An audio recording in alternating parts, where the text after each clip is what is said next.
Tasting. Good day, ladies and gentlemen. We're about to start. Please make your way into the ballroom. Thank you very much.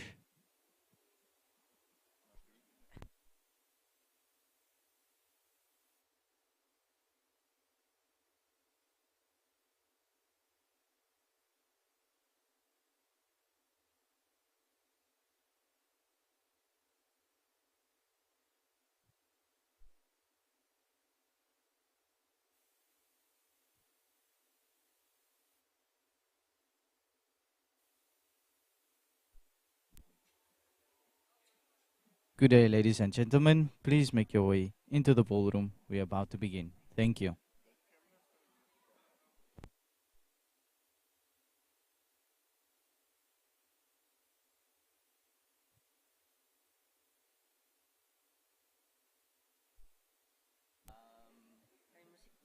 I did, yeah. Good day, ladies and gentlemen. We are about to begin. Please make your way into the ballroom. Thank you.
One, two. There we go. Good day, ladies and gentlemen. Please make your way into the ballroom. Thank you.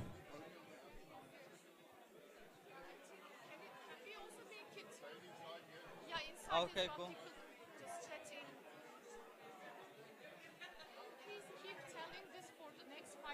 Okay. Good day, ladies and gentlemen. We are about to begin. Please make your way into the ballroom. Thank you.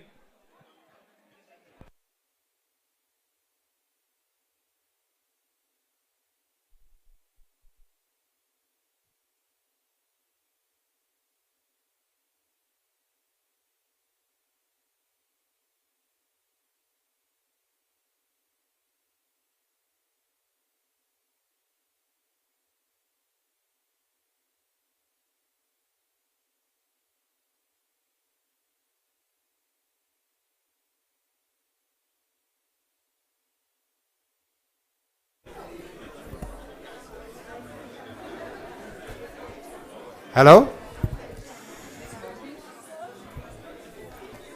Good morning, everyone. And if you're still outside taking a badge or a coffee, please come inside now because we are ready to start in a minute.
Ladies and gentlemen, please take your seats. We are about to begin. Thank you.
Hello.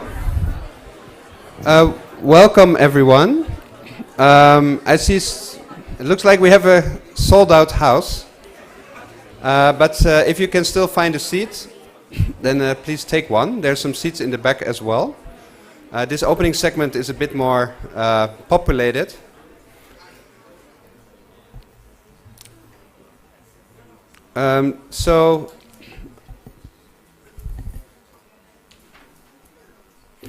We're going to start with our welcome and opening segment. And we have our esteemed speakers here on the table. And I would like to now invite everyone to take place here. So first we have the Honorable Minister of Environment.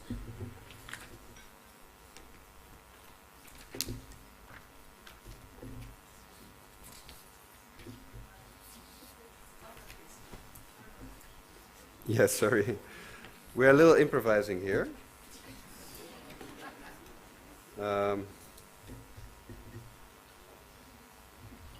So I would like to first welcome the Honorable Barbara Creasy, Minister of Environment of South Africa, to join us here on the stage. And let's give a warm applause.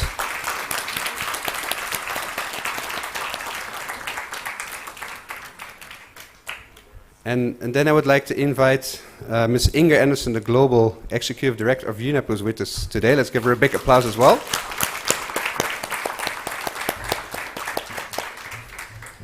And we have also Ms.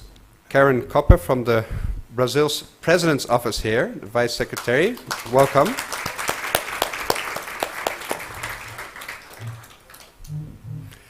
And we have also Ms. Somali Chan, from Vice Secretary of Environment from Cambodia, also here.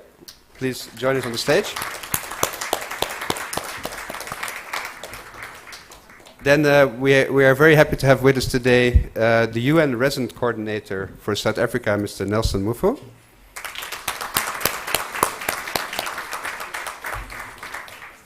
And also UNDP's resident representative, Ayo Del, but we can call him Ayo.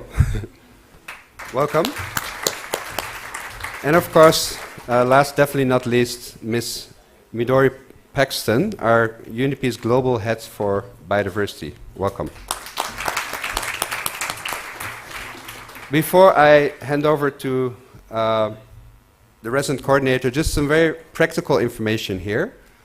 You can find the QR code here and information about the Wi-Fi connection, and also we have interpretation. So I hope everyone who would like to benefit from the interpretation has found the device when you registered. So with that, I would like to introduce you to Mr. Nelson Mufu for a word of welcome. Thank you. You can go from there, yeah, if you like, or from here.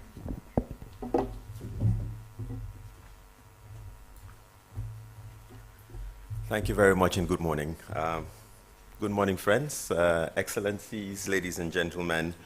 Let me, since I'm the first speaker, to welcome you today, actually do some of the protocols, and I hope then we can move quickly into the program. Honorable Minister Barbara Creasy, Honorable Undersecretary of State, National Biofin Focal Point from the Ministry of Cambodia, Mr. Chan Somali, the Undersecretary General of the United Nations Executive Director of UNEP, Ms. Inge Anderson. Welcome to South Africa, and thank you for having for being here. The Deputy Sub-Secretary of Sustainable Production and Policies, Executive Office of the President of Brazil, Ms. Karen Cope. Also, the CEO of the Green Climate Fund will be joining us virtually, and as well as Ms. Midori Paxton, who's actually responsible for us being here today. Welcome to South Africa, and thank you. Of course, it would be remiss if I don't mention my brother, Dr. Ayodele Odushola, who's joining us as well from the UN in South Africa family, as well as others from the United Nations in the room today. Friends, it is indeed an honor to be standing in front of you today to deliver a welcome and goodwill message on behalf of the United Nations family in South Africa. This is a very important conference, as you all know. You've traveled from all over the world to be here today, and it brings together, I think, a diverse group of stakeholders across government, the diplomatic community, private sector, the UN family, and other experts. I would like actually to start by congratulating UNDP and all the other partners for bringing together this visionary initiative called the Biodiversity Finance Initiative, Biofin. This is indeed a proud moment for the United Nations because it is a flagship initiative aimed at mobilizing financing for conservation and sustainable use of our biodiversity, and in the process, helping to transform millions of lives. At the opening of the recent COP15 in Montreal in December, the UN Secretary General said, "Without nature, we are nothing." He further emphasized there is no plan B, and that multinational corporations are emptying our world of its natural gifts. Following the Secretary General, the chair of the UN Sustainable Development Group and Deputy Secretary General of the United Nations emphasized that developed countries must support developing countries financially and technically, as developing countries, including South Africa, where you are, and the mother city that you are in, are the home to a great majority of the world's biodiversity, and they are bearing a disproportionate cost for the gradual loss of this global good. Actions are indeed needed from all sides, urgent actions from government to design national action plans, and the private sector to step up and share the responsibility of biodiversity protection. And most importantly, working in a way that ensures the inclusion of local communities, women, youth, and academia to the decision-making process. Recent studies have indicated that there is a huge gap in financing, and the investments are really nowhere near where they need to be. So we need to address that urgently and step up to address the daunting task ahead of us. That is why in South Africa we're very happy that everything that is being worked on today is fully aligned with not only the national development plan of the country, but also a recent white paper on biodiversity and nature. And this is also reflected in the cooperation framework, which the UN is advancing in South Africa with the government. It is really important that we ensure that financing for nature will contribute to achievement of a broad range of all of these initiatives, including the Sustainable Development Goals, as well as the African Union's Agenda 2063. I mentioned earlier that our cooperation framework really in South Africa seeks to ensure that we are really taking all the steps necessary to combat the misuse of nature and to protect and leverage this in as much as we can. This is done through our cooperation framework strategic priority area on climate resilience and sustainable management of natural resources. And we hope that this conference will contribute to achieving that goal, and that your deliberations will be very fruitful over the next few days. And we look forward to working with you and colleagues across the UN system in taking forward what I know would be the productive outcomes from your deliberations. So once more, welcome to South Africa. It's good to have you here, and enjoy the next few days. Thank you.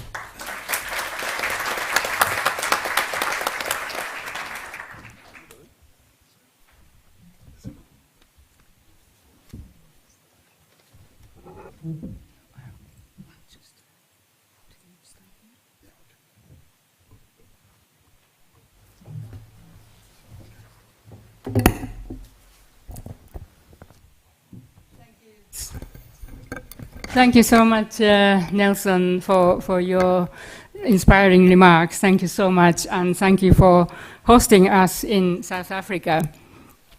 So good morning, and welcome to all of you from around the world.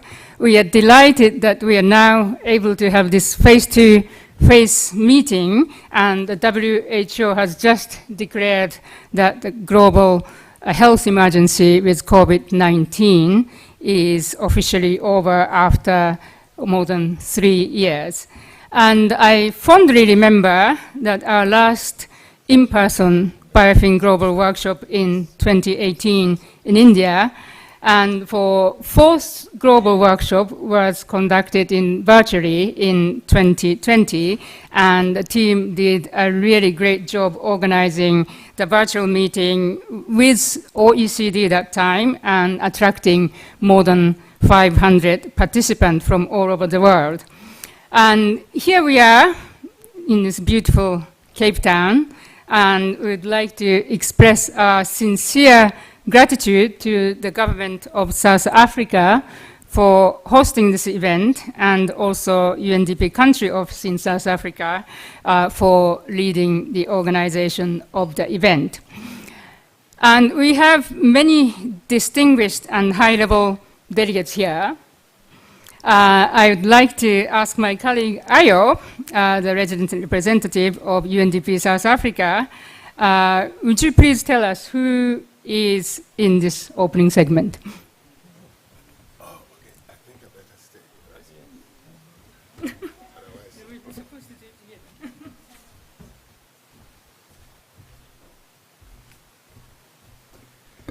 well, thank you very much, Midori.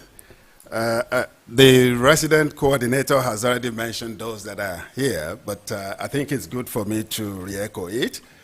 I would like to really humbly say excellencies for the ministers that are here today, but I just want to really speak to our main host. About a few months ago, when we got the request that this should be held here, the Honorable Minister of Fishery, Forestry and Environment for South Africa, Honorable Minister Barbara Christie, it's really a pleasure to have you here today. And also, I know there are so many other distinguished people, but I just want to also mention the presence of our Under Secretary General, the Executive Director of UNEP, Mrs.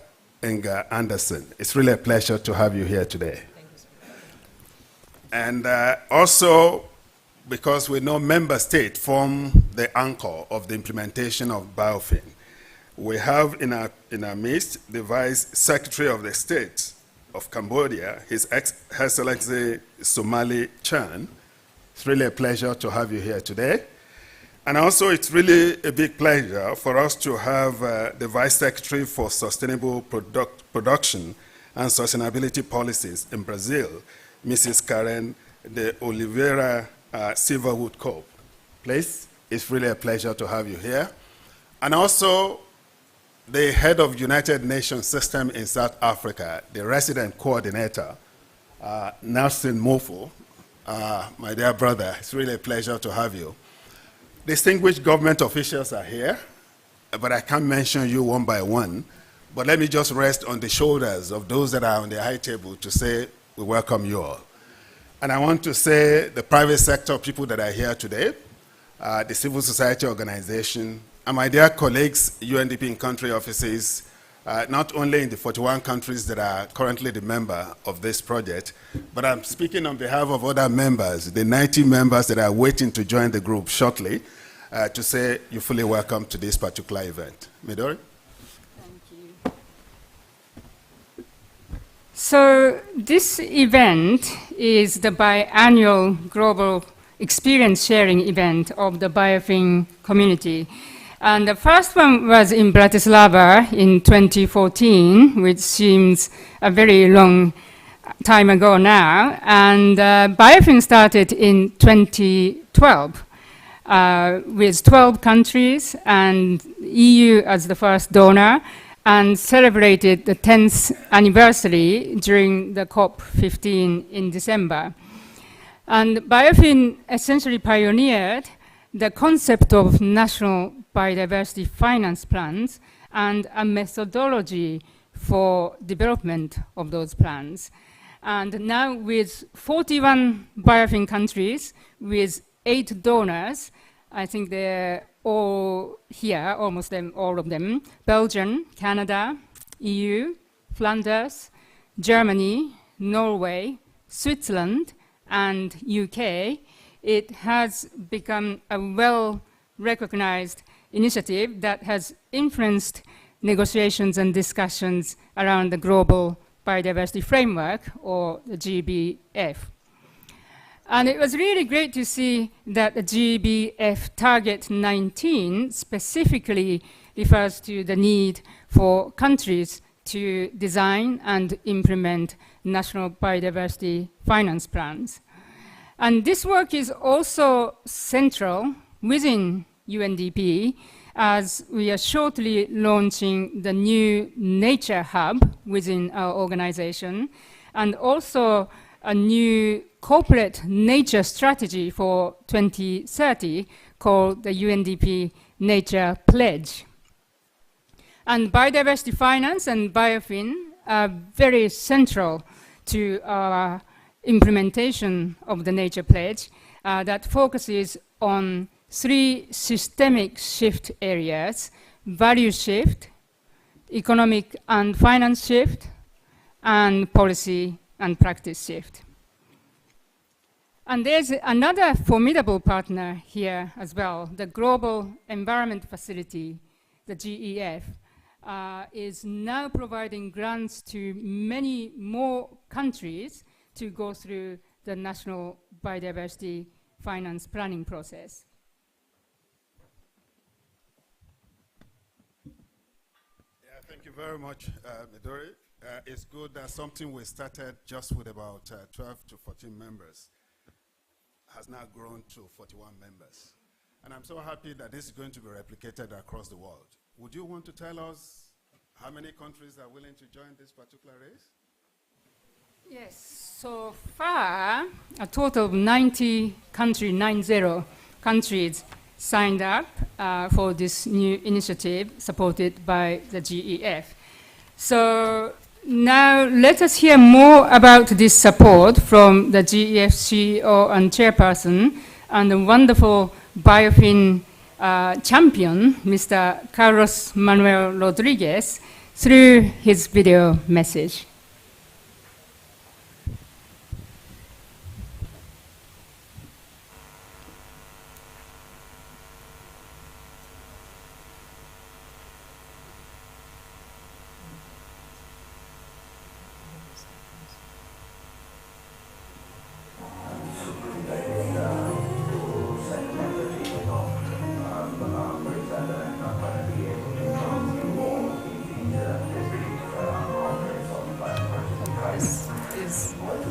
This happens so frequently.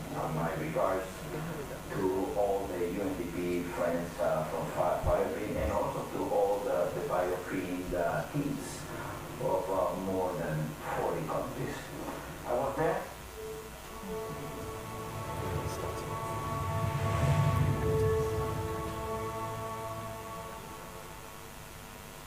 Hi all, my name is Carlos Manuel Rodriguez, CEO and chairperson of the Global Environment Facility.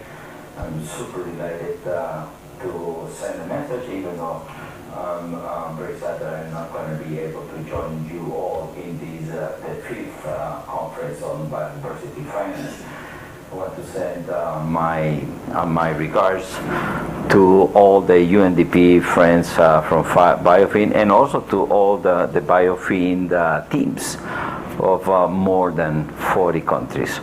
I was there in Hyderabad when we decided that we needed to have a program that helps countries, one, identify their biodiversity needs. Second, generate information by which we know how much resources are being assigned through public expenditures. And yes, of course, and very importantly, how do we support countries in having their financial plans so there can be a strong implementation of the NBSAP. The GEF is one of the largest public financiers of biodiversity around the world. We support countries, probably around 155, to meet their commitments under 5 multilateral environmental agreements, including the CBD, and hopefully in the future the Global Biodiversity Framework, which was approved recently in COP15. We also provide grants and blended finance to all of these countries. For our current 4-year funding cycle, which we call GEF8, we have received $5.3 billion from 39 donor countries, $1.9 billion for biodiversity, which is the largest programming area at the GEF. However, we anticipate that as much as 60% of the funding, or $3.2 billion, provided to us for programming will contribute to to the implementation of the Global Biodiversity Framework, just recently agreed in Montreal, Canada. With regards to biodiversity finance, during GEF8, we will be doing a lot of emphasis in narrowing the financial gap by supporting countries to align all public and private finance with biodiversity and climate change goals and ambitions.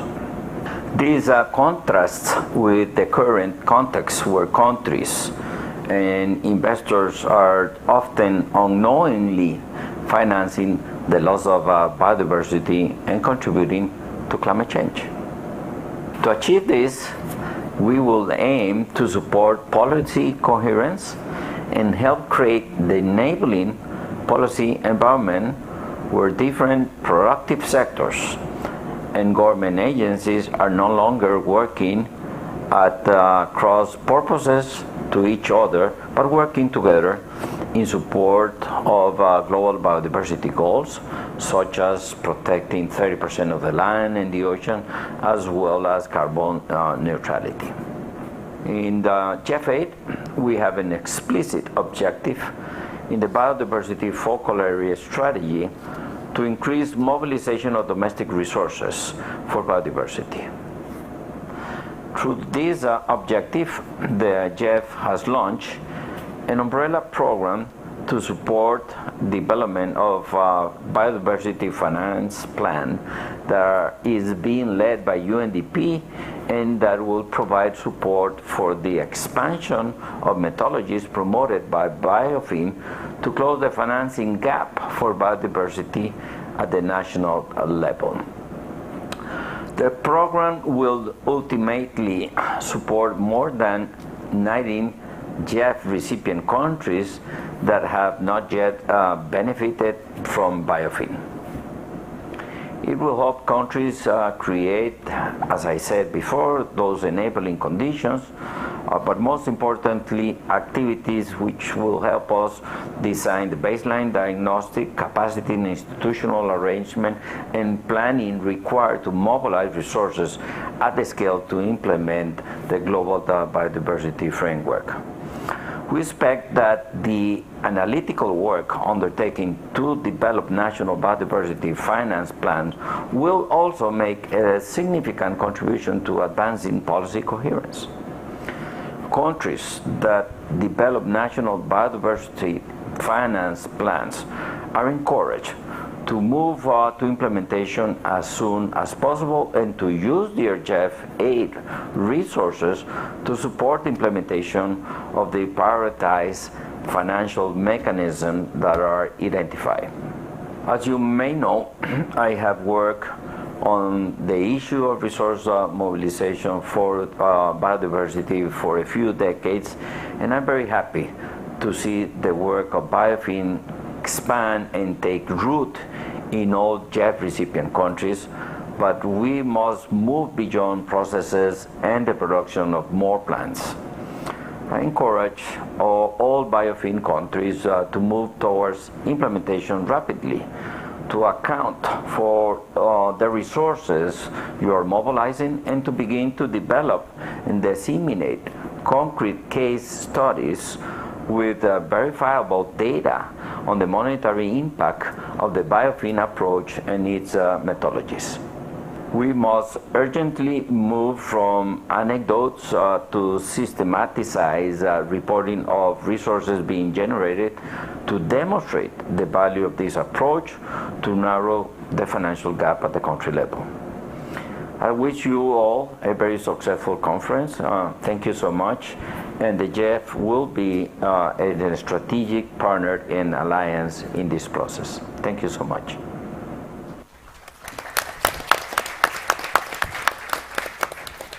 I'm sending thank you to Carlos Manuel in DC.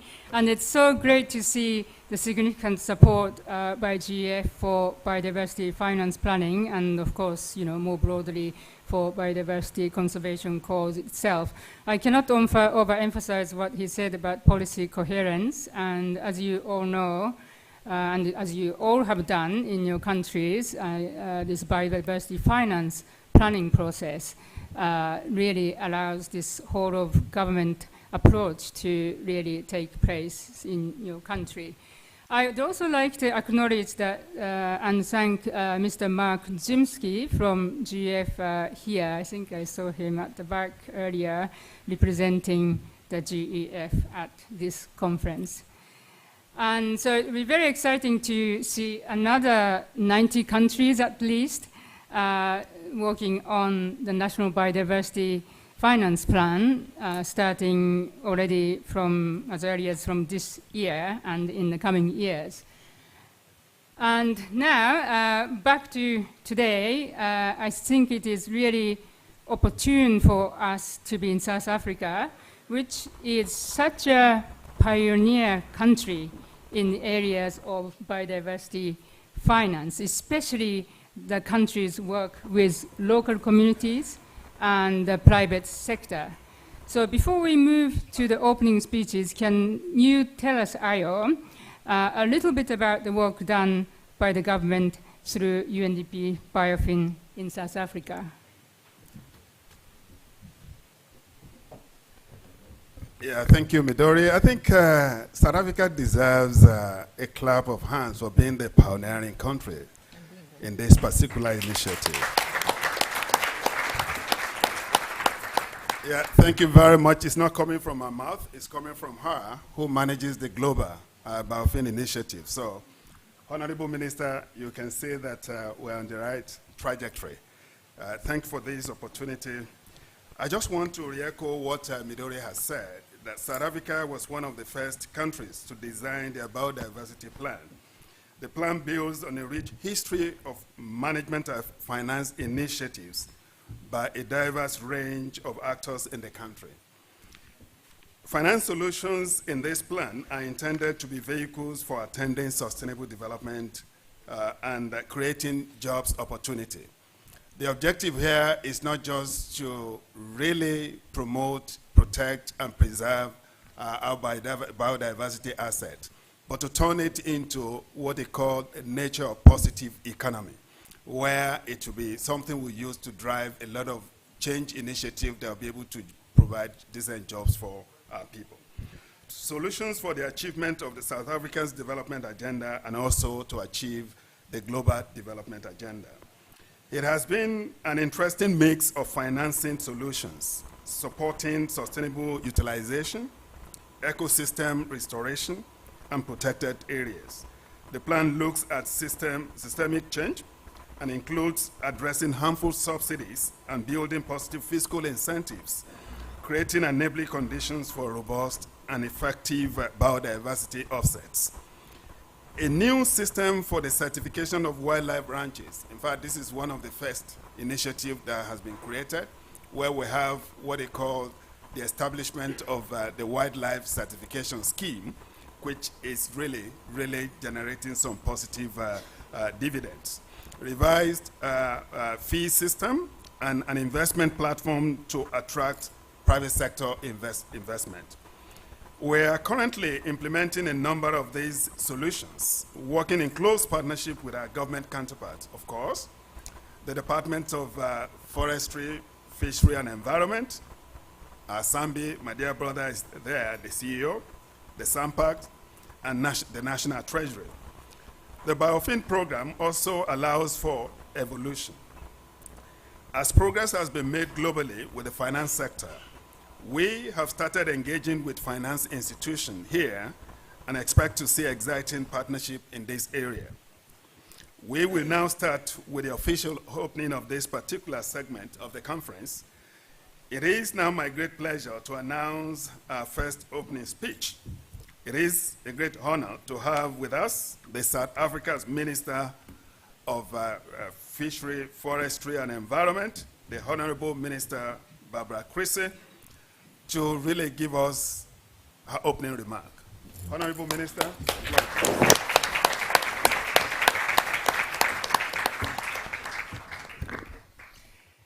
Thank you very much. I see that you've been drafted into doing many tasks today. So thank you very much for the warm welcome. My sister, Miss Inga Anderson, the UNDP Executive Director, Your Excellency Ms. Somali Chan, Under Secretary of State for the Ministry of Environment of Cambodia, Ms. Karen Cope, Vice Secretary of Sustainable Production from Brazil, Mr. Nelson Mufo, UN Resident Coordinator, and all of you ladies and gentlemen who are all dignitaries in your own right. Thank you very much for coming to South Africa, and allow me to welcome you once more to our beautiful country. As many of you know, South Africa is considered to be one of the most biodiverse countries in the world, making us custodians of an exceptional richness of species and endemism. Our country also hosts 3 of the 36 recognized biodiversity hotspots. And for those who haven't been here before, you are in one of those biodiversity hotspots, the Cape Floral Kingdom. And I do hope that over the next 3 days you will take an opportunity to visit and enjoy the incredible beauty of our mountains. And if you need to get a little bit of advice, the CEO of our South African National Biodiversity Institute, Mr. Shoni Munjetsi, is here, and I've no doubt he can organize a wonderful visit for you to Kirstenbosch. It's already been raining. It's very early in the year for rain in the Western Cape, but you will see that the mountains are already beautifully green and the flowers are budding. We are also home to 29 Ramsar sites, the most recently being declared being Middelvlei Nature Reserve, which is home to unique water and migratory birds that are extremely endangered. Now, our biodiversity is not only a national and cultural asset, but it is also a source of economic prosperity, and through the sustainable use of a wide variety of plants and wildlife, we have built a considerable biodiversity economy. This year, our government adopted the White Paper on Sustainable Use of South Africa's Biological Diversity, which outlines 4 goals of conservation, sustainable use, equitable sharing of benefits, and transformation. We regard this white paper as our own strategy to implement the global biodiversity framework that was adopted at Kuming, Montreal in December last year. Among the approaches embraced by the Convention on Biological Diversity is the use of incentives through which people can be motivated to conserve and to use biodiversity sustainably. Today, we will explore an array of different instruments based upon bioregional and social characteristics, as well as the nature of the threat to biodiversity, to encourage conservation in different areas. Ladies and gentlemen, there is a growing understanding by government and business in South Africa that the economic and social development of our country depends on healthy ecosystems and biodiversity. Research conducted in 2017 and updated in 2022 found that some of the many ecosystem services provided by nature in our country could be valued at 275 billion rand a year. This translates to 325 billion in value in 2022. This conservation valuation is equivalent to 7% of our country's gross domestic product. Biodiversity is also the basis of sustainable employment in economic activities that depend on nature for their core business, including such industries as the wildlife economy, ecotourism, natural resource management, biotrade, and research. In 2014, biodiversity-related employment was estimated at approximately 400,000 jobs. A survey of retail stores found that 549 products containing indigenous South African species such as aloe, vera, rooibos, honeybush, baobab, and hoodia are just some of the local plants that have been used in lucrative international medicinal, cosmetic, and food products. Many local and international tourists travel to South Africa to take part in nature-based activities and to view and enjoy our diverse country. Approximately 12% of tourism demand, or 31 billion, is based on nature-based tourism. And tourist attractions account for 1 billion in tax spent on products, as well as 88,000 direct jobs. A strong connection with nature is associated with the health and well-being of our citizens. There are approximately 2,000 medicinal plant species in our country, and traditional medicines are used by 70% of South Africa's people, providing 293,000 of our fellow countrymen and women with income-generating opportunities and contributing about 18 billion rand to our economy each year. Now, ladies and gentlemen, despite these important developments, there is still a massive financial gap when it comes to funding the biodiversity sector. This gap is both global and local. Some estimates put the global biodiversity funding gap somewhere between 598 and 824 billion US dollars by the year 2030. Biofin has costed our own national biodiversity strategy and action plan, and in 2018 revealed that the cost of implementation is approximately 3.7 billion US dollars, or 63 billion rand. That's in 2018 values, over the next 10 years. This costing was before the adoption of the Global Biodiversity Framework, and we can now safely estimate that the costs will be considerably more. South Africa, as you've heard, is one of the more than 40 countries piloting Biofin. Our country's biodiversity expenditure, completed in 2018, showed that government remains the biggest source of financing of biodiversity. A rough update of the figures for 2021 showed that about 17.8 billion rand was allocated in that year, accounting for less than 1% of government spending.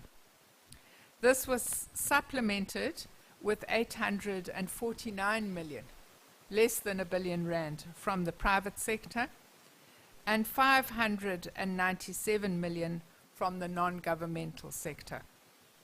International donors, such as the Global Environment Facility, have a much appreciated feature of conservation practice in our country.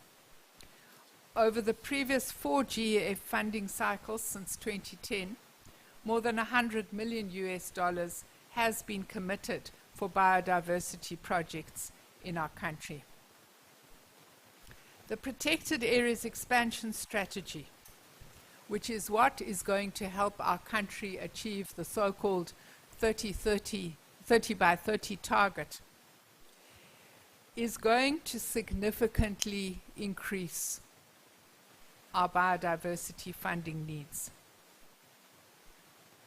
Ladies and gentlemen, as we move towards conclusion, I want to suggest that during this conference, you would need to think about 3 factors. One of them has already been mentioned in the speech by the CEO of the GEF, and that is the importance of the link between biodiversity and climate financing, and how we can use carbon sequestration objectives to cross-subsidize the biodiversity sector, particularly in developing countries.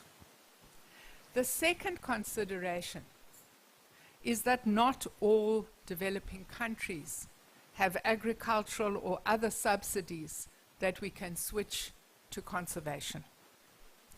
We all know that for countries, that most of the mega biodiverse countries are located in the global south, not in the developed countries of the global north. And most of those countries are actually dependent on tourism for revenue for biodiversity. What I can share with you for our own country and also for the whole of sub-Saharan Africa is since the COVID-19 pandemic, that tourism revenue has not returned to the pre-pandemic levels. And for most of us in sub-Saharan Africa, this puts a big dent in the revenue available for biodiversity.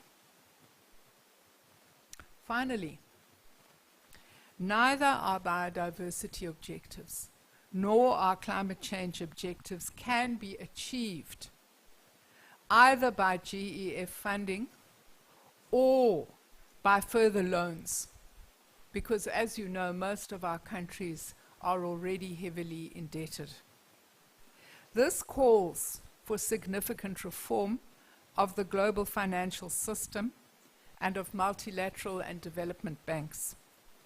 Mechanisms such as debt for biodiversity swaps, payment for ecosystem services, as well as greater availability of grant financing and concessional loans must be considered in the context of achieving sustainable financing mechanisms for biodiversity in the mega biodiverse global south.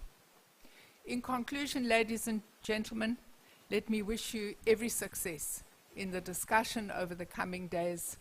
I hope it will be much more than a talk shop, and it will indeed provide the solutions we so badly need.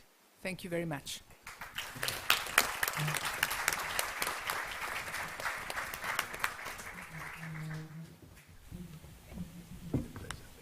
Thank you so much, Honorable Minister Barbara Creasy, for gracing us with your presence here today, and also your strong leadership in leading some exemplary work in South Africa.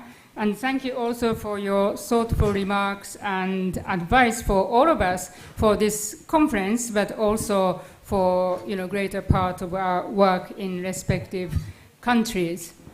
So now, the government of Germany, I'd like to talk about that quickly.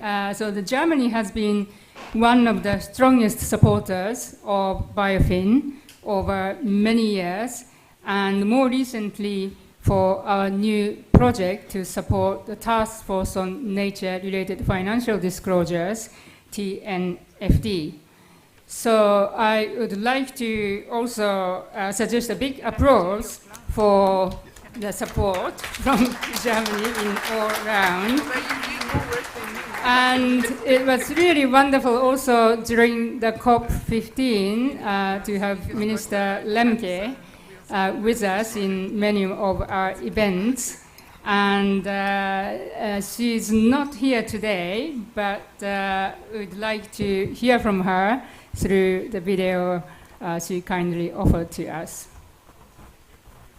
Colleagues, ladies and gentlemen, welcome to the 5th Global Conference on Biodiversity Finance. A few weeks ago, at COP15 of the UN Conference on Biological Diversity in Montreal, we adopted the Global Biodiversity Framework, a milestone in biodiversity conservation. By doing this, we established a protective shield for our natural foundations of life. Now, we have to quickly turn to implementation. To this end, one thing is crucial: to increase the level of financial resources for biodiversity from all sources, as set out in Target 19 of the Global Biodiversity Framework. One initiative is especially important: Biofin, the Biodiversity Finance Initiative. In the space of 10 years, Biofin has achieved global recognition. It is a lighthouse initiative that we have been funding through my ministry's International Climate Initiative from the very start. I am proud to be part of this initiative. And I will do everything in my power to make sure that we achieve the goals and targets of the Global Biodiversity Framework, which of course includes Target 19 on financing. 3 things are essential. Firstly, nature conservation requires public funding in the future too. Germany will remain a committed partner. From 2025, we will invest at least 1.5 billion euros per year in biodiversity conservation in developing countries and emerging economies. In Germany, we also recently adopted an action plan on nature-based solutions for climate and biodiversity with a budget of 4 billion euros. This plan will help us preserve, strengthen, and restore natural ecosystems. Secondly, we have to move forward on phasing out environmentally harmful subsidies. If we invest instead in biodiversity-friendly and climate-friendly technologies and techniques, we can prevent a large share of our potential finance problems of tomorrow. And thirdly, we have to make significant progress on financing from the private and financial sectors. Some progress has already been made. One example is the TNFD, the Task Force on Nature-Related Financial Disclosures. Financing nature conservation and sustainable forms of use requires innovative thinking, perseverance, and ambition. You, as representatives of the Biofin community and participants in this conference, are pioneers and trailblazers. In the days ahead, you will be addressing a broad range of issues related to financing implementation of the GBF goals and targets. I wish you every success. Thank you very much to South Africa and Biofin for organizing the 5th Global Conference on Biodiversity Finance. And all the best from me from Berlin.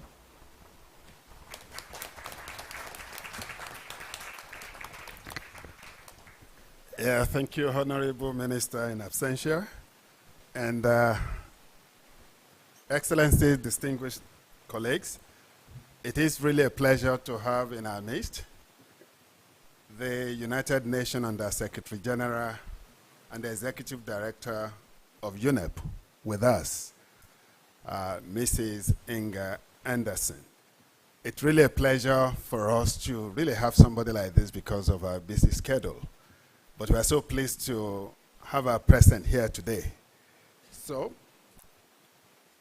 the floor is yours.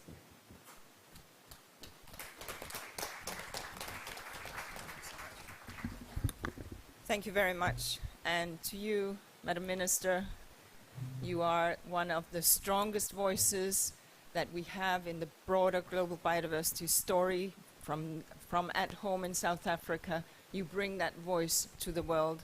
And what a pleasure it is to be here today in this beautiful country on this sunny day in Cape Town. Thank you very much for hosting us. And of course, to Excellency Shan Somali, it's a pleasure to be on the same podium as you, Madame. And to my dear colleagues from the UN, what a pleasure to be here. And to all distinguished guests and partners and friends. Being here in Cape Town is special because, as we just heard from Minister, this is a country that has uniqueness woven into the very fabric of society. Uniqueness of its biodiversity, uniqueness of its diversity, uniqueness of its history, strength in its soul. And so I'm very, very happy to be here today. And this Biofin program is of course one that we know. It's been in existence for 10 years and has done some really useful stuff. But you know, I'm going to ask you to do more, because there is so much more to be done. Now, what the Biofin has been working on, of course, is biodiversity expenditure reviews, absolutely critical to understand what it is that's going on at the national public expenditure level. What the Biofin has been doing is, of course, policy and institutional reviews. That's also important. What policies are driving conservation and regeneration and restoration, and what policies are driving in the other direction. And what this program has done is, of course, look at financial needs assessment. Each of these three are critical, but the hard reality remains that we have a massive financing gap for biodiversity, which Biofin has actually estimated between 550 and 850, give and take a few billion here or there, who cares? But the point is very, very big financing gap. And that is the reality. So when we were in Montreal and when we were fighting and negotiating till 4 a.m. in the morning, this was the crux of the issue, in addition to the targets that I will mention to you, because we cannot get there without financing. And we have been for too long leaning back on public finance, which is important, and international public finance has to be increased, don't get me wrong, but we need to align everything so that we can safeguard the very essence of planet Earth. So what did we agree in Montreal, Kunming Montreal Biodiversity Framework? Well, those of you who are present in COP10 in Nagoya, and I was one, because I'm a long journey woman in this business, will know that we had the Aichi targets, and we, the negotiators, the national delegates, negotiated for a long time to see, okay, we have Aichi, but we need to make them more meaningful. We need to make them more targeted. We need to make them more measurable. And so there are some things I'd like you all to be aware of. And please go and read what the negotiators agreed, because that should guide you. And everybody heard about the 30 by 30, conservation of 30% of terrestrial and marine by 2030. That's a great thing. But let's understand that biodiversity is everywhere. In the cities, on the farmer's field, in the fishing areas, everywhere where planet Earth is, which is everywhere, we have biodiversity, which is why we need to think much more holistically.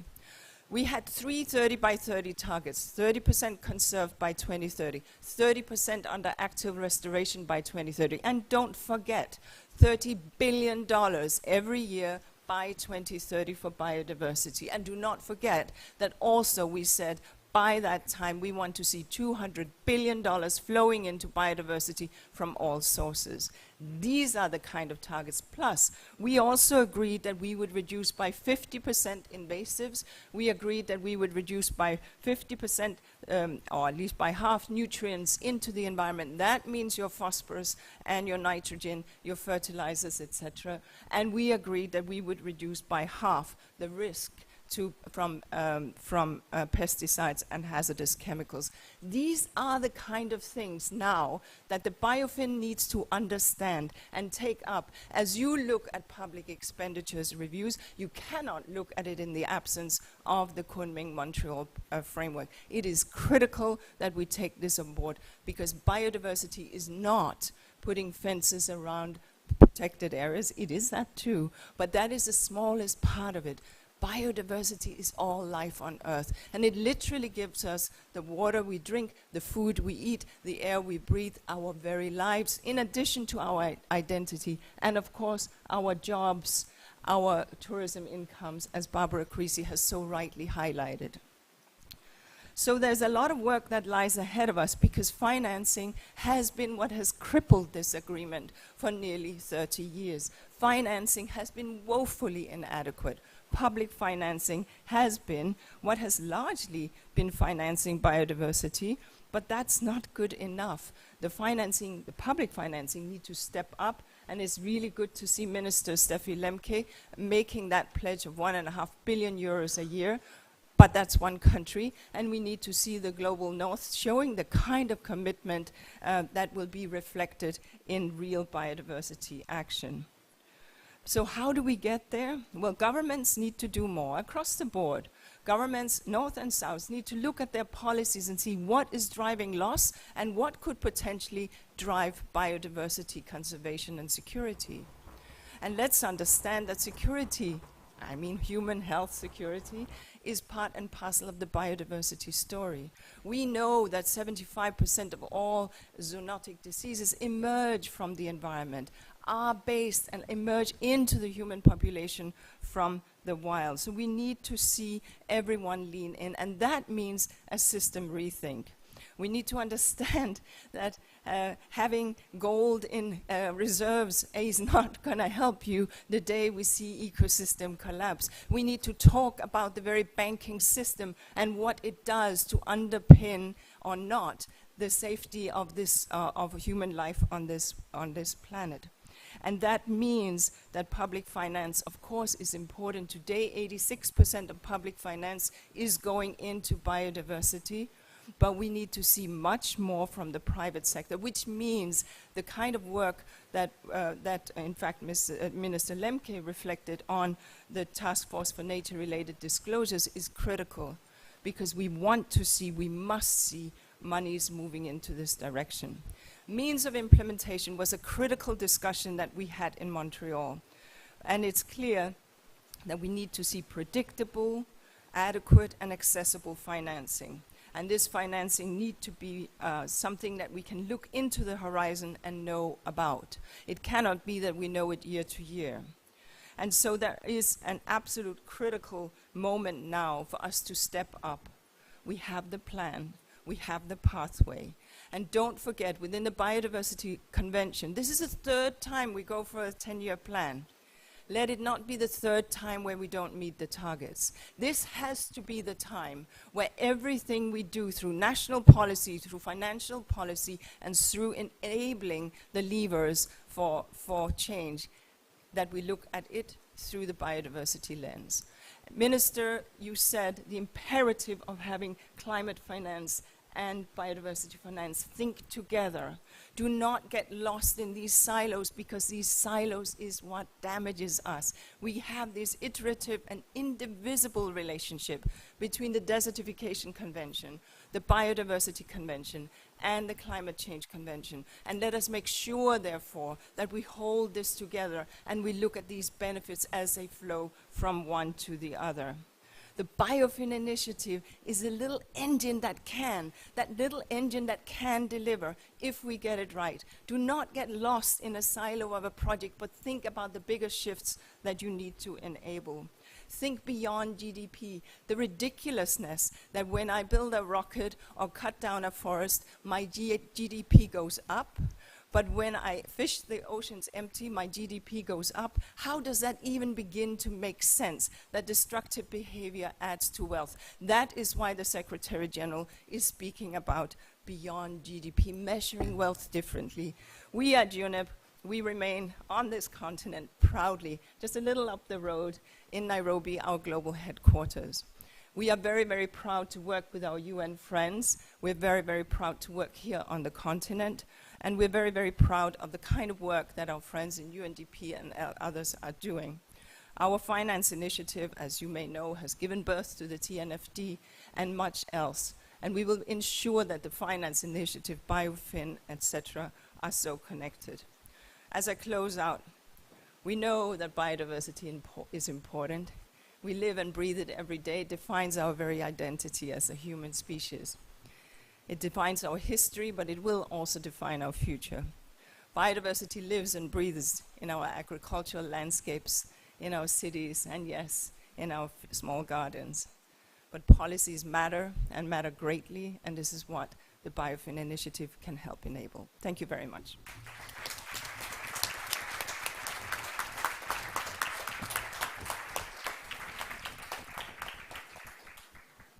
Thank you so much, Inga, for gracing us with your presence today. What a pleasure to have you here. And thank you also, Inga, for always being such a strong and amazing global leader and champion for nature and for people and also for Biofin. And many congratulations also for your remarkable achievement during the COP15 and all the, of course, the CBD parties with the historic GBF adoption. So UNEP and UNDP work very closely around the world, including through the new GEF7 Global Biodiversity Framework Early Action Support Program, supporting 138 countries, as well as the upcoming NBSUP update and 7th National Report Support Project. And of course, we work closely together on the TNFD, UN Biodiversity Lab, and around human rights and nature and many, many other collaboration areas. And so thank you again. So now let us hear from Brazil, which is not only a biodiversity superpower, but also an important innovator in the field of biodiversity finance. So let us, the opening statement from Brazil will be delivered by Ms. Karen Cope, the Vice Secretary of Sustainable Production and Sustainability Policies of the Office of the President. So Karen, floor is yours, Karen.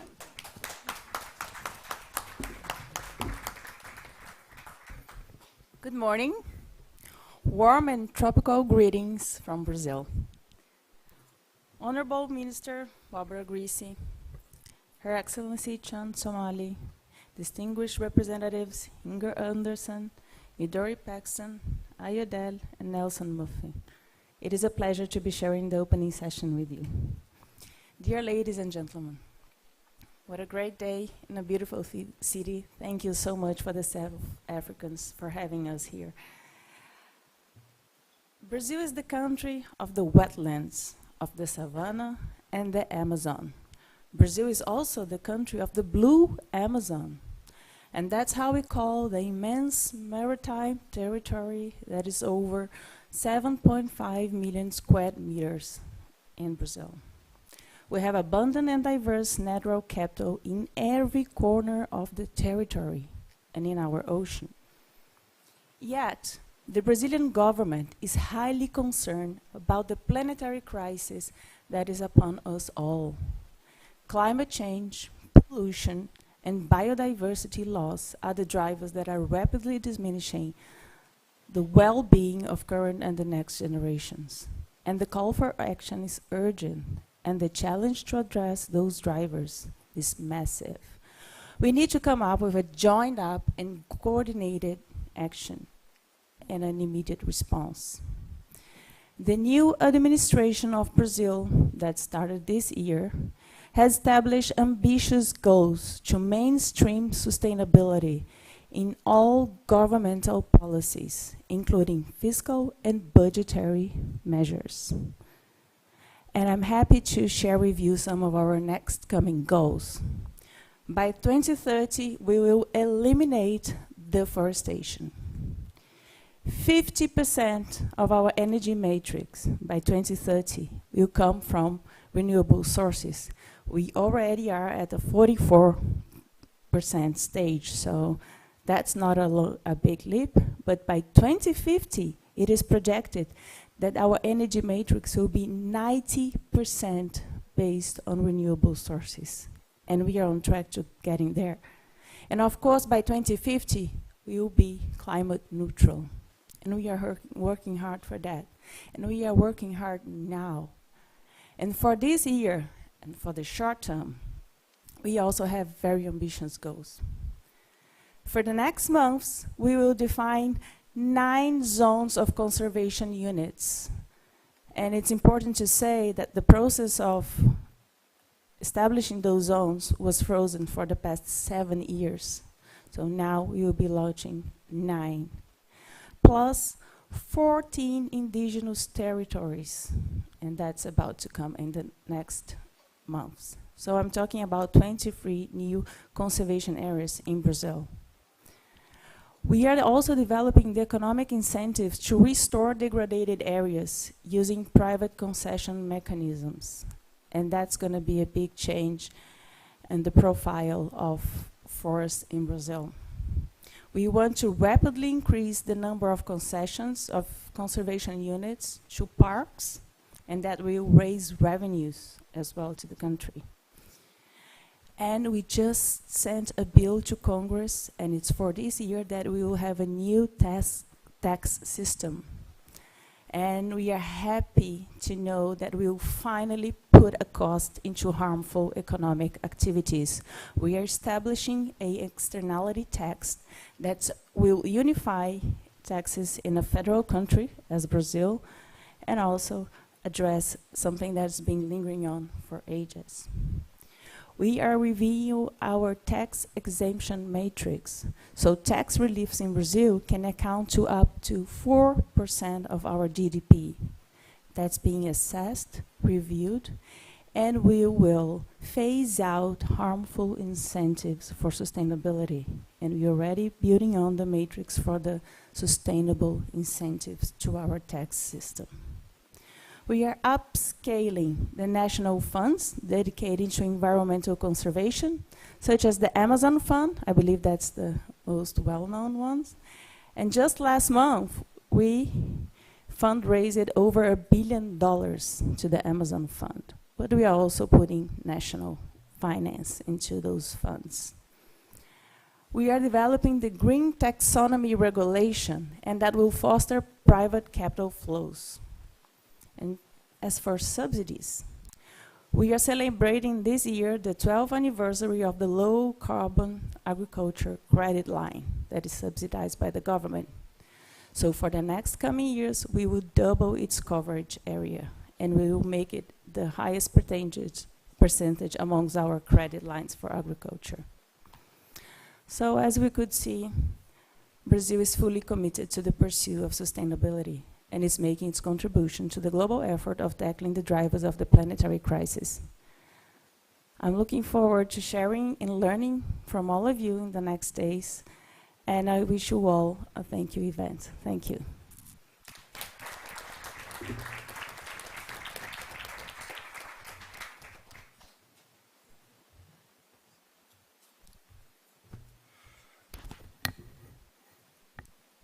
Another round of applause to Brazil.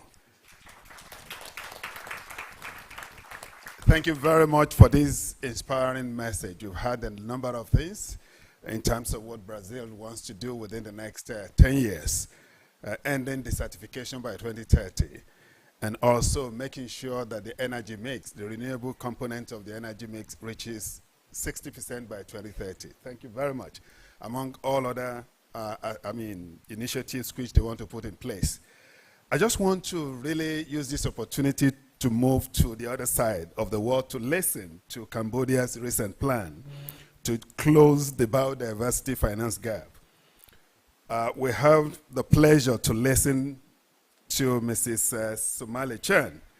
She has what I call high level of engagement and wealth of experience when it comes to the issue of biodiversity finance. I think it's really a pleasure to have you on the podium.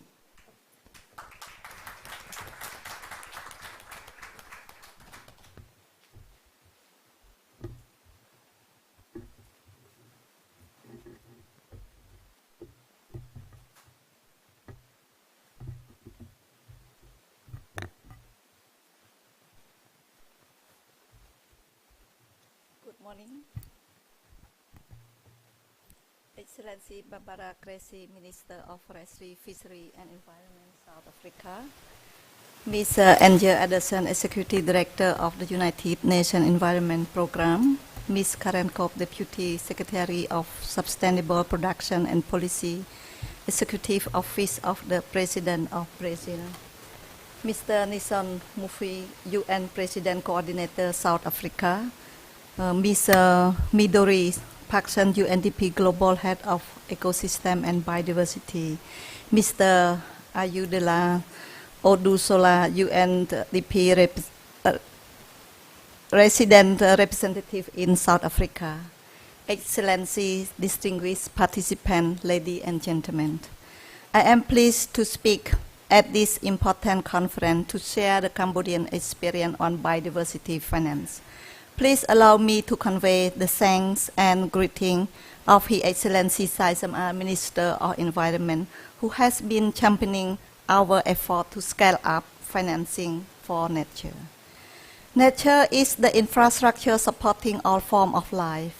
Biodiversity and its associated services underpin human well-being and economic prosperity and are key to achieve the Sustainable Development Goal. In Cambodia, for example, the Tonle Sap Lakes and the Mekong River watershed provide key nutrition for food security, food variety to millions of people, not only in Cambodia, but also Southeast Asia and around the world. However, based on the Global Assessment Report on Biodiversity and Ecosystem Services, the world is still struggling to manage the anthropogenic factor leading to ecosystem degradation and the loss of many vital services we are received from the nature.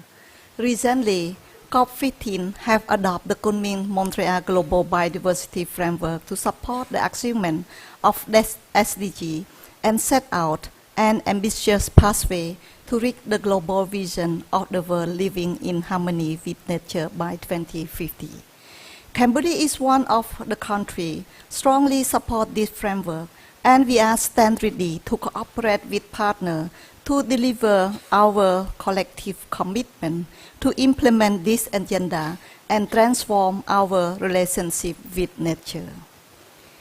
Peace and political stability provide opportunity for Cambodia to set up our effort in this direction.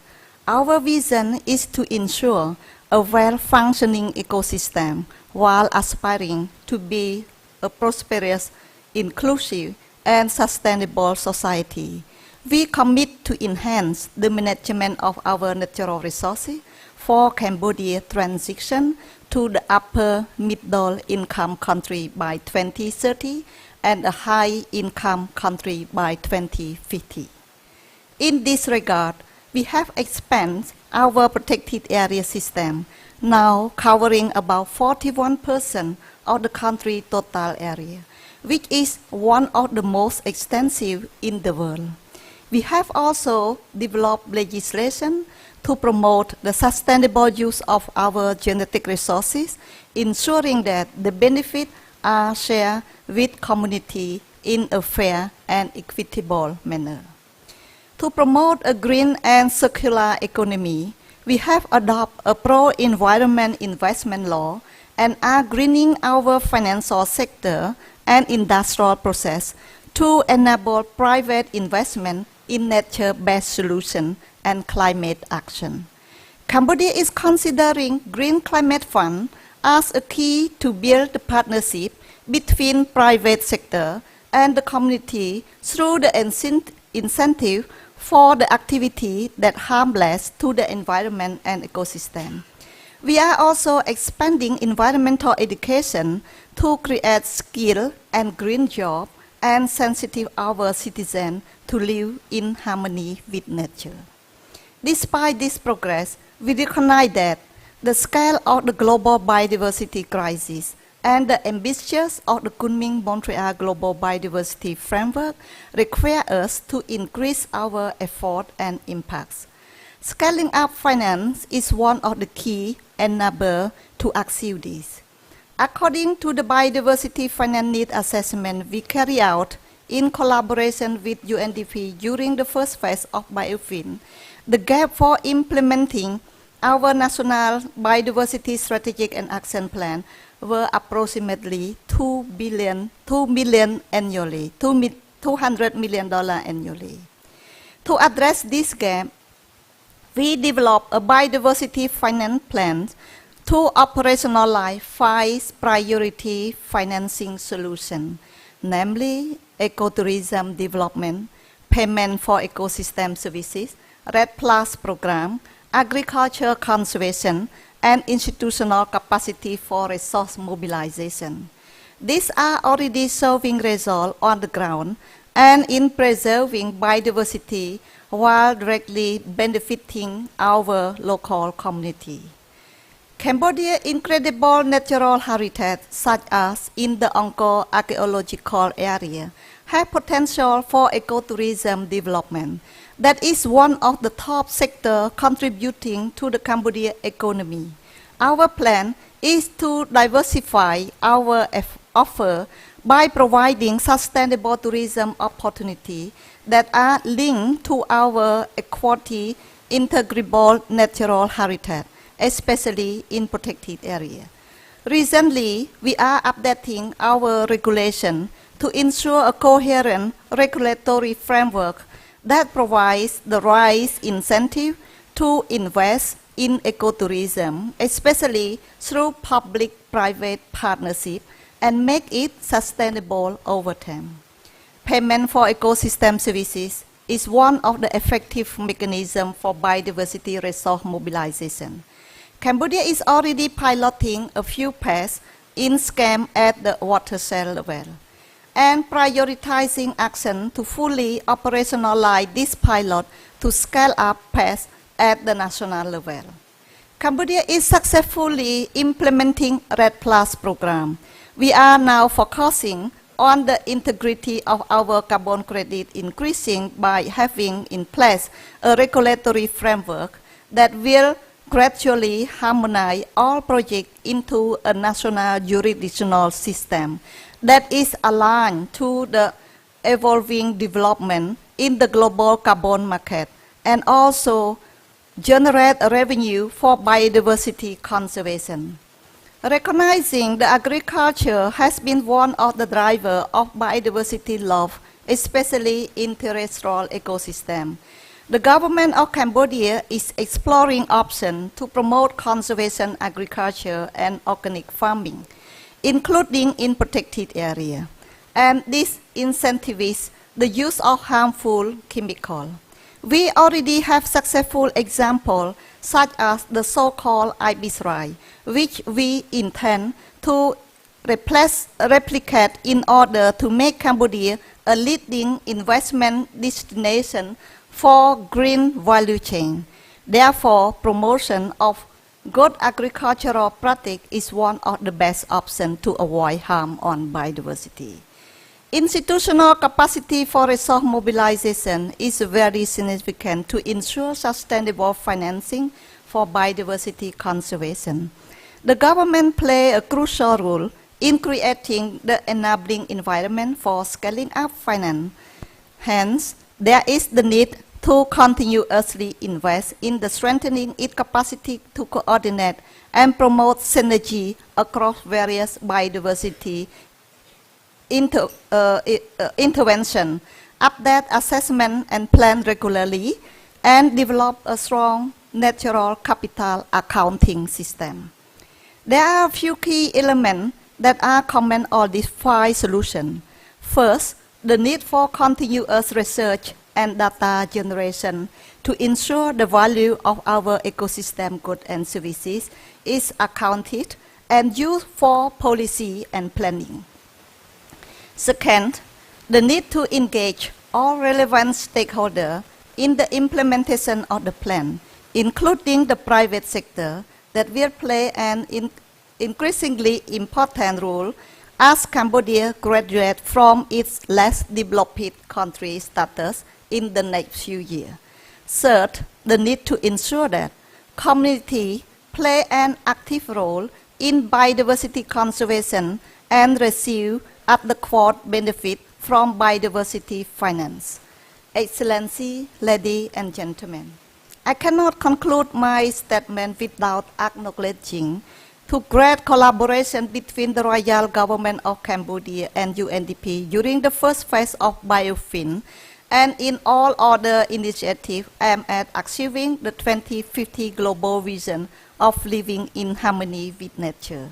We sincerely appreciate the partnership and we look forward to a successful implementation of the second phase of Biofin and other related initiatives. Last but not least, I would like to express my sincere thanks to the government of South Africa and the UNDP Global for hosting this important event. And thanks to the European Union, the government of Belgium, Canada, Flanders, Germany, Norway, Switzerland, and United Kingdom for your kind support to the Biodiversity Financing Initiative. I strongly believe this conference will benefit to all Biofin countries through lessons learned and knowledge sharing about new global and local opportunity for biodiversity finance. We are here together plant the seed for new partnership. Thank you.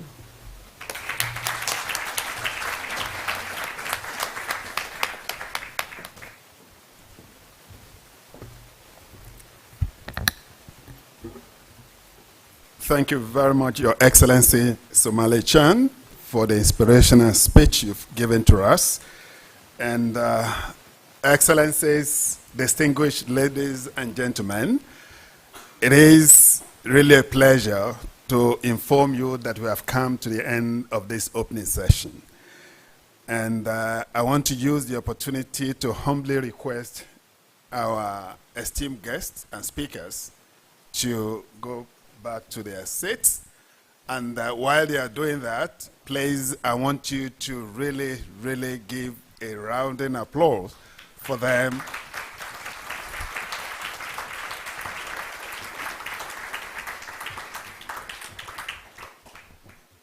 Yes.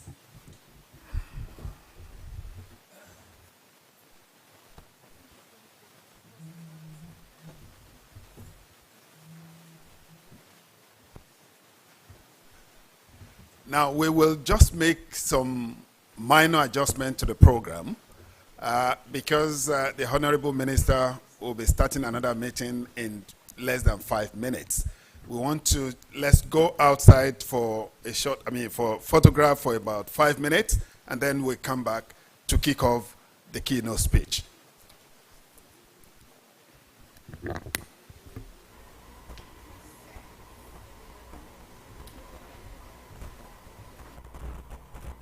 For the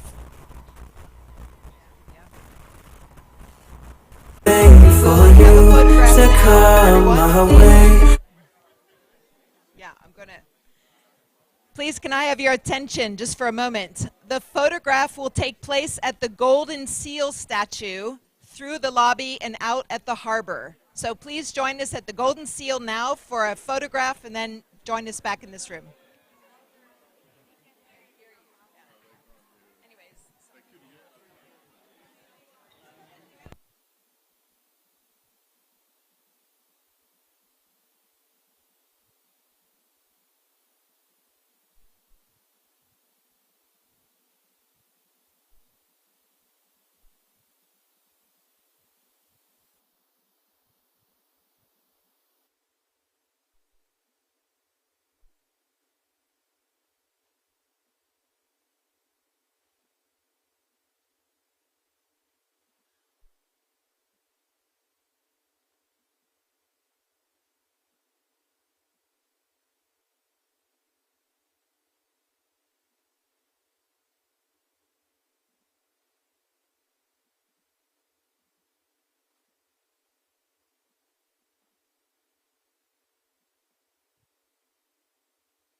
Test.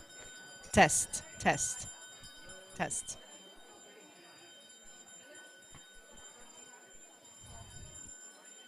Yep.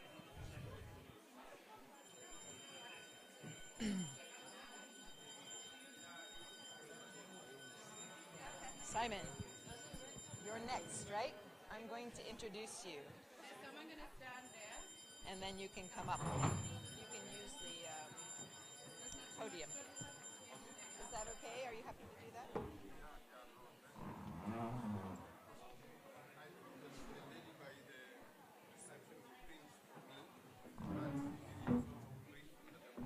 Okay.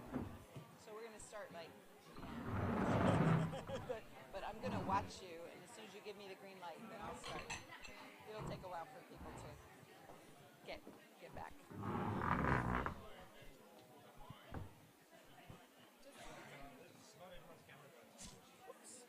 Did I just step on?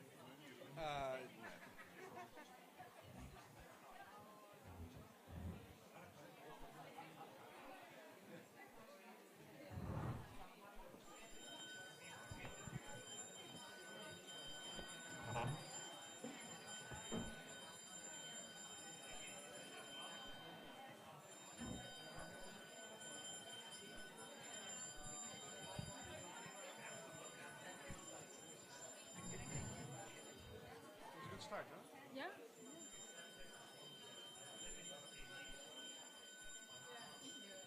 So mesmerizing. Yeah. Really moving. Yeah, that's great. I hope it has become tradition that the unit head becomes UNDP head when Akim's term is over.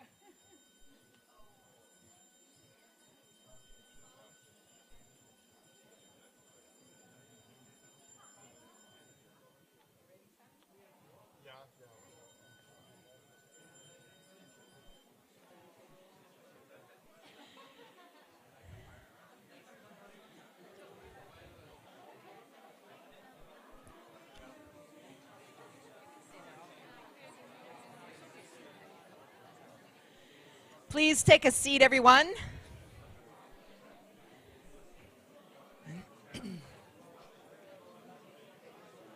All right. We're going to go ahead and start our next session. If you could have a seat. My name is Jillian Martin Mears. I'm from Bright Green Learning. You will see me here in the plenary sessions. I'm the facilitator here in the main room. And I was in Mexico. For those of you who are in the Mexico conference, I was in India with you, so I'm very happy to see some familiar faces and some new faces as well here at the Biofin conference. I'm going to give you some tips about the next 3 days that are going to make our time together go smoothly and more comfortable, but after our keynote speaker. So I have the great honor to introduce our keynote speaker. As we know, conservation at the local and community level is absolutely critical globally. And we are very honored today to have a community leader join us to give us our keynote presentation. So I'm going to invite Mr. Simon Mafela to come up. He is the secretary of the Chavula Community Property Association here in South Africa. So this association received land in 2008 and have been managing a very large portion of land for biodiversity conservation since then. And Mr. Mafela, Simon, you're going to tell us a little bit more about the situation in your property association. So if I could invite you to come forward. Thank you very much.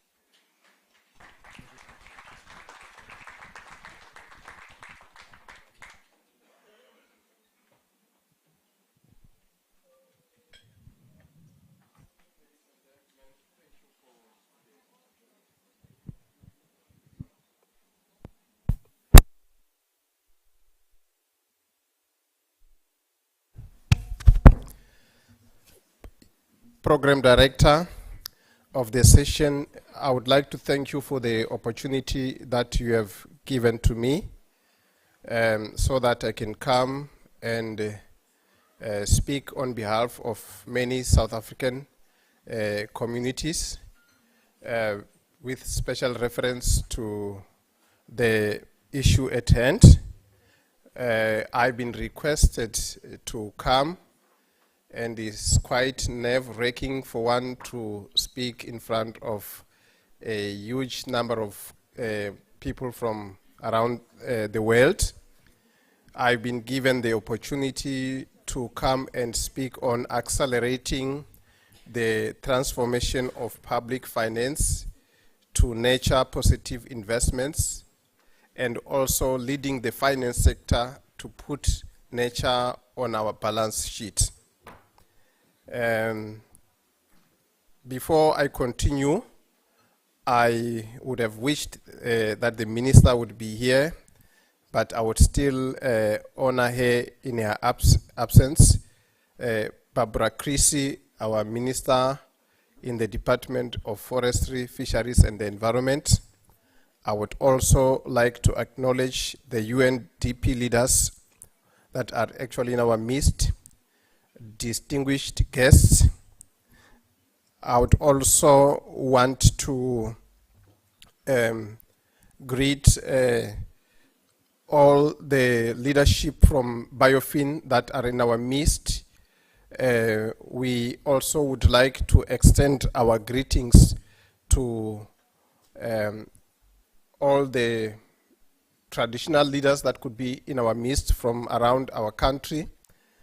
It is indeed an honor for me to stand in front of you here this morning. I would like to greet you once more. I come from a communal property association, as I've indicated already.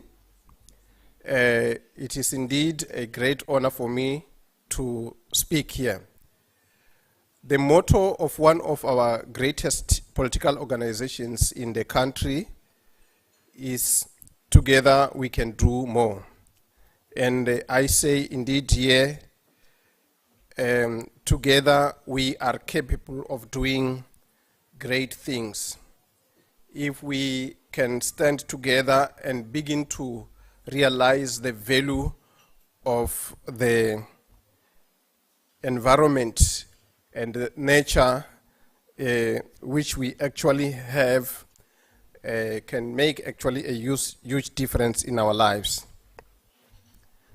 I had hoped that I will get this speech printed, but unfortunately the guys at the reception failed to do so for me, but I will read from this gadget.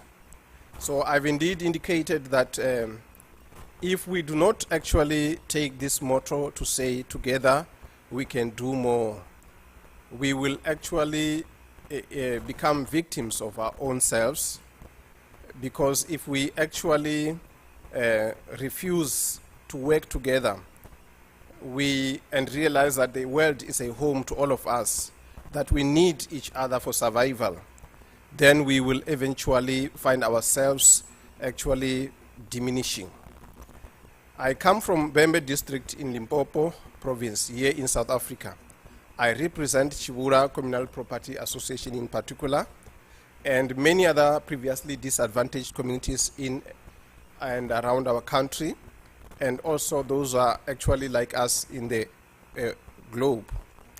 And we have chosen to sacrifice our land to create room for biodiversity economy to thrive, because we could have chosen other sectors. We do have plenty of mines on our, the potential for mines on our land. We do have got the potential to go and do other things like just resettling our communities on the land, but we chose that we should conserve nature. So as we are involved in ecotourism, as we are actually as we have got the first-hand information in this particular area, as ecotourism facility operators, we have seen first-hand the notable impact that nature and positive investment can have on the environment and the local community. Through investing in sustainable tourism practices, we have been able to create a thriving business while we also protect the environment and preserve the natural resources. And then now the story of our community is like this. We actually got our land through the land reform program in South Africa. We are called the Chivura community. We also known as Batwanamba. Those that are actually able to read further about us, you would find that sometimes we are referred to as Batwanamba. And between 1913 and 1935, our ancestors, led by our paramount chief Chivura, lost the land, which is more than almost 1.4 million hectares. And we lost it to the people who arrived then, the settlers, and we began to lose the land gradually until around 1965, almost all of us, we were moved from the land. You can imagine how big the land is if it's almost 1,400,000 hectares. So it is actually almost about 800 farms that we have actually lost. Now this area is situated in Limpopo, just on the northern slopes of the Soutpansbeek Mountain, and it's actually stretches from the Soutpansbeek Mountains up to the Limpopo River. And then the eastern boundary is actually an area which is just east of the Great Sand River, and then it stretches from that area in on the eastern side of the Sand River up to Mogalakwena River, which is our western boundary. Now, like many South Africans, we were actually affected by the deadly and cruel demon of colonialism and apartheid, which actually devastated us. Our people were scattered and almost lost their culture and identity as a result. Now, after 1994, the new democratic government gave us the opportunity to claim our land back. And I'm aware that colonialism didn't only affect South Africa, but many others around the world. So in 1998, our people claimed just over 800 farms, and it was actually very difficult indeed, because our land was now fenced and given names which we actually didn't know about. So when we claim, we had to use the names that we never knew. So you have to claim the farm that because the land was not divided then, it was just an open land. But now when you come back, it is divided. There are farms you have to mention, give numbers for the farms and so on. And it was very difficult for elderly people to can even understand. But through the help of the Department of Land Reform and Rural Development, we managed to really succeed to get our claim gazetted.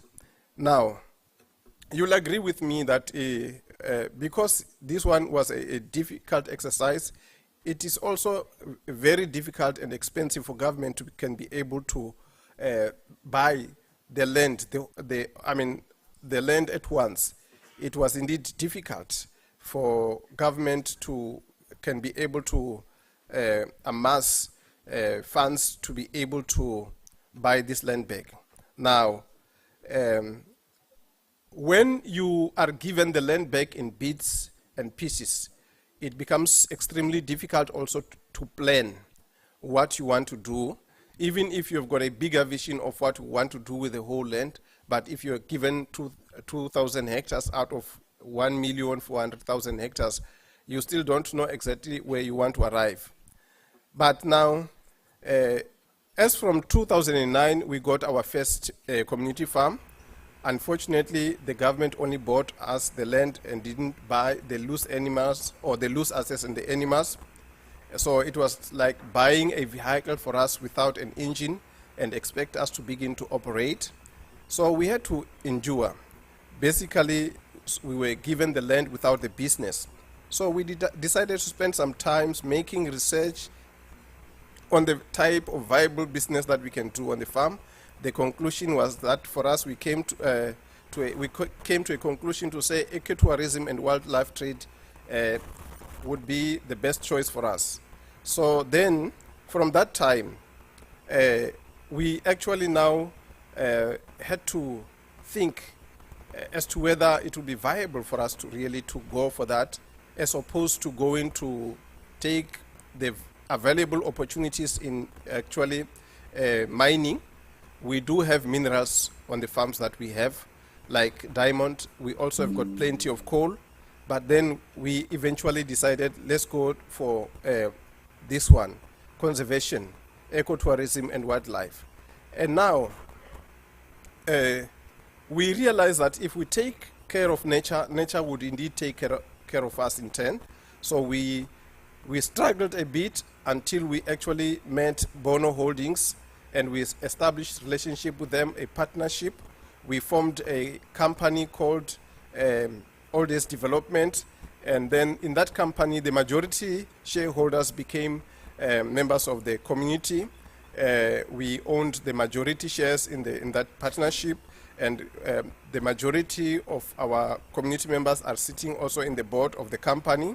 So this company is now responsible for running the business.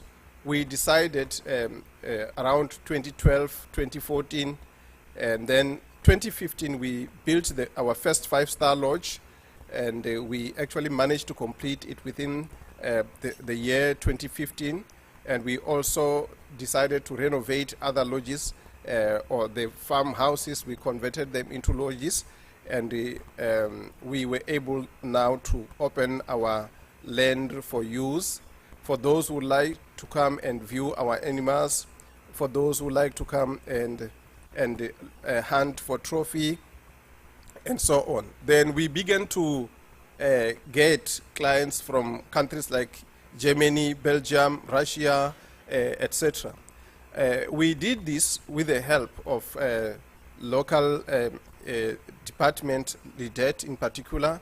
We also got some support from SANBI, South African National Biodiversity Institute, the Department of Forestry, Fisheries and Environment, SANParks, and of late UNDP also, through some officials working for DEF, also joined, and they are really assisting us. They played different roles up to now. However, we still have got a long way to go. There are some gaps that we still have to cover, and now what I can report to you is currently out of the big 5, we have 4, which is elephant, lion, leopard, and buffalo. We also have got plenty of other plain species, but the numbers are not enough. I mean, we do have other species. Remember, when you get the land, you don't get animals, so you have to make everything slowly. So we do have animals, species like eland, kudu, sable, Tsetsebi, zebra, impala, nyala, giraffe, waterbuck, blauwelde bears, blesbok, common duiker, and klepsprenger. We do also have these predators like hyena, brown hyena, spotted hyena, the caracal, honey badger, cheetah, wildcat, wild dog. We do have the jackals. We also have got warthogs in the area. Yes, we also have plenty of other flora species, like we do have the famous baobab trees, marulas, mopani, do have alus, and many other species for which are actually also suitable for bioprospecting, where we can go for medicinal and cosmetic stuff. Now, beside that, our farm or our area is home to a variety of birds, snakes, tortoises, crocs. We do have fish and other reptiles, and a lot of other people come only maybe to view the birds, also to do fishing and so on. Now, like I've mentioned, we have got the lodges, and then we actually have about 40 actually birds currently, or on our lodges, where we can be able to accommodate quite a number of people. And then we also do have restaurant and catering. We do have events and conferences. We are doing game viewing, trophy hunting, fishing, and we also have got the chance to grow in terms of game meat.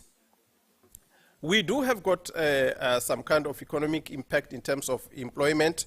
We currently have got 25 full-time staff members. We are also able to sometimes employ up to 125 seasonal staff members doing different things, skinning, sometimes game driving, taking care of fences, and so on. These are some of the things we do. We actually do have some challenges at the moment because we've got almost 20,000 hectares of the land, and out of that 20,000 hectares of the land, even though we do have animals, if you have got some tourists who like to see animals, and if the land is bigger and the animals are fewer, it's a bit a challenge. So we do still have some shortage of game in terms of numbers. We are, of course, not able, we do not have enough funds. We lack sufficient funds to can bring our enterprise to a level where we can say it's fully operational. So we still really are growing. We've got a huge demand because we do have got people from Asia, people from Europe, and from the Americas that are always making some kind of inquiries around the availability of certain activities, like, for example, cultural village and so on. Unfortunately, one of the biggest challenge we have also is an extreme bad road. Our public roads that leads to the project are extremely bad. At one stage in 2021, the president of the country and some ministers wanted to visit us, but it was quite a challenge. The road was extremely bad. We still have got shortage of skills, the professional hunters and so on. We still need to train more, the people in the restaurant and so on. We also experience problem of damage causing animals from Botswana, particularly the elephants. They break fences across the Limpopo River, come into our properties and break the fences and water pipes and so on. But having said all these things, we realize that we cannot give up. We have to continue to work hard. And we realize that for us to be able to succeed, indeed, looking at what we have been given as a topic to say, who should be the key role players to make a difference in terms of financing? The state, the private sector or banking sector should play a fundamental role. So we realize that for us to be able to change, we need to accelerate transformation. There is a need for the finance sector to actually take a lead in terms of changing. Nurturing, the concept of nurturing is to say you make something grow by taking extreme care, making sure that you don't actually break it in the process of leading it. So the finance sector should not be judgmental when it comes to communities. We have seen in many cases where the private sector would say, you bring your business plan, and they look at the business plan, they tick and say, no.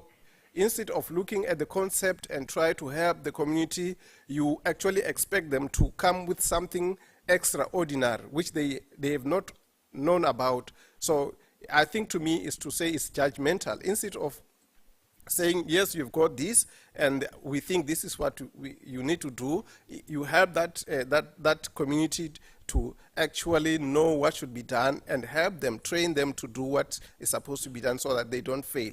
I mean, even our children, they make mistakes, but we still have to lead them. So we talk to them, we push them, we guide them so that they can grow and become responsible adults.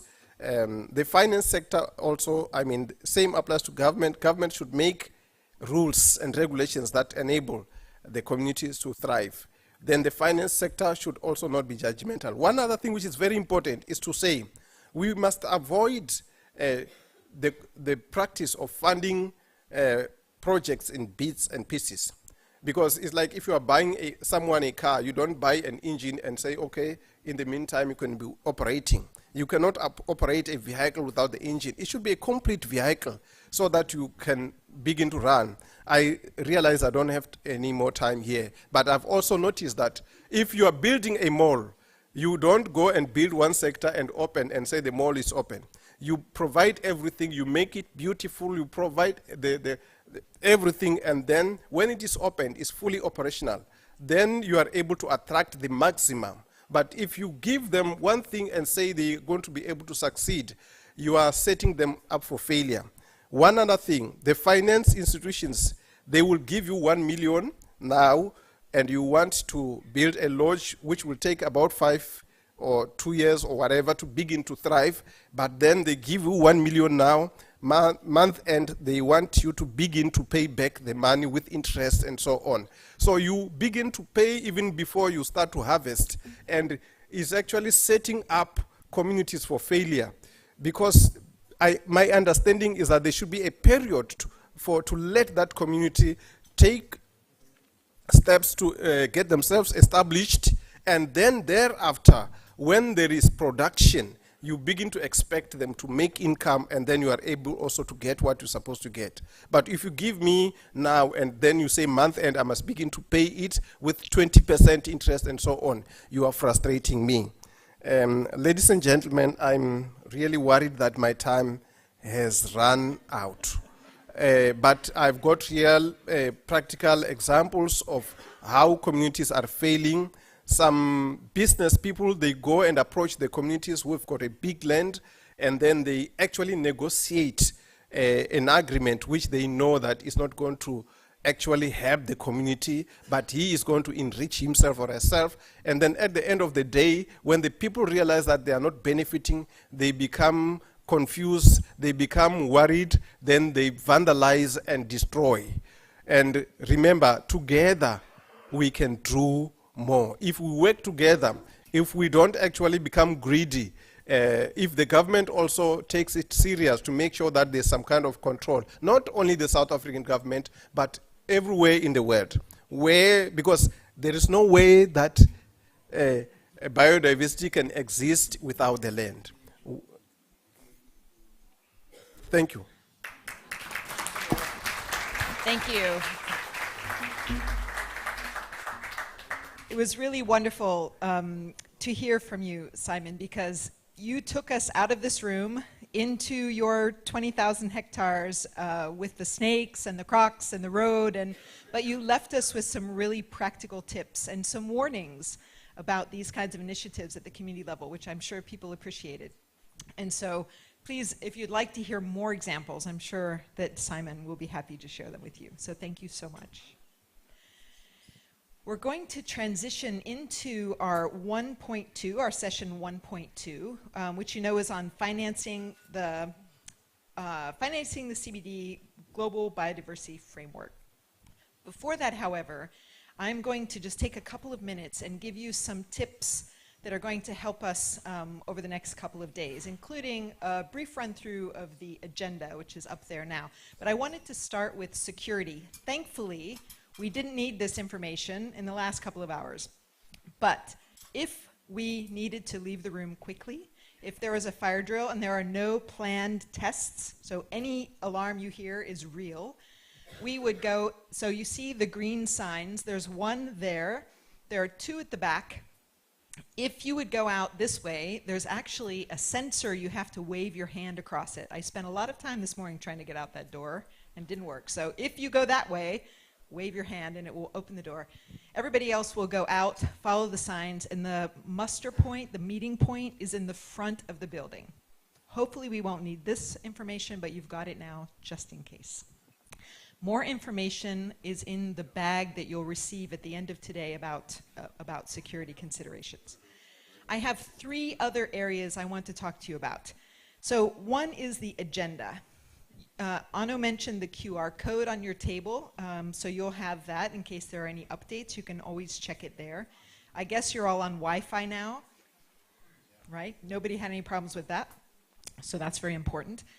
Our meeting will take place, as you see, we have plenary sessions in this room, but we have 2 sets of breakouts. The breakout rooms are called Cotopaxi and, what's the other one called? Mountain room, Everest room, sorry. Those are small rooms. So it's first come, first serve for all the parallel sessions. If you're very eager to get in one of those rooms, you need to go promptly. We're really going to try to keep the timing, especially for the parallel sessions. So just pay attention to where you're going to be going, and after lunch, we will go directly to parallel sessions. So I just wanted to make sure you understood that.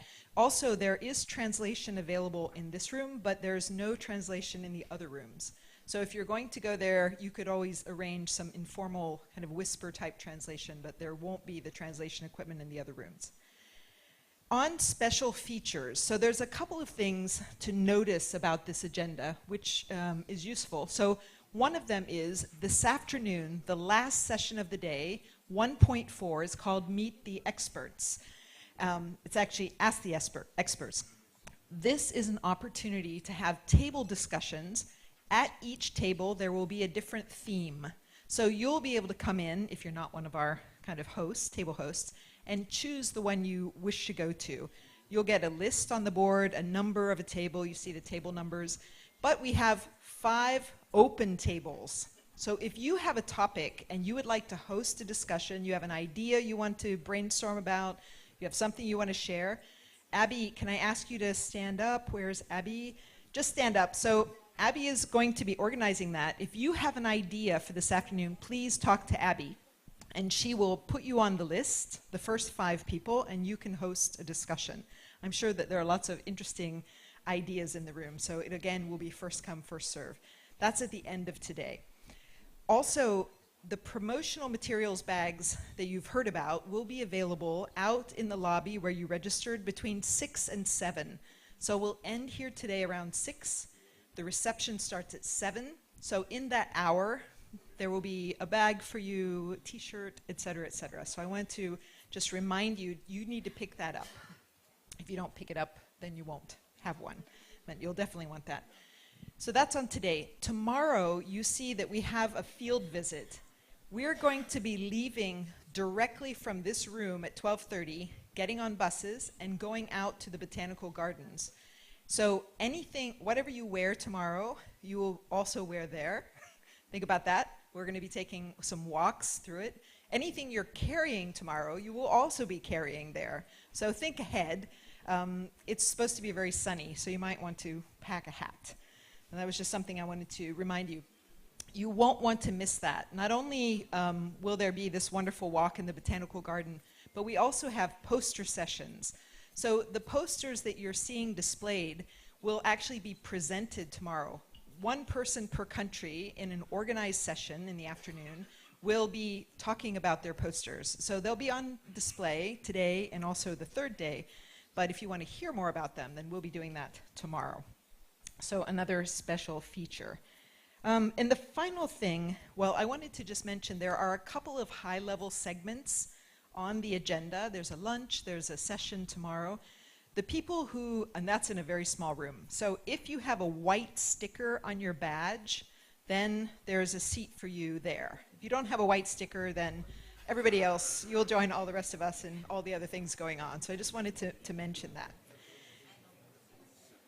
My final point before I hand it over to Anno is reporting for this event is going to be crowdsourced. So we are going to write the report of this event together. Every session you go to, the organizer is going to ask for volunteers, and I'm going to do that now too. They will give you a piece of paper. One of it says highlights, and another paper says a quotable line. So a couple of volunteers for each session will be asked to write a couple of bullet points for highlights and a quotable line, including the person that spoke it. So I'm just going to ask right now, who are my volunteers for session 1.2 to give me a couple of highlights and a quotable line? And the same people will do the same for the rest of them. Who would like to volunteer? Raise your hand and I'll come to you. And yes. Okay. I'm just going to do this live once and then. Thank you. Who else? Anybody else? Here we go. Highlights. Quotable line, anybody? Will you give us a quotable line? Sure. So I can either volunteer, you can volunteer, or I can volunteer you. You look like you can give me a quotable line.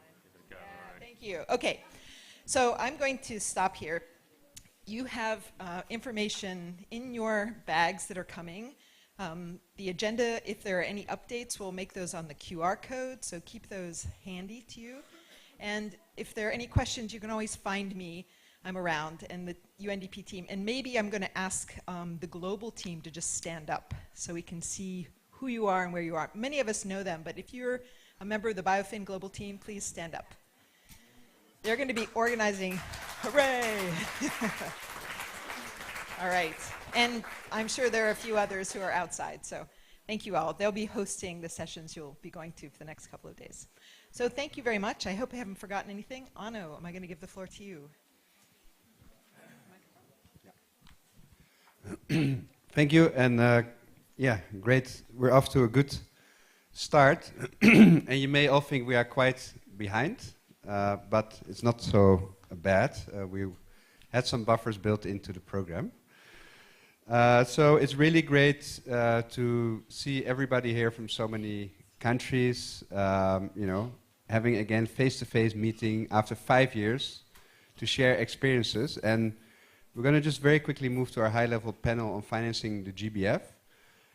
But before doing that, I would like to invite you all to talk to your own table and spend 5-10 minutes to introduce yourself and talk about something interesting related to biodiversity finance that you're working on in your country.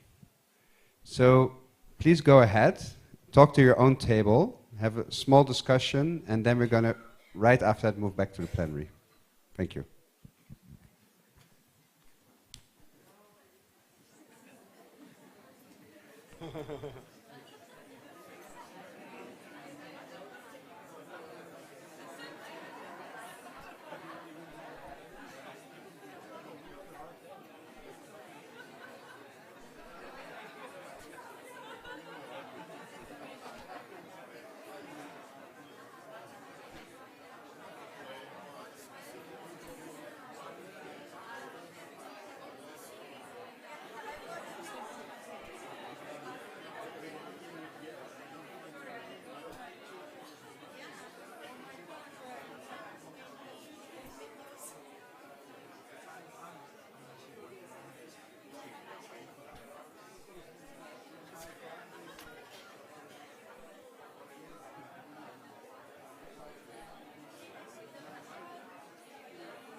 Hello? Hello? Okay, sorry to disturb you. Some of you want more time, but you can just meet up at lunch, dinner, late at night. It's up to you. So let's now move to our panel discussion, if you don't mind. I see people are in very active discussions. So I would like to call now for our high-level panel on financing the GBF. And if you could please close your table discussions now. Everybody also in the back. I would like to welcome to the stage, we have some cozy chairs. We're going to relax a bit. I would like to welcome Ms. Chiluba Mercy Munoni, Assistant Director of Financial Sector Policies and Management of the Finance Ministry of Zambia. Please come to the stage.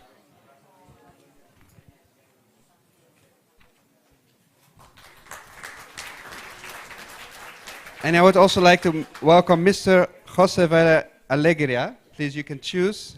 It's still a freestyle choice. Vice Minister of Finance in Guatemala.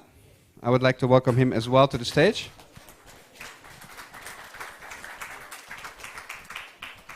And as well, Mr. Achalendra Reddy, Chairman of India's National Biodiversity Authority, who's up here.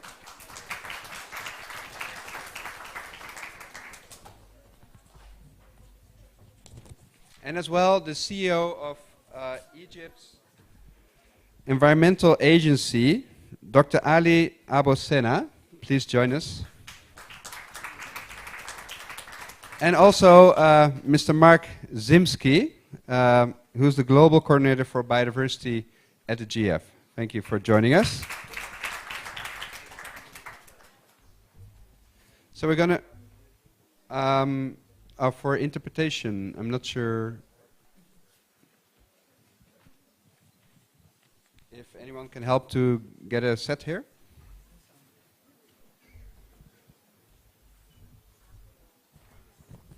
We'll make sure to get you the headset, yeah. So thank you for joining us here today. And we know, of course, that when we look at the GBF and the finance gap, it's a very daunting task. So, filling the finance gap is a huge effort, but will consist of many different building blocks at national level. So let's examine a few of those building blocks from countries. And we're going to have 2 rounds of question, if time allows, for our panelists. So we would like to start with Ms. Chiluba, of course, ladies first. And it's going to be really interesting because we know that the finance sector is kind of waking up to the topic of nature and biodiversity. It's a kind of very big awakening. And all around the world, the finance sector is trying to figure out what can we do? How can we finance nature-positive investments? How can we reduce negative impacts? And actually, Zambia is one of the leaders in this field, so it's very exciting. Therefore, Ms. Chiluba, considering the work that's been pioneered in Zambia, please tell us what you have done to integrate biodiversity into the finance sector. The floor is yours. Thank you so much, and good afternoon to everyone. I want to hear the response. At least I'm the only lady here. Good afternoon. Thank you so much. So I'll just have a quick run through of what we have done as a country. And like he has rightfully put it, these are building blocks that some of the initiatives that we are putting in place to just see how we integrate biodiversity finance into the financial sector. I just thought I could highlight, like he has also indicated, that Zambia is one of those that have been at it for quite some time. And just to highlight that we did indeed have our first NB SAP in 1999, and since then I think we've been thriving to see how we could integrate into various policies and government systems. So to start with, at a very high level as a country, we do have national development plans which run for 5 years. We are currently implementing our 8th, and just to try and get that high level involvement and resource allocation, because these national development plans, actually, it's a framework that helps us to allocate finances effectively to things that we prioritize as a country.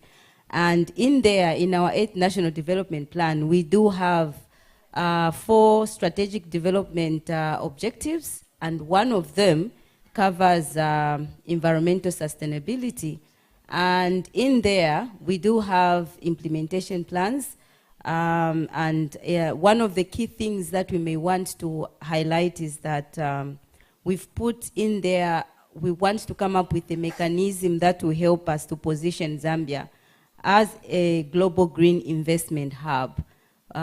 We hope that we can come up with so many regulations and incentives in that space. We do have a lot of sectors. I think when we were given the opportunity to discuss there, we were asked, do you have a biodiversity budget line? And we said it's quite a difficult question to answer because it cuts across so many sectors. We have the energy, we have agriculture, we have tourism and all those sectors. Then the other thing that we've really worked on to try and, as part of these building blocks, we have developed the Capital Markets Master Plan, which is a 10-year plan. And in there, we have included things to do with green bonds, as well as the green funds, which is more of the mutual funds. And my colleague, probably tomorrow, will go into details to discuss what exactly we're doing under that space of the green bonds. We also do have integrated in our national budgets. I'm coming from the Ministry of Finance, and we have to make sure that we budget for some of these interventions at that level. I think we saw it coming so much in the 2022 national budget, and building on what we achieved in 2022, we saw also a number of activities being budgeted for under the 2023 budget. And just to highlight a few of those things that we try to include in our national budgets for 2022 and 2023, the green bond, which I've spoken to, as well as we are working on the carbon trading. I was just discussing with one of the colleagues here from India who told me about how they are actually thriving in that space, and just shared some of the challenges that they're experiencing. For us, we just recently launched what we are calling the interim regulations in that space while we wait to enact a climate change act. So it would be good as we interact to also just learn how other countries are actually operating in that space. We are also looking at timber exchange. It's one of those issues that we raised in our 2023 national budget, where we're trying to see how do we best get value for money regarding the natural resources that we have, and in so doing it provides some kind of a framework that protects the environment as well as deforestation. I'm not so sure how much time I have. Okay, thank you so much. I think I would, with all that, and obviously we're gonna continue to collaborate in that space, I would just like to say that as a country, we do have some kind of an implementation framework which helps us to have a more coordinated approach in the way that we do our interventions.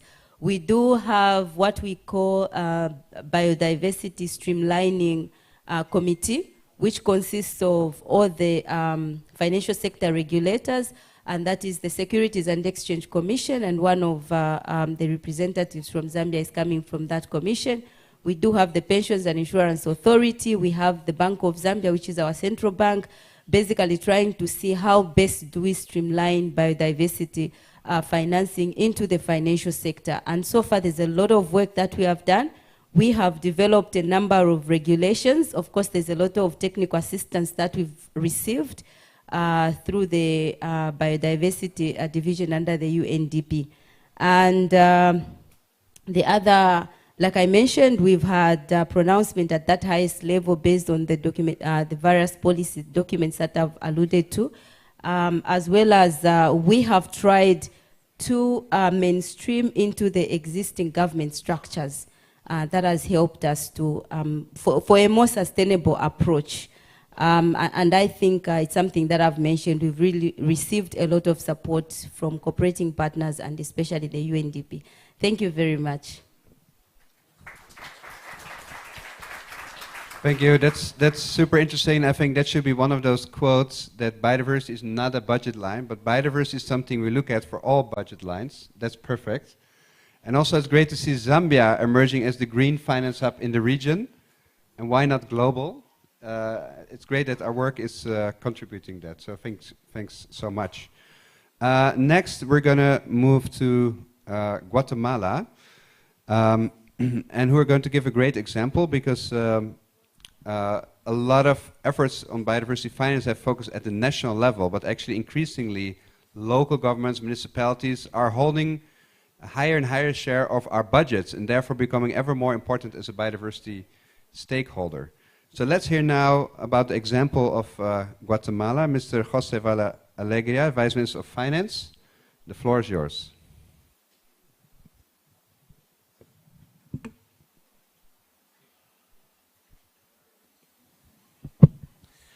Buenas tardes a todos. Es un gusto estar aquí compartiendo con todos ustedes. Aquí les trae una presentación de lo que es el presupuesto por resultados aplicados en Guatemala, que venimos pues aplicando esta metodología de gestión por resultados desde el año 2012. Podemos pasar a la siguiente diapositiva, por favor.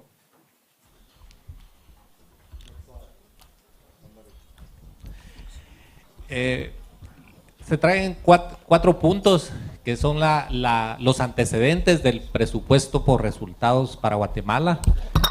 Algunas municipalidades o gobiernos locales o subnacionales que han sido piloto en Guatemala, apoyados por Biofin, que es con enfoque de presupuesto por resultados. Las lecciones aprendidas que se han tenido de este proyecto piloto y también algunas oportunidades que se pueden escalar con el enfoque de presupuesto por resultados. La siguiente. Okay. En Guatemala se implementa por ley la gestión por resultados. Presupuesto es asignarle a algunos resultados que nosotros pretendamos alcanzar.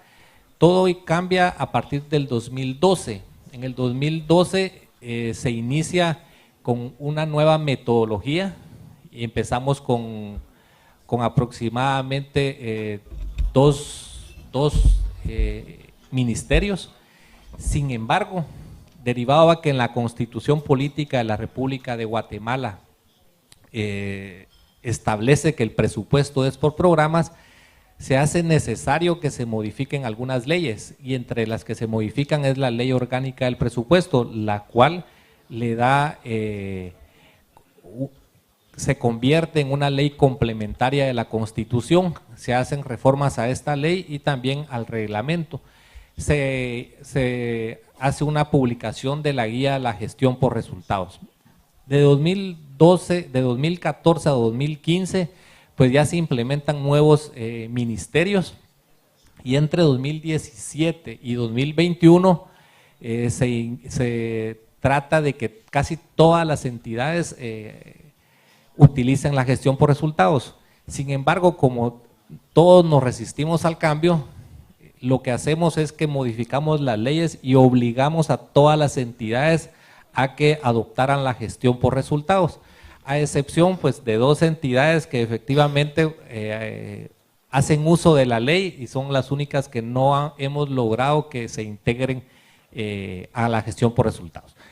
Ese es un proceso que hacemos en Guatemala. Sin embargo, están los gobiernos locales o los subnacionales, que en Guatemala pues tenemos 340 municipios, 340 municipalidades, de los cuales pues paulatinamente se han propuesto cada año integración de 20 municipios o municipalidades a la gestión por resultados, pues de los cuales hemos llevado aproximadamente 140 al año 2022 y se estima que en este año otros 20 para llegar a 160, lo que nos hacen falta pues 200 municipios para que se adopte la gestión por resultados.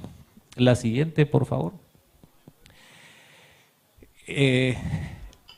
De todas las entidades o todos los municipios, se han trabajado con 10 municipalidades con el apoyo de Biofin, que para incluir la biodiversidad en los instrumentos de planificación. ¿Qué es lo que se pretende?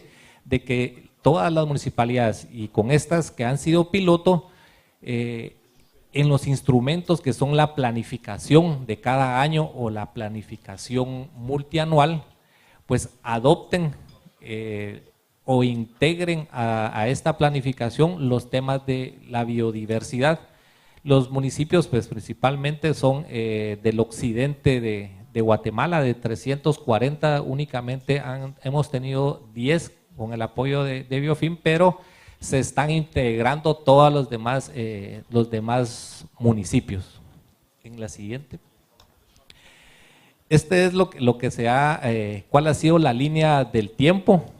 Se ha creado una línea de presupuestaria de la biodiversidad al inicio con 5 municipios, invertido aproximadamente $297,300. Sin embargo, esto es lo que se ha identificado con estas municipalidades. O sea, sí hay más recursos que se están orientando a este tema, sin embargo aún no se han cuantificado. Entonces se está iniciando con ese proceso de cuantificar los recursos que se orientan al tema de la biodiversidad. En estos años pues se ha ido incrementando año con año, de 2018 al 2019 pues ya se incrementa a $456,000 y pues va llegando al 2022 cerca del millón de dólares invertidos en estos 10 municipios. Sin embargo, aún nos quedamos cortos porque, como les digo, siempre estamos en proceso de incrementarlos o identificar esos recursos. También se ha realizado un fortalecimiento a la estrategia fiscal ambiental, que es específicamente a través del eje 2 de la asistencia, que consiste en una asistencia financiera a los gobiernos locales. Y también se ha implementado o se desarrolló una guía de clasificación del gasto público municipal ambiental. En todos los municipios ya se empiezan a identificar cuáles son los gastos ambientales o que están orientados a la biodiversidad para que se pueda cuantificar y ver la importancia que tienen los gastos en el tema ambiental. Es importante indicar que en los gobiernos municipales el principal financiamiento de estos gobiernos provienen siempre de la administración central, lo cual pues es importante de que se mejore la recaudación de los ingresos de cada gobierno local. La siguiente, por favor. ¿Qué lecciones hemos aprendido? Pues que se necesita mayor acompañamiento técnico para fortalecer las capacidades de las municipalidades en la recaudación de los ingresos. También se deben de plantear estrategias para continuar con el diálogo de las nuevas autoridades, porque toda autoridad nueva se resiste al cambio y piensa que el identificar los gastos es como controlarlos un poco más. Entonces hace falta concientizar de la importancia que es el tema ambiental y que no es una auditoría o les están contando las costillas a las entidades. Entonces es bien importante que en las comunidades o en los gobiernos locales se concientice sobre la importancia de los servicios ambientales y las funciones ecosistémicas, que sí entendamos por qué es importante el cuidado del medio ambiente. Se debe sensibilizar y capacitar sobre la importancia de la autosostenibilidad financiera para la conservación de la biodiversidad, y también es bien importante un apoyo estratégico futuro a las municipalidades en la actualización y capacitación constante al personal de las direcciones financieras. Es bien importante que se esté capacitado el personal para poder clasificar los gastos que permitan contribuir de una mejor manera a la protección de la biodiversidad. La siguiente. ¿Qué oportunidades tenemos? Que al momento que se implemente un clasificador temático o un seguimiento especial del gasto, se logre identificar este gasto que se destina a la conservación de la biodiversidad. Se debe de incorporar la aplicación de la gestión por resultados a todas las municipalidades del país. En este tiempo que se ha incrementado en 140, es bien importante que en los municipios o en las municipalidades se determine o se planteen resultados para la conservación de la biodiversidad. Actualmente en la administración central contamos con uno que es bastante claro, que es incrementar la masa boscosa en Guatemala. Sin embargo, solo es uno, y de los cuales no se le ha dado la importancia suficiente, pero nos encontramos en ese proceso para la conservación de la biodiversidad. Otra de las oportunidades es estandarizar la aplicación de la gestión por resultados entre los gobiernos locales y la administración central, que actualmente se encuentran separados. Sin embargo, es bien importante esta estandarización. Y la otra y última es que la implementación de un clasificador temático va a permitir que las autoridades mejoren la percepción de la inversión en la biodiversidad para contar que obtengan la mejor importancia de los servicios ambientales. Muchas gracias. Thank you so much. It's a very inspiring example, and great that you have already seen expenditure of around $1 million. It's a great result, and now scaling up this work. And I think all around the world, this is an opportunity to look into for scaling up finance to the GBF. Let's knock on the door of municipalities, of local governments, as an area that hasn't perhaps been explored so much before. So thanks for your contribution. Now we'd like to move to India, and we have the pleasure here to have with us Mr. Achalendra Reddy, the chairman of India's National Biodiversity Authority. And also India has pioneered a lot of, I think they're going to put up your visuals very soon. India has, of course, pioneered a lot of mechanisms, financing mechanisms already, but in particular also has done really interesting recent work on access and benefit sharing. And let's not forget that access and benefit sharing is an important benefit sharing is an important goal of the GBF as well. If you think about financing, we have the positive and negative expenditures, but we also have benefit sharing as a really important goal. So I think the example of India's work will be really interesting for everyone here in the house. And Mr. Reddy, over to you. Sorry? Yes, of course. So can you tell us how India's work on ABS, can you share on India's work on ABS certification scheme, and how can we ensure that recipients contribute to biodiversity conservation efforts to sustain the gains of ABS? Thank you. Thank you. Thank you, Dr. Ono. Distinguished participants, a very good afternoon and namaste. Thanks to UNDP and Government of South Africa for hosting this and for arranging a wonderful offline and physically a meeting after 2018. Thanks to UNDP and all the contributors and organizers. My co-panelists, and next please. Yeah, there are two, we all know that Biodiversity Finance Initiative was launched in around 2012, when 36 countries have joined, and India was one of the pioneers joining the Biodiversity Finance Initiative. And now coming to a recent one, that is Coming-Montreal Global Biodiversity Framework. Thank you. Now, there are 23 targets, and let me focus only, the relevant one, 13 and 19 are highly relevant. 13, as you all know, access and benefit sharing and financial support, legal, administrative, and other measures have to be taken to implement, rather operationalize the access and benefit sharing mechanism. And then target 19, which deals with the financial resources and capacity building. We all know that the pain point in implementing the earlier targets also, the Aichi biodiversity targets and the pain point was the financial resources mobilization. This we all know from the previous last 10 years. Now there are other GBF targets, 14, 15, 21, 22. Since time is very short, I will not be speaking verbatim on those targets. Now friends, coming to the Biodiversity Finance Initiative, we have in collaboration with the UNDP, Ministry of Environment and Forest, Government of India, and the National Biodiversity Authority, an autonomous and statutory body under the Government of India, we three have come together and did this exercise. I did this work thanks to UNDP for supporting this work.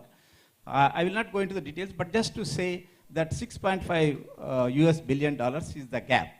That means first we did budget expenditure review, thereafter the financial needs assessment, then the gap that is coming to for India specific activity under this program, under this project where this document has been brought out, that is Biodiversity Finance Plan. So the finance gap as per the exercise is around $6.5 US billion.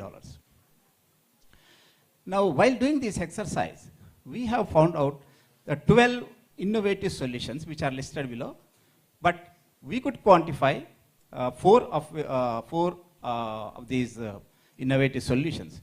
Because as we all know, in the morning also the speakers have highlighted, learned speakers have highlighted, that public financing is the main one so far. But in order to implement the GBF framework, unless we go for innovative solutions, it will be very, very difficult for us to mobilize the financial resources for implementing, for achieving the targets set in the COP15 GBF. Therefore, friends, we could see here this, we have listed out. I will not go into the details, it is visible.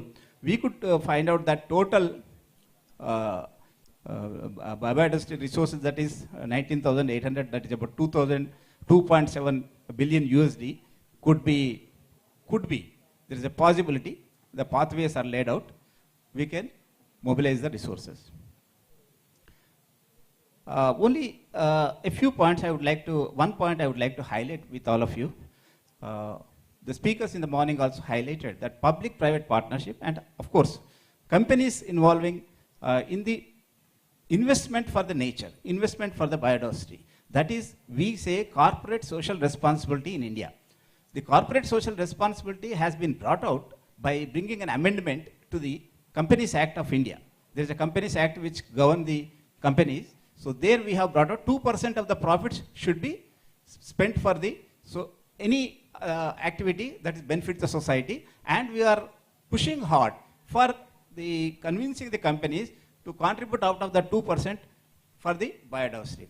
Unfortunately, the biodiversity is a word known for mainly people dealing with the biodiversity, but it is nowadays we are popularizing, we are campaigning for the companies, private industrialists to contribute their share into the biodiversity conservation.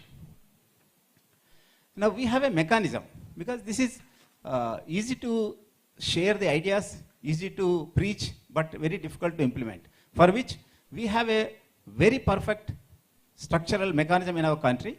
The Ministry of Environment, Forests and Climate Change is at the apex, which deals with the policy issues. NBA, which I am heading, National Biodiversity Authority as chairman, we implemented those policies, and also Biological Diversity Act. Then we have a federal government in a federal structure in our country. The regions, the subnationals, there are 28 subnational governments and 8 union territories which comes directly under central government. They are called state biodiversity boards and union territory biodiversity councils. Now below, biodiversity management committees, they are actually at village level. We have around 6.5 lakh villages in the country. So all in these villages, we could constitute 2.77 lakh. Yeah, the figure is there. we mention in lakhs and crores in India. So you can see in the form of millions and this thing. So this is how we move forward. Then in order to implement the ABS mechanism, we have developed ABS guidelines for our country in 2014.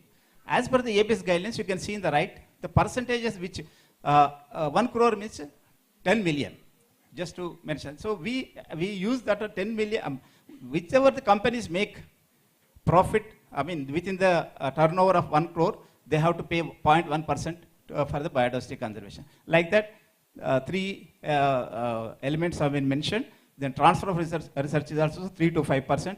Then in case of intellectual property rights, as we all know, when the public, when they get the patent rights, the patent holders, whenever they sell their patents to any company, they have to pay as per the percentage mentioned right side.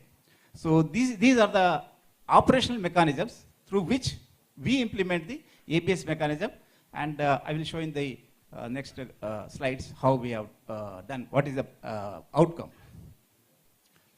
Now this is how the system has been operationalized. So far we have received 7,019 applications since 2002, when the Act was Act was enacted by the Parliament of India. Now 4,367 applications we have entered into an agreement.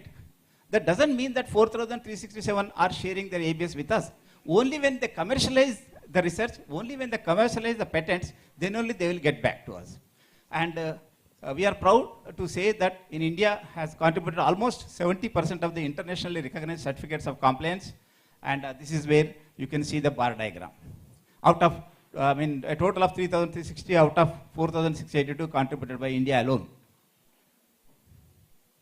Now coming to the point, Mr. Ono was mentioning the different mechanisms to promote ABS. So far we have implemented ABS, but at the same time we have to accelerate the ABS mechanism. Acceleration is required for, again, mobilization of financial resources. So we had a brainstorming session, and luckily again here UNDP has come forward with the help of UNDP, Ministry of Environment and Forest Climate Change, and National Biodiversity Authority have come together and evolved a process called Voluntary Certification Scheme for incentivization of access and benefit sharing. Now what we will do with this new instrument of mobilizing the financial resources through ABS mechanism. ABS is already there, but we are accelerating the ABS mechanism by giving a branding to the companies which comply with the ABS mechanism. By doing so, we are creating a differentiator. That means we give a brand, we give a logo. I am not showing here because a lot of slides will come. A logo will be given. In their marketing, they can use they are the ABS compliant companies. This is something like ethical biotrade or some other ISO or some other Bureau of Indian Standards or some other standards in every country they have for different products. So we use this thing. This is an innovative solution for mobilizing the benefit sharing, mobilizing and accelerating the access and benefit sharing mechanism. You can see it provides the options for consumers also. Those who love nature, those who want to support biodiversity, they will definitely purchase or consume the products that come from the industries, companies, which get this voluntary certification scheme for incentivization of access and benefit sharing.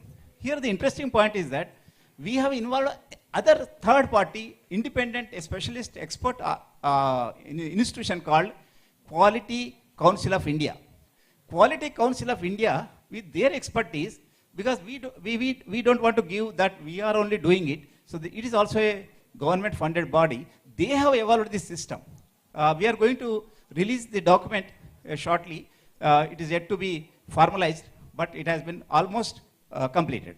So we are hopeful that financial resources can be mobilized by this scheme. That is, shortly we call VCS IABS. Mr. Reddy, sorry, we have to move to the next. I am completing. I'll just one slide only. We have a very costly timber called red sanders wood. We have implemented the benefit sharing here also. You can see almost 150 crores, 20 million USD we could earn as ABS, and states biodiversity boards 70 crores, that is 10 million USD.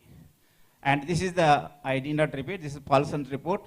And in the morning also, many have shared what is the total financial need requirement, what is the total gap, and this is there. And thank you very much. Thank you for giving a patient hearing. Thank you. Thank you so much. That was a great example of access and benefit sharing, which I know a lot of countries are working on, and especially also addressing the challenge of then how to deliver the funds and sharing some interesting example on certification. Thank you so much. We now would like to move to Egypt. And we have with us Dr. Ali Aboussena, the Chief Executive Officer of the Egyptian Environmental Agency.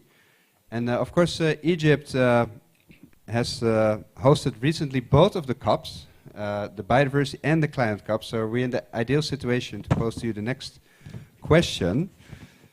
We are always increasingly trying to look for what we call the twin win solutions, those solutions that can benefit strongly the climate and biodiversity agendas. Can you share with us your views on the opportunities countries have in bringing these two agendas together to scale up finance? Okay, thank you very much for having me here, and I would like to thank UNDP for the invitation and the government of South Africa for hosting this very important global workshop on biodiversity financing.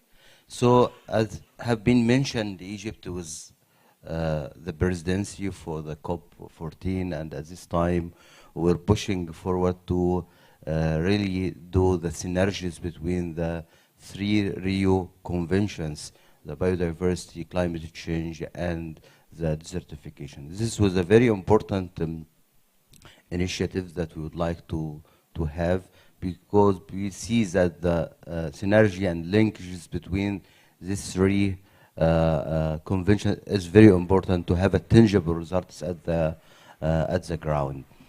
And we were also lucky that we already have we're hosting the COP27. I think some of you were presenting, and at this COP27 we tried to also to put the biodiversity in the agenda to ensure that the linkages between the biodiversity and the climate change and the impact of the desertification.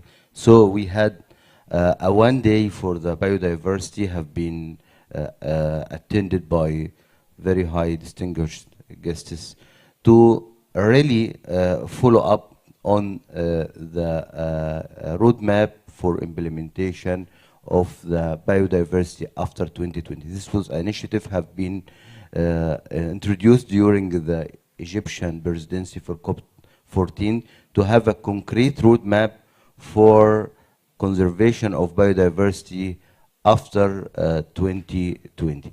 So it was a signal for the world to see what have been achieved, and also it was a preparation for the COP15 that we already participated in Montreal, to ensure that this is a very important time for all of us to think about this, and the outcome have been taken during the COP15, as we were discussing today, the global framework for biodiversity and ensuring how we can really find a solution and innovative financing scheme for the biodiversity.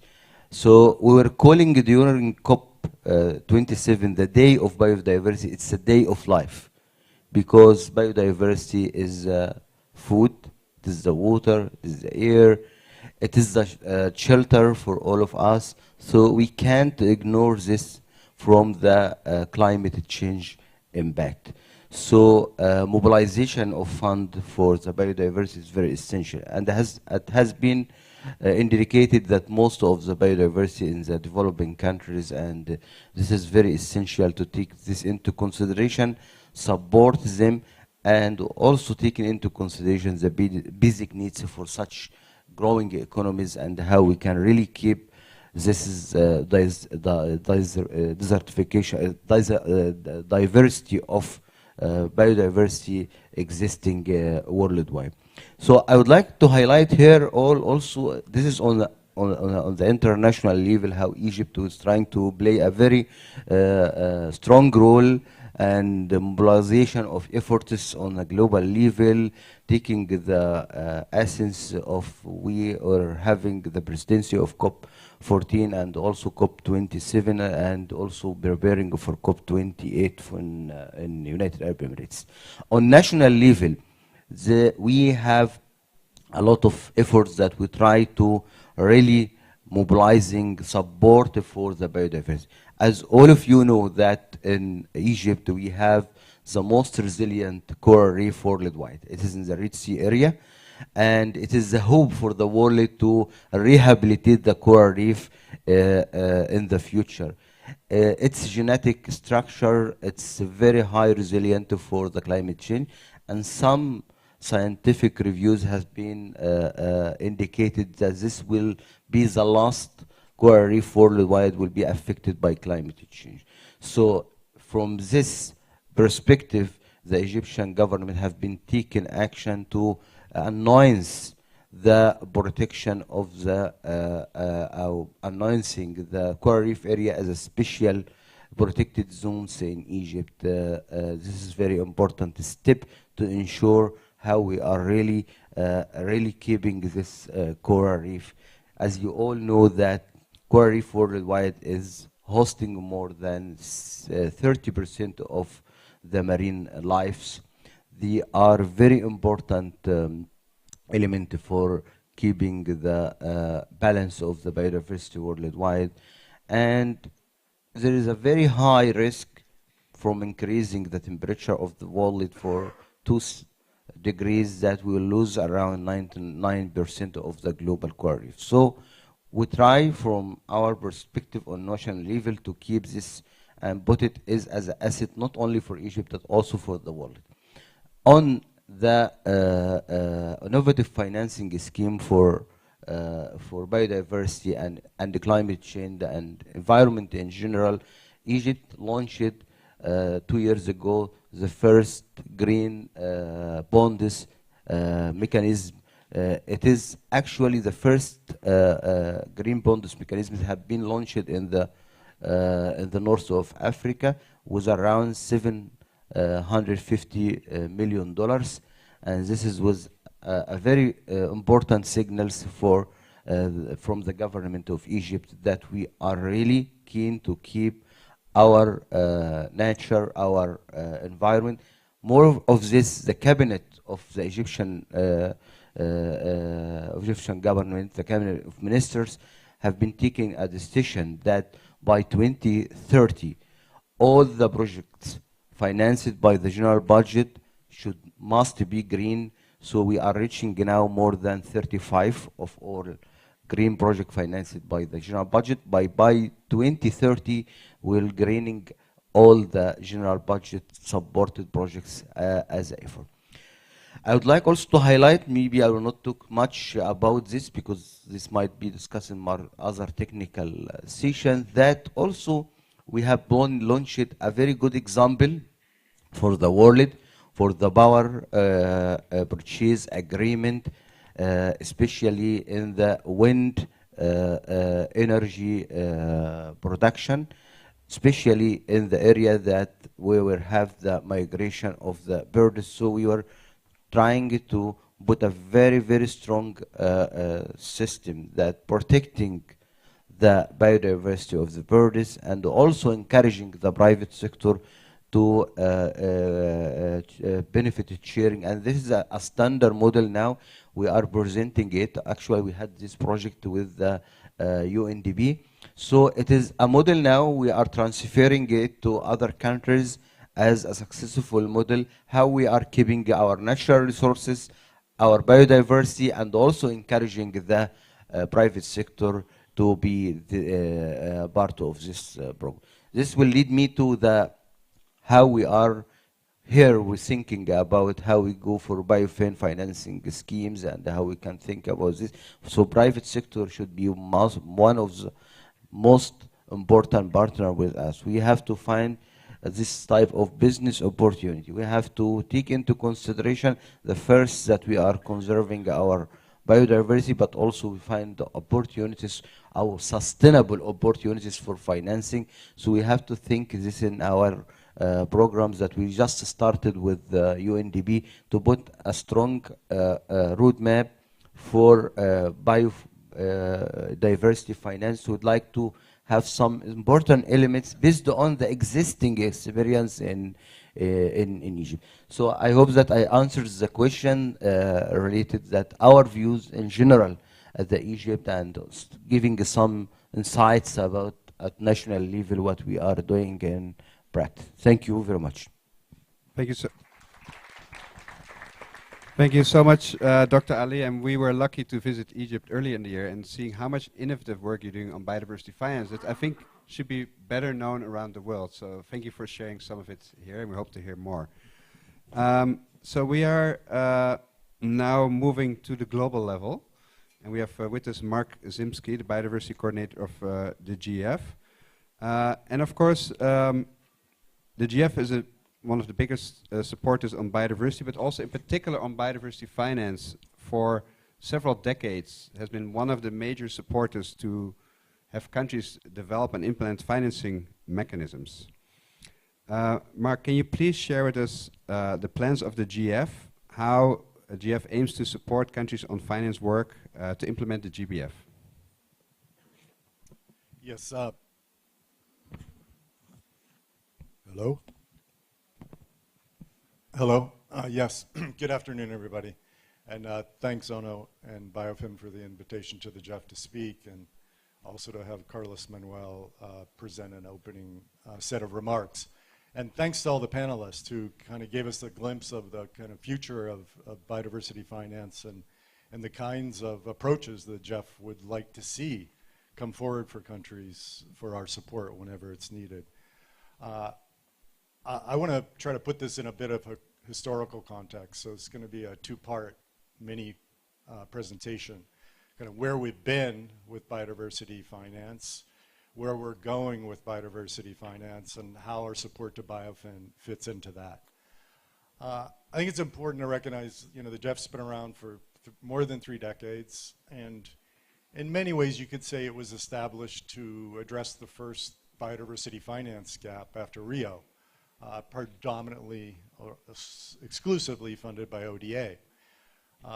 And almost immediately, Jeff started supporting biodiversity financing mechanisms, many of which I see identified in all the posters, which are out in the lobby, and I encourage you all to read them. They're really quite good, and kudos to all the teams who put those together.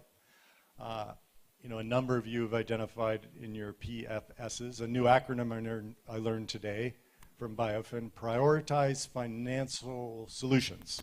I thought that Jeff was the king of acronyms, but I'm learning over the last 4 hours that perhaps we have someone to fight us for that title in Biofin. So conservation trust funds, which find their way into many finance plans that I looked at today. Sometimes called environmental trust funds, forest funds, but in the GEF, in our early decade, we supported close to 50 countries to establish what were then called conservation trust funds, really geared towards meeting the finance gap for managing protected areas, which, as you know, was the primary tool for implementing the CBD for its early years. Subsequent to that, payment for environmental service schemes were supported by the GEF. Our first one was in 1999.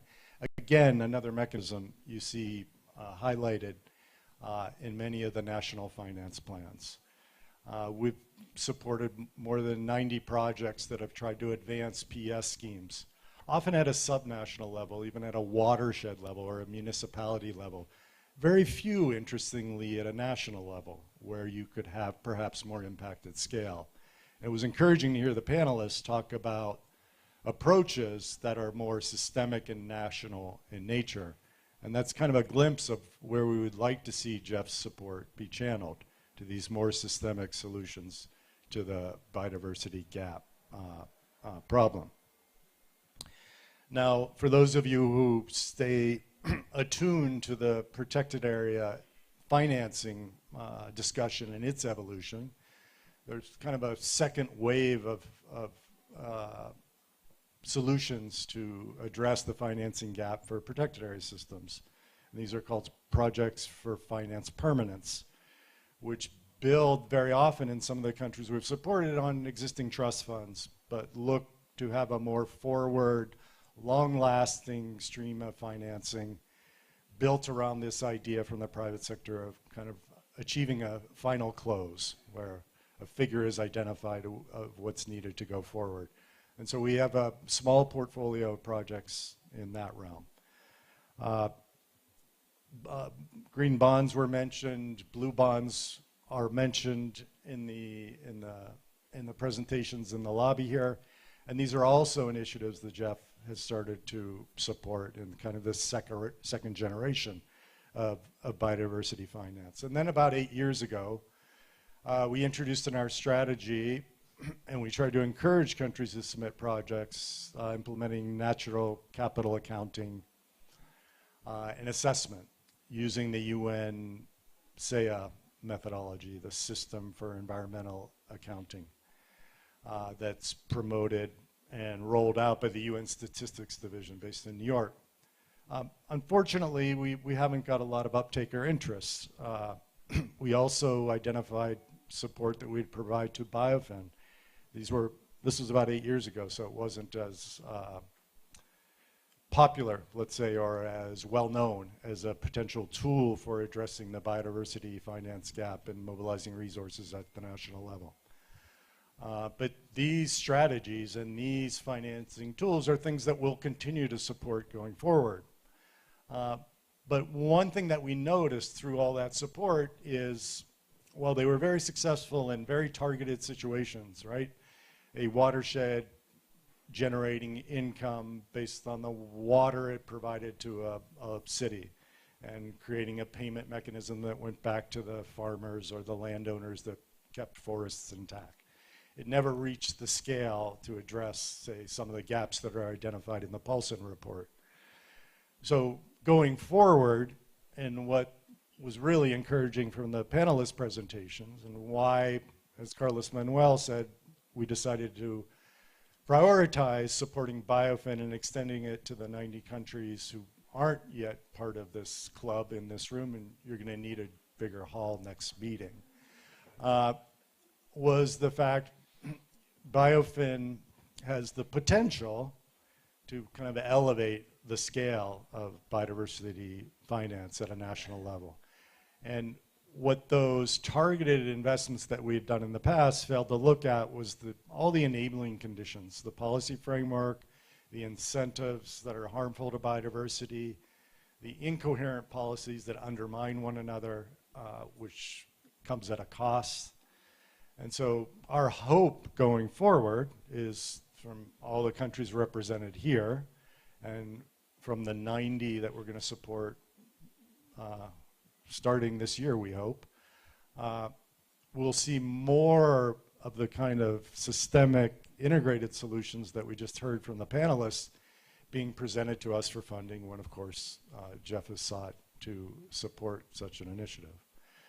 So, I mean, I think we're about to close for lunch, and this may be the last chance I have the mic. So, I mean, the message to give to your operational focal points of the Jeff and your colleagues who prioritize the use of Jeff resources at the national level is, you know, we're open for business for helping to address this financing gap and to go beyond what we've done in the past and these very targeted solutions and looking at some of the more systemic ideas that are identified outside in the room and that we heard from the panelists today.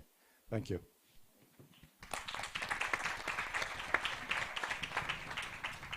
Thank you so much, and there's no doubt that Jeff does whatever it can to support the financing agenda and especially look at its more systemic solutions. So it's great to see Jeff enabling so many more countries to start this journey. So thank you so much for you and colleagues who made that possible. Let's do a big applause for our panelists.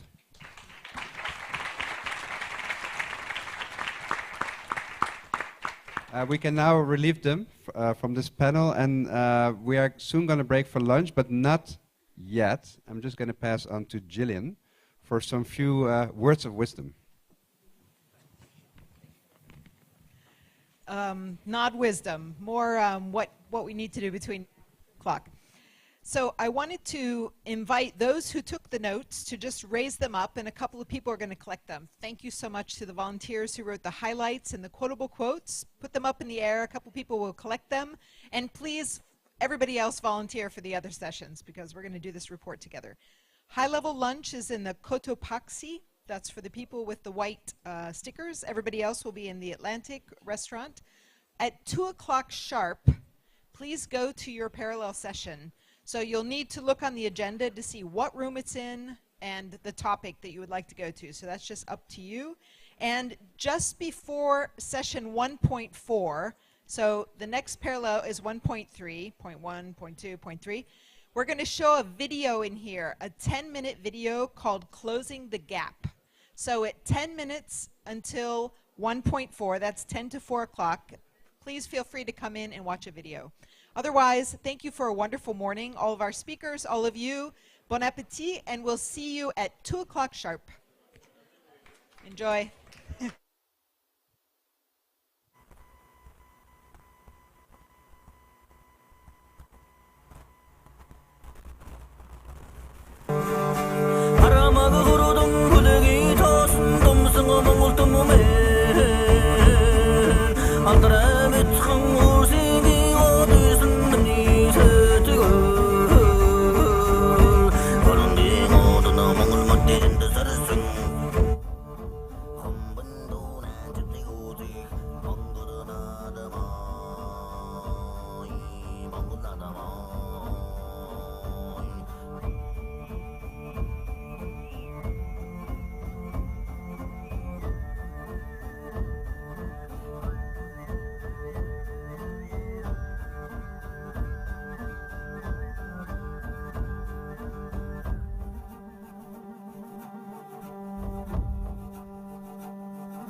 Consider again that dot. That's here. That's home. That's us. On it, everyone you love, everyone you know, everyone you ever heard of, every human being who ever was, lived out their lives. I grew up catching tadpoles.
Hello?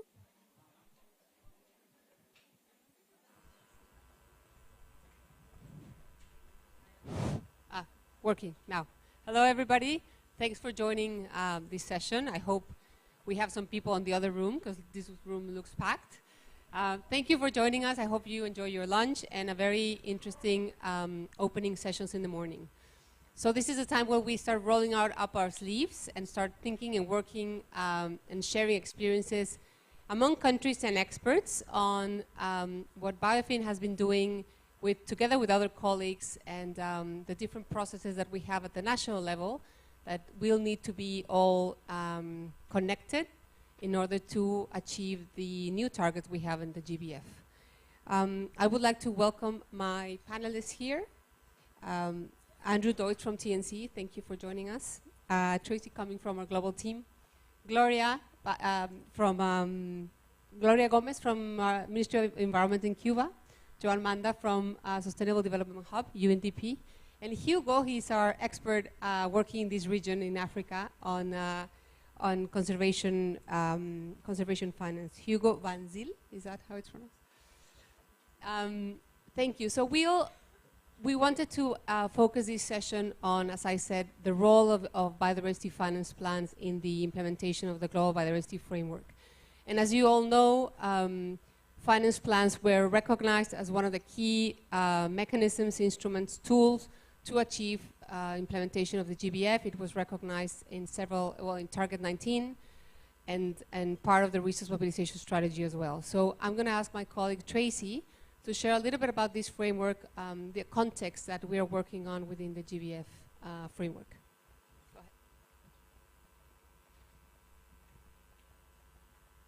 If we can have the presentation.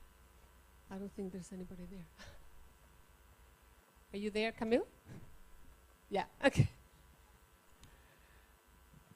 Okay, hi everyone. Tracy Cumming, as Mariana introduced me, thanks very much, and it's wonderful to be here.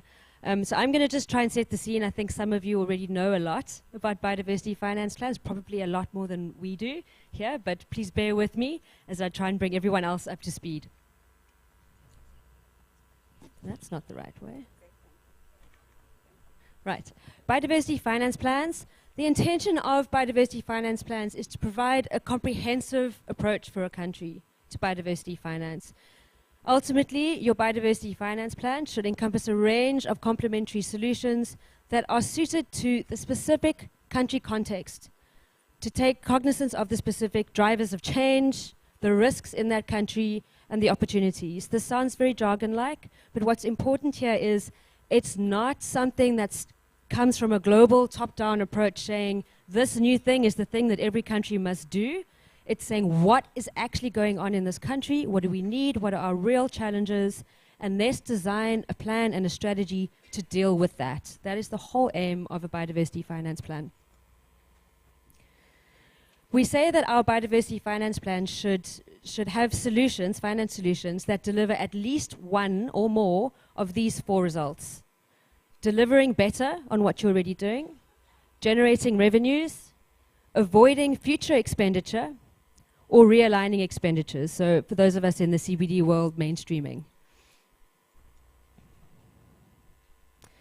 So Mariana's asked me to try and provide a little bit of a linkage between the biodiversity finance plans that we've had our heads in for the last 10, 12 years and the CBD Global Biodiversity Framework that was finalized in December last year. So biodiversity finance plans support the achievement of the entire Global Biodiversity Framework, all 23 goals. The whole point of a finance plan is to make sure that a country has the resources to achieve all 23 goals of the Global Biodiversity Framework. In turn, the type of actions or finance solutions, what just happened?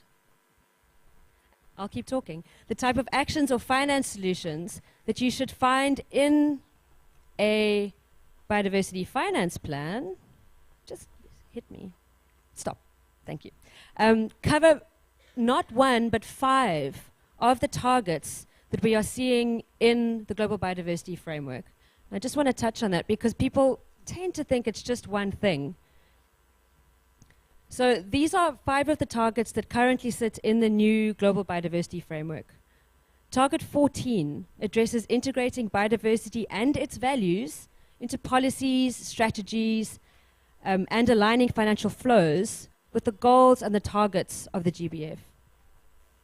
Target 15 looks at finance institutions as businesses. So this is pretty new. Target 15 focuses not on governments, but on financial institutions and businesses to reduce negative impacts, increase positive impacts, and work through legislation and policy, but ultimately influence private sector and financial institutions. This type of stuff should be captured in a national biodiversity finance plan. Target 16 looks at consumers. It aims to empower consumers to make better decisions, for example, through better supply chain transparency or certification schemes that I know some of our Biofin countries are already working on. Target 18 is all about incentives. It says develop new positive incentives to encourage positive behavior, as well as address harmful incentives and harmful subsidies that are already in your country and are causing harm to biodiversity, which ultimately costs the country. And then lastly, Target 19, which everyone knows, is about the money. Target 19 is about increasing resources, international and domestic and private resources. It speaks about collective actions, including IPLCs, as well as stimulating innovative schemes, things like bonds and PES, which is maybe not that innovative anymore. We're getting onto it.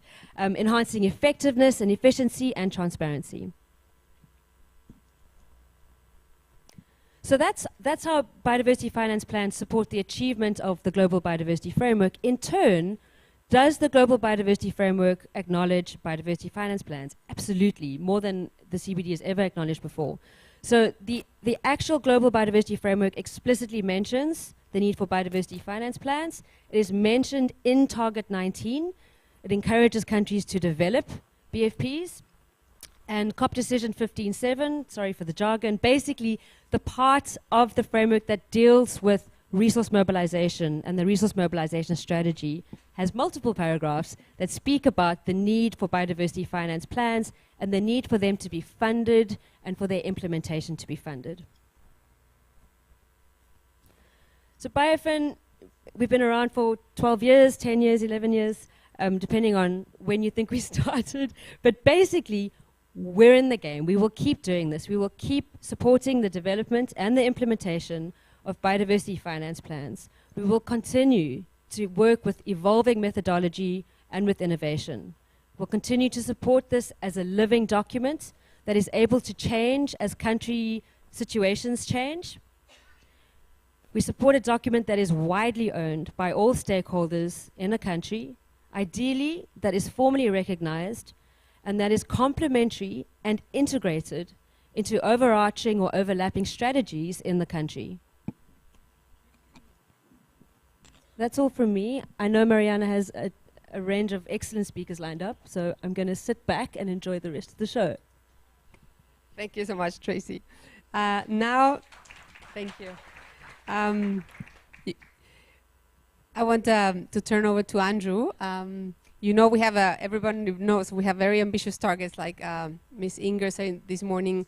Is not only about the 30 by 30 target, but we do know it's a very important target, and TNC has been working for years on very, very successful conservation finance mechanism. So could you share a little bit of that work? And yeah, over to you.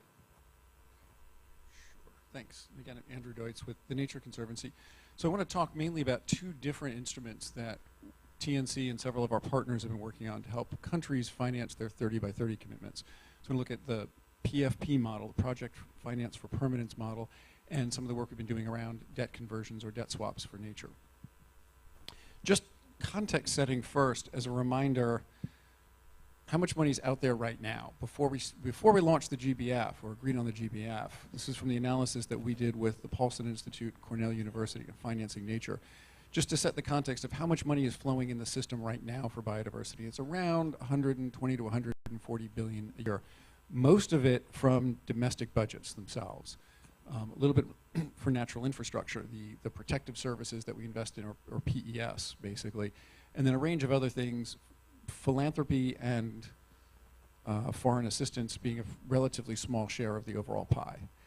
And then to think, again, from the same study we did, how do we close that gap? And probably the most significant opportunities is part of closing the gap is reducing harm, right? The reduction or repurposing of harmful subsidies, the big pieces it blocks in red. And a big piece of it is going to be around the infrastructure sector, from what we're doing with biodiversity offsets, investing in natural infrastructure, and generating some new green financial products. But the point is, in many cases, it's about redirecting the money that's already flowing in the infrastructure, transportation, or agriculture systems, as opposed to always coming up with new money. The new money targets were somewhat less ambitious than we could have hoped in the GBF, frankly. So, to walk you through one of these mechanisms that we're working on, PFPs, or Project Finance for Permanence. Mark Zimsky from the GEF referred to this morning because the GEF has been one of the institutions supporting this model. There have been probably 6 or 8 of these done over the last decade or so around the world. And basically, it's an agreement between, it's a public-private philanthropic partnership where governments agree to take on certain commitments. And you see some of those types of so-called closing conditions of what governments agree to do, in return for investments from the philanthropic sector and international institutions, so GEF, GCF, many of the other bilateral donors, putting together the funding mechanism we call here a capital transition fund that will help incentivize the government to make the necessary reforms to generate more funding over time. So the basic idea of the model is there's a baseline of funding of what the government's already providing. The philanthropic and international donors come together to put money on the table in return for government commitments to increase a set of domestic resource mobilization targets over time. And then that initial transition fund decreases as those other things scale up, right? So you get to a point where the country has in place a number of domestic resource mobilization strategies to fund the 30 by 30 implementation over time, starting from that basic costing. So just to give you a quick idea of what some of these have looked like, these are the list of some of the donors for the PFP that was done in Brazil a number of years ago, the PFP that was done in Colombia that closed last year. There's one under development in Gabon right now, and to my colleagues from Mongolia, there's one under development in Mongolia right now.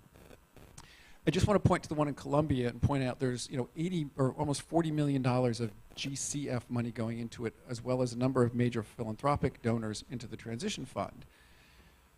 But what's really cool about Colombia, and I think provides a model, is Colombia figured out what are the domestic revenue streams that can be scaled up over time. And here I have to tip my hat to the Biofin team, because Colombia's analysis of what could be done for domestic resource mobilization came out of their National Biodiversity Finance Plan that they did with Biofin. And they settled on a couple of resource generation mechanisms. So there's a share of the carbon tax that is now dedicated to funding for the Protected Areas Network. There's a share of the royalties from extractive industries, and there's a share of the biodiversity offset revenue.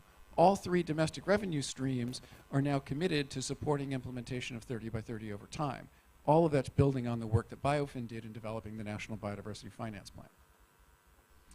And we're looking at ways to replicate this in a dozen other countries around the world, but the model is scalable. As I say, the secret sauce here is philanthropic and public sector or international funding coming in to start the transition process and get the commitments from the government, and then the transition pathway for scaling up domestic resources. The second topic I want to talk about real quickly is these debt conversions that we've been doing. And actually, there's a new one that's just about to get announced or has been announced for Ecuador that has not been done by us, which is great because it means the process is replicating and expanding. So we've done them now in Seychelles, Belize, and Barbados. But I just started with a set here of these slides on, this is the projected debt payments by African countries over the last decade and the projection for the next few years. So African countries are projected to be spending 4 times as much money on debt servicing in the next few years. To put that in perspective, most African countries now are already spending more money on debt service than they are on healthcare. And that's probably going to get worse over the next couple of years. So there's this impending debt crisis in the developing world, particularly in Africa, which is something that Minister Creasy was talking about this morning, but you may have heard Mia Motley from Barbados putting this on the agenda. This has captured the attention of the climate world and is very much the center of the multilateral development reform and evolution agenda of how can those institutions do more to help countries with their debt service at the same time as helping them with financing the climate and nature crisis. So we've been putting on the table these debt for nature swaps, which offer a partial solution to both the debt and climate and biodiversity finance challenges. I won't walk you through all the steps in the structure of the model here, but I've been asked to be at a table later this afternoon if people want to dive into this. But this is just the structure. This is the structure of the Belize transaction that we did 2 years ago with the government of Belize, which does a couple of things. It generates all of the financing necessary for Belize to finance the domestic part of their 30 by 30 commitment. Or, I'm sorry, the marine component of their 30 by 30 commitment. Mainly this is going to conservation and preservation of the Mesoamerican reef, which provides physical buffering from climate impacts, but it's also the economic driver for the country. The biggest economic sectors in Belize are tourism and agriculture and fisheries, all of which are dependent on that healthy reef system. The way the transaction worked is we took $553 million in outstanding debt. This is their entire commercial debt portfolio, all of their Eurobonds. They were trading at a discount, so we were able to buy them at a discount and refinance them and issue new bonds to cover the bondholders at $365 million. That difference was covered by debt coverage, or I should say a political risk insurance and a guarantee by the U.S. Development Finance Corporation, providing the credit enhancement that got Belize from near default, but with the U.S. government support, gets them to investment grade, which means they can issue bonds in the capital markets and access private finance. So this is new lower cost debt for the country. The savings in that debt service over time gets channeled into funding for conservation. So over 20 years, it's generating $180 million to pay for coastal resilience and the 30 by 30 commitments in the marine. And importantly, it reduced their debt to GDP ratio by 12%. Now it got them from 112% to about 100% debt to GDP ratio, so it's still not a total solution to their debt servicing problems. The IMF looked at this and said, that's still a good improvement, and the IMF came out with a paper last summer supporting this mechanism as sort of a second best option for countries. First best being more grants to help countries with their climate and nature commitments. But in a world where there isn't enough grant money, this is a second best mechanism that almost becomes first best because it helps both reduce the funding or the debt load while generating domestic resources for conservation and climate activities. The other thing that's really interesting about this mechanism is it deeply engages finance ministries in the conservation agenda, which, working all my life with environment ministries, we all know, if you really want to get things done, you need the finance folks on board too. And the critical thing about this instrument is because you're reducing the debt load, finance ministers tend to like it because it improves their balance sheet and improves their credit ratings. So I'll stop there, but I'll be available at one of the tables later if people want to dive into this further and turn it back. Thank you. Thank you so much, Andrew. And I'm glad you mentioned that the role of ministries of finance. We have some representatives here. And also, as everybody knows, when you joined Biofin, one of the things we requested, or UNDP requested, is that the Ministry of Finance is sitting at the table. We cannot talk about money if we don't have the people responsible of managing this money. So I'm going to move now to Hugo. Hugo, you have we know that one of the biggest challenges in every country is in scaling up public finance for implementation of the GBF. You've worked extensively in the Africa region. Could you share some of the opportunities some the countries here and around the world can have to scale up this public finance, please? Thank you. Yeah, good afternoon, everyone. Yeah, so when I was asked to do this, I thought, well, how do we sort of focus this a little?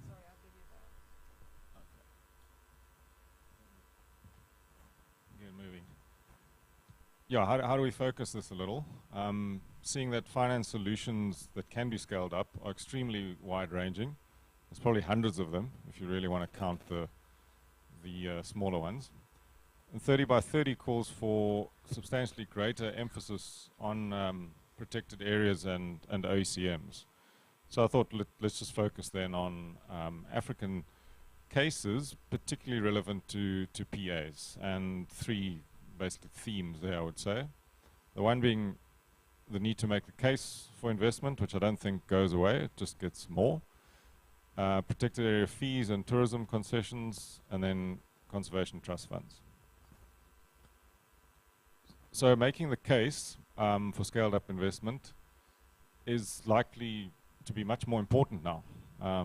There's a need for more investment under 30 by 30, so one has to then logically be ready to make the case more forcefully and probably more often as well.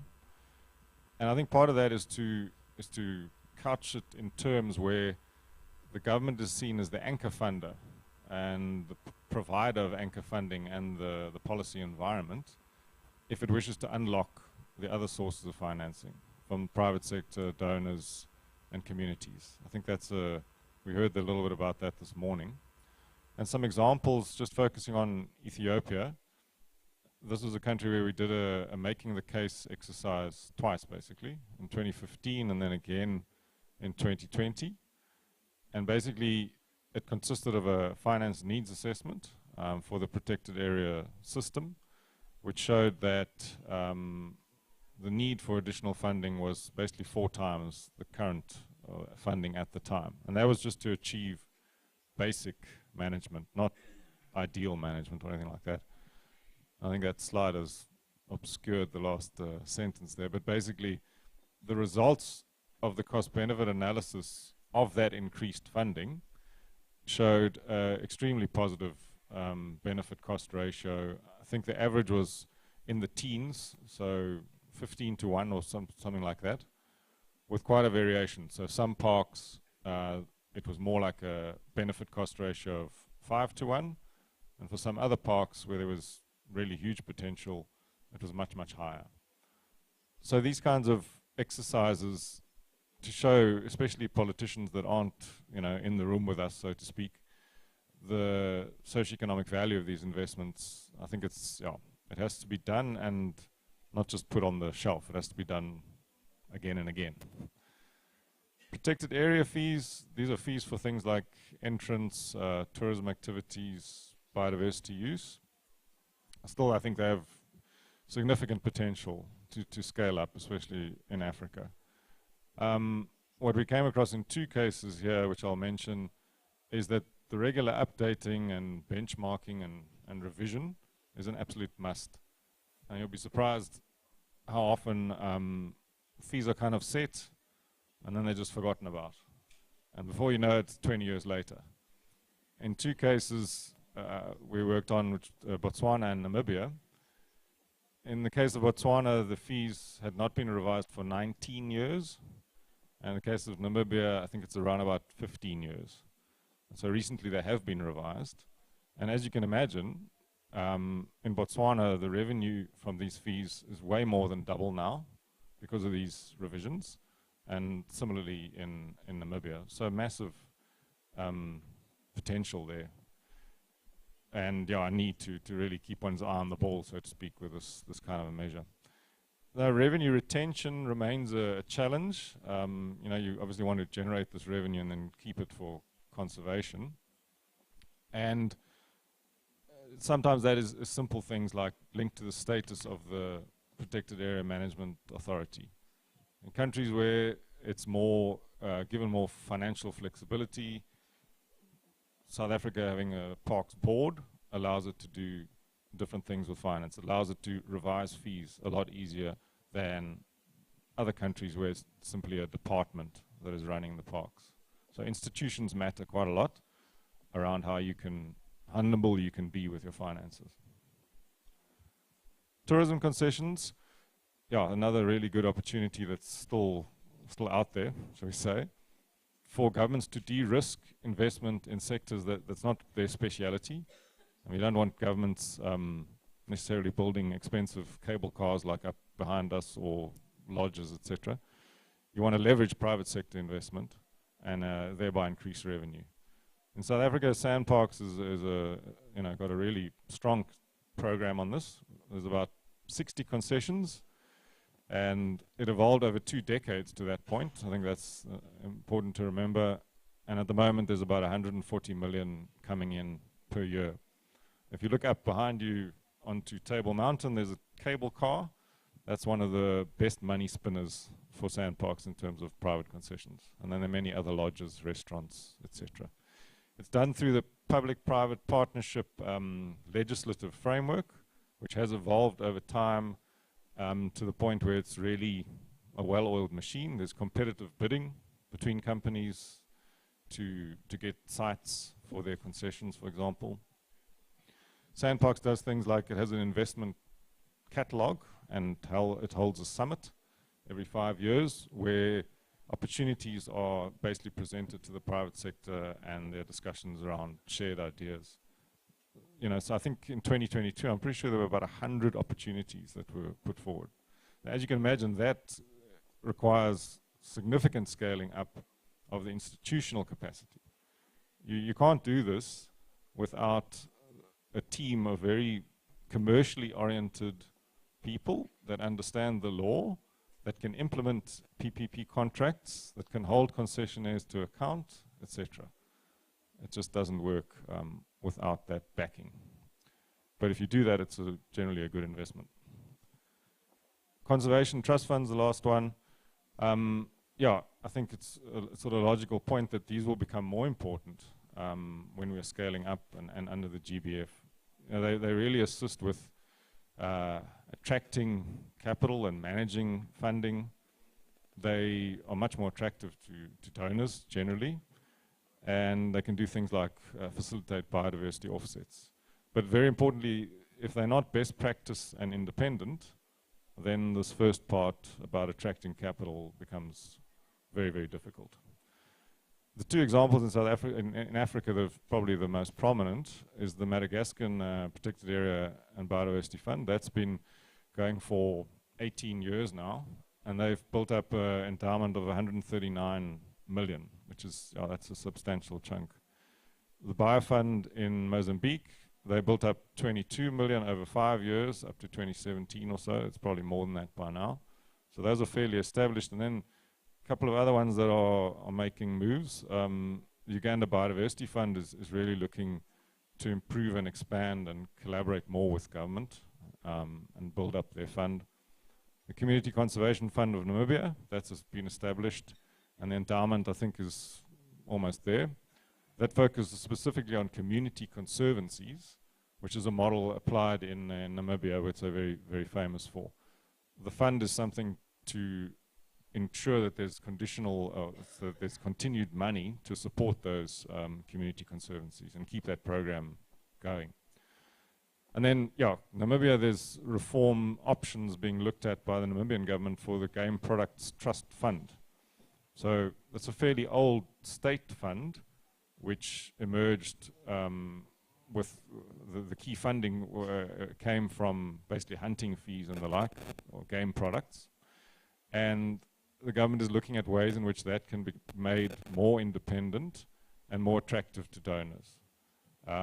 Also getting other funding sources. So that's a nice example of a state fund where the government has recognized, look, we can do much more with this fund. We can open it up a bit, not lose control of it completely, but open it up, and as a result, attract more funding.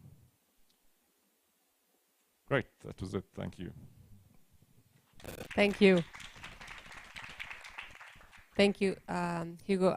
These three conservation finance mechanisms are, I'm sure many of you in the room been working on this also in your country. And I want to turn now to Gloria from Cuba. Actually, one of the finance solutions in Cuba is also working on protected area fees. Gloria will tell us more about that. But Cuba has had a very, very particular systemic process in terms of institutionalizing their biodiversity finance plan. So I invited Gloria to share this experience with us, and so we can learn not only what they're doing, but also what is the government's role and support that they've given to the biodiversity finance plan, which will obviously be key to the implementation of the global biodiversity framework. Gloria? She'll be speaking in Spanish, so if you don't speak Spanish, please, this is the time to use your headphones. Thank you, Mariana. Hello, everybody. Good afternoon. I will speak in Spanish because it's most comfortable for me.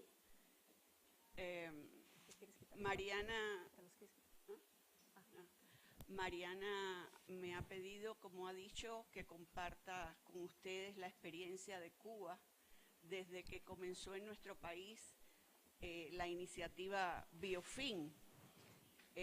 Nosotros comenzamos a trabajar en la iniciativa en el año 2016 y ya se hizo el inicio oficial en el año 2017.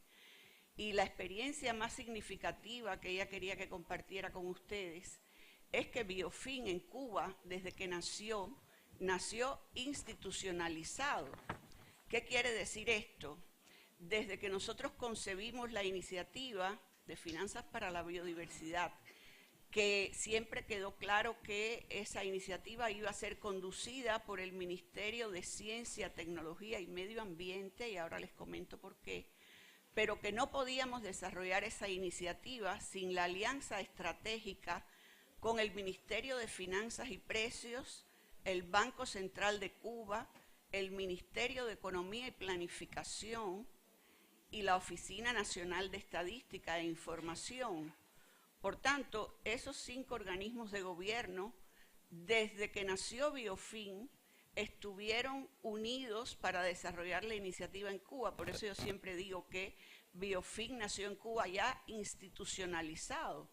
Es una experiencia a veces que hemos visto en otros países donde es muy difícil lograr esa alianza estratégica. Y se dijo en Cuba que debía ser conducido por el Ministerio de Ciencia, Tecnología y Medio Ambiente, porque realmente en el Ministerio de Finanzas y Precios, en el Banco Central de Cuba, era muy difícil la comprensión de los temas ambientales. Y sin embargo eso lo hemos logrado en esa alianza estratégica. Y esa institucionalización del proceso en Cuba nos permitió avanzar aceleradamente en la implementación de la iniciativa Biofin en nuestro país. Como resultado de la fase 1 de Biofin, por la que prácticamente todos los países hemos atravesado, en el componente 4 pues logramos identificar un plan financiero, por favor, next slide. Un plan financiero que aquí lo tienen, que permitía implementar soluciones financieras en favor de la biodiversidad. Y también identificamos desde un inicio la interrelación e importancia que tenía la biodiversidad con los temas de cambio climático, sobre todo elementos de adaptación al cambio climático relacionados con diferentes ecosistemas que ustedes conocen. Entonces, este plan financiero, que a partir del catálogo de Biofin Global identificó que para Cuba existían aproximadamente 20 posibles soluciones financieras, constituyó la base del trabajo futuro para la implementación de las mismas. Y ahí ustedes pueden ver en ese esquema que había soluciones financieras que en Cuba existían, pero que necesariamente debían ser perfeccionadas, y que había un grupo grande de soluciones financieras totalmente nuevas que en Cuba no existían y que debían ser implementadas. Nosotros, por ejemplo, dentro de las soluciones financieras existentes está el perfeccionamiento del Fondo Nacional de Medio Ambiente, que la tienen ahí marcada. Y está marcada porque en estos momentos estamos ya casi concluyendo el proceso de perfeccionamiento del Fondo Nacional de Medio Ambiente a partir de lograr un fondo medioambiental que se acerque a las características de los fondos internacionales ambientales. Y eso ha llevado a un proceso profundo de perfeccionamiento que estamos casi concluyendo. También estamos en un proceso de perfeccionamiento de los impuestos ambientales en Cuba. Nuestra ley tributaria es una ley tributaria con características específicas en la región, que cuenta con 5 impuestos ambientales que están reflejados ahí en la tabla, y también estamos trabajando en el perfeccionamiento de esos impuestos ambientales. Tenemos dentro de los nuevos mecanismos financieros que no existían en Cuba, en los cuales también estamos trabajando, está el cobro de acceso a las áreas protegidas. Ya habíamos avanzado mucho en el marco de la fase 1 de Biofin, pero con el tema de la pandemia y lo que ha ocurrido a nivel internacional con el turismo, más el proceso de perfeccionamiento de la economía cubana, estamos ahora ya en un proceso de revisión de las tarifas para el cobro de acceso, para ya proceder a la implementación de este nuevo mecanismo financiero en nuestro país. Acaba de ser relativamente hace poco tiempo aprobado el pago por servicios ambientales, por remoción de carbono atmosférico, por el manejo forestal sostenible, un mecanismo totalmente nuevo para nuestro país, cuyo financiamiento va a correr a cargo del Fondo Nacional de Desarrollo Forestal, que se rige por una junta multisectorial, pero cuyo principal promotor es el Ministerio de la Agricultura en nuestro país. Tenemos, por ejemplo, el seguro contra riesgos ambientales, que ya hay un proyecto nuestro en Cuba que está trabajando en esa dirección. Estamos trabajando en estos momentos también con mucha fuerza y a pasos acelerados en la implementación de la banca verde, porque este es un mecanismo financiero también en Cuba que no existía, y ya hemos desarrollado grandes capacitaciones a todo el sistema bancario cubano en todo el país y estamos avanzando aceleradamente. A grandes rasgos, ahí están todas las soluciones financieras, pero quería además agregar que este plan financiero que se diseñó, como decía, en la fase 4, en el componente 4 de Biofin, ha tenido un respaldo de gobierno grande para su implementación paulatina a partir de un sistema de gobierno que se ha establecido recientemente en nuestro país, que se conoce como macroprogramas, donde se aprobó un macroprograma de recursos naturales y medio ambiente que se dirige desde el gobierno central, y dentro de ese macroprograma hay un proyecto que se llama Proyecto de Sostenibilidad Financiera del Gobierno, que es un proyecto transversal a todos los sectores de la economía, y que dentro de ese proyecto el gobierno central ha aprobado 14 actividades relacionadas con los mecanismos financieros en nuestro país, muchos de los cuales ya están ahí reflejados en ese esquema que ustedes tienen. De igual manera, pues todo este proceso está apoyando de manera directa a la implementación en Cuba de este proyecto de acción temporal del marco de biodiversidad global. Ya la colega que me antecedió habló de algunas de las metas, y bueno, pues en Cuba también tributa todo esto al cumplimiento de esas metas del marco global, especialmente a la meta 19, que es la que tiene que ver directamente con la movilización de recursos financieros. Y la otra experiencia importante en Cuba, que parte de esta institucionalización que les comenté al inicio, es la sinergia que ha hecho Biofin con otros proyectos que se están implementando en nuestro país.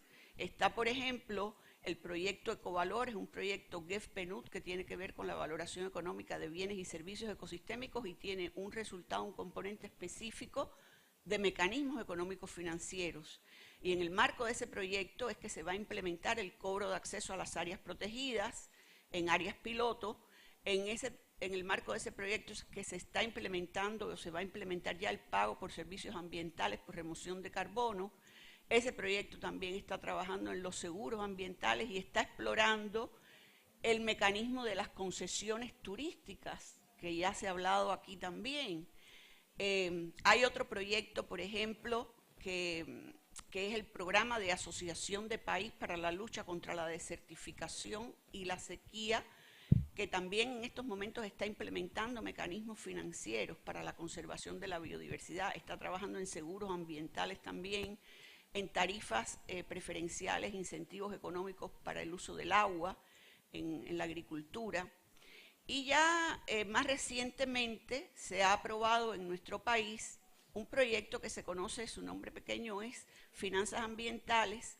Es un proyecto para asegurar la implementación en Cuba de los ODS, pero relacionado con las finanzas ambientales, donde se va a consolidar el marco habilitador para el desarrollo de las finanzas ambientales en Cuba, y ahí está previsto en ese proyecto la implementación también de mecanismos financieros e incentivos económicos relacionados con el sector privado, que es una experiencia novedosa en Cuba que se va a comenzar a implementar también para que se tenga acceso a los mecanismos financieros por este sector de la economía, que también es un actor económico importante en nuestro país en estos momentos. Bueno, creo que a grandes rasgos les he compartido por dónde va Cuba, cuál es la experiencia y sobre todo, bueno, lo más destacado que es ese proceso de alianza estratégica que tienen estos organismos que les mencioné en un inicio, porque eso es lo que nos asegura de alguna manera poder avanzar en estos temas en Cuba.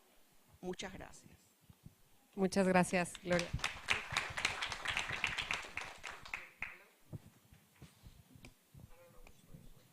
Hello. Gracias, Gloria. Thank you. I want to turn now to our last but not least panelists, Joanne, Amanda, working at the Sustainable Development Hub. And we've heard several approaches or different angles of what we do in biodiversity finance, and we know the relevance of integrating biodiversity into all, we always say all relevant sectors, that's always in the books, but it's really not only sectors, but it's the different frameworks and planning instruments that a country has at the national level. So I know you work with integrated national fiscal frameworks, or financing frameworks, sorry. Could you share what these frameworks are, and what is your view on how can we make sure that we integrate our biodiversity finance plans into these frameworks? Go ahead. Thank you. Thank you. Thank you very much, Mariana. And it's a real pleasure to be here this afternoon. I've long been a fan of Biofin. Back in the day when there was a climate finance team in Bangkok. And I've tried to come to as many global conferences as I can. So it's a real pleasure to be back. Feels like I'm with family. You are. That's good. I'm not sure what's happened to my ticker. It's showing only can we me. have Joanne's presentation? I think the presentation would look better Yeah. than, yeah. So here we are. I think there's been an evolution of work within UNDP, particularly regarding financing of the SDGs. And originally, UNDP was very engaged at financing, but looking at it from a thematic perspective. So there was work around climate finance, then there was work around biodiversity finance. But in sort of 2018-19, we launched the Sustainable Finance Hub, which was looking at financing for the SDGs as a whole. And out of that unit was birthed the Integrated National Financing Frameworks. And everybody asked me, what is it, right? And I think that's the objective of my coming here today. And just to also make those connections so that you can see yourselves within the context of this framework. The Integrated National Financing Framework is essentially a platform for government to do its financial planning, working out how to get your national development plan into action through the budget, but also going beyond the budget and recognizing that you must finance your development through public, private, domestic, and international financial sources. So creating a framework where the conversation around all those four aspects can happen. And I think for UNDP, the journey has been an interesting one because, you know, traditionally speaking with ministries of environment or ministries of planning, we recognized early on that we have to be talking with the Ministry of Finance. We also recognized when we start talking about all of these financing gaps, there's a financing gap for climate, there's a financing gap for biodiversity, there's a financing gap around the SDGs, the 3 trillion per year that we need to kind of raise. We began to realize that actually the issue is not necessarily a financing gap. In reality, it's actually about the way the financial systems are structured and how we need to realign the flow of capital, public and private, to align with the SDG outcomes that we've been talking about as a global community.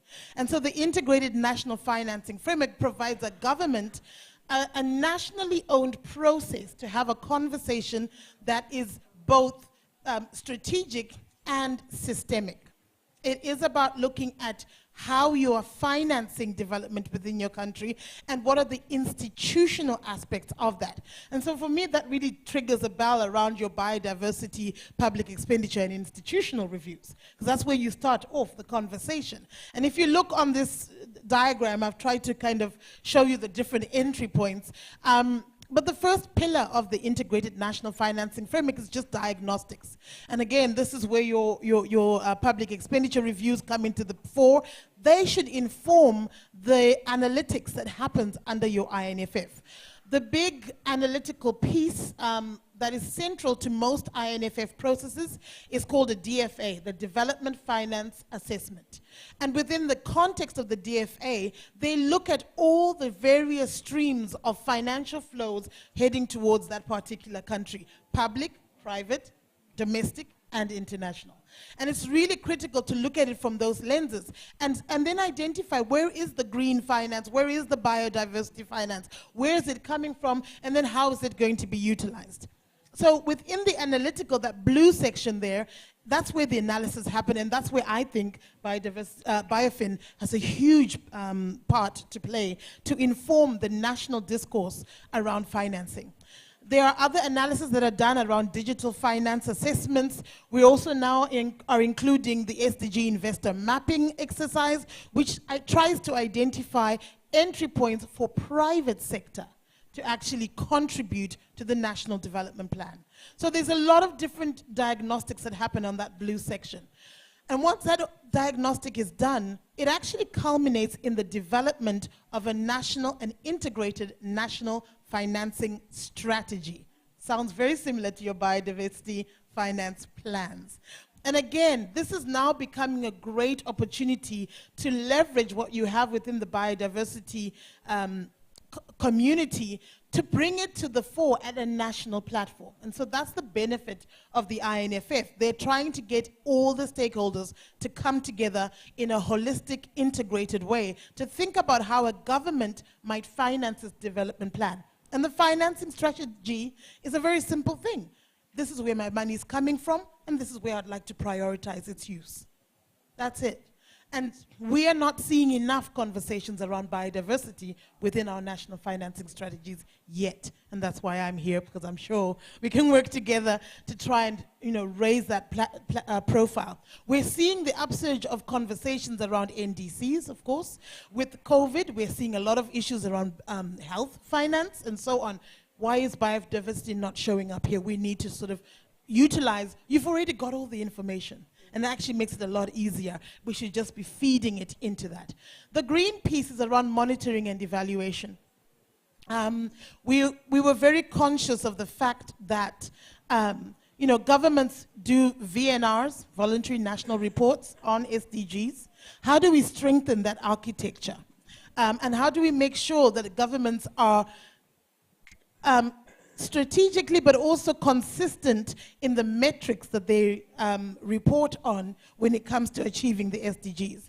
And then how do you bring the private sector into that? And within the Sustainable Finance Hub, we've designed what we call SDG impact standards. And they are supposed to help to give the private sector some language around the metrics for measuring their impact and going beyond ESG or environment, social governance indicators and indices. So that's another area I think we could start to really think about some of the biodiversity work that you're already doing.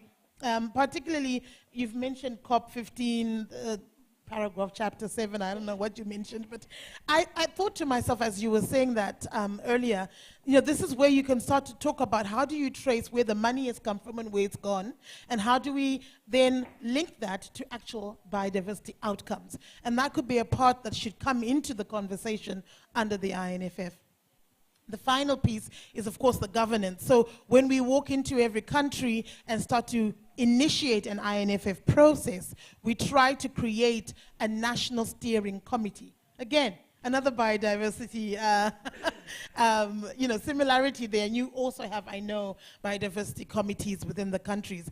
They should have a representative sitting here and actually making a contribution at the national committee. So the way I think this work has evolved within UNDP was really trying to give us a corporate narrative around financing the SDGs that is at a national level. We all recognize that there's lots of things happening in different sectors, but how do we ensure that a government is fully supported to have this financing conversation, strategic, integrated, and at a national level, and nationally owned? So that's what the INFF is. It looks different in every country, simply because countries are different, and that's a good thing. Biodiversity, or is it just diversity? Is a good thing. And so that's what the INFF is. And I just wanted to highlight, you've heard certainly from the South Africa context this morning about some of the things that are happening. In Mongolia, they've developed a financing strategy. And some of the key results from that strategy, we're starting to see some of the information from the biodiversity financing needs assessment trickling into the national financing strategy, and identification of specific financing instruments. And we heard a lot from Hugo already about some of the examples that you can start to integrate into the national financing strategy. So you've got all the ingredients for this. Maldives is another country that's doing a lot around their financing strategies and integrating a biodiversity perspective, understandably. This is the Maldives. And they've created a new climate finance hub, which does cover some additional biodiversity aspects as well. So that's really just to summarize and answer the question. Thanks. Thank you, Joanna. It was a great presentation, and I do see some similarities. I was thinking of what was first, the egg or the chicken, but we are supporting each other, so that's good. So thank you to our panel. I want to, everybody, can we give a big applause to all of them? I want to turn over to you, the experts on that side of the room. And we want you to now start discussing among yourselves what is happening in your country. How can we best align our finance plans to other national planning and budgeting processes and provide a better framework for the finance solutions that you are developing and implementing in your countries. So I'm going to ask our experts here to join one of the tables. So you can have the possibility of having an expert sitting in your table with you. So please, if some of you over here in the front are like very lonely, you can join obviously another table. And you'll have around 25 minutes to have this conversation. And just before we close this part of the session, we'll have the last session of the day. It will be also a session of meeting the experts, and we'll have roundtables to discuss key topics, priorities, finance solutions that we're all interested in learning more. Andrew will be heading one of them on nature bonds, on debt for nature swaps. So just, we have this part of the session and the last one to close the day. But for now, please, can we just join the tables? And you have the questions, oh, sorry. Where's the clicker? So this is the question, and please enjoy discussing this with your other colleagues at your table. And you have about 25 minutes. Yeah. So,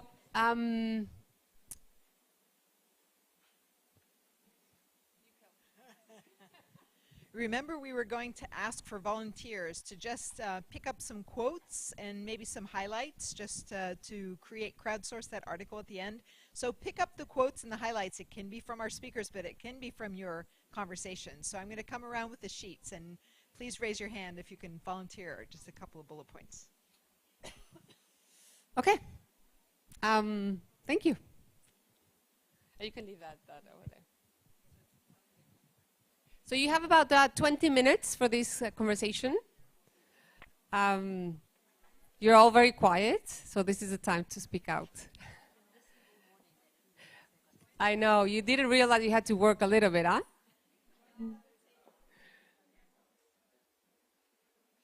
Yeah? They can move around. So did you tell them they could join another table? Yeah, that's what they're doing now.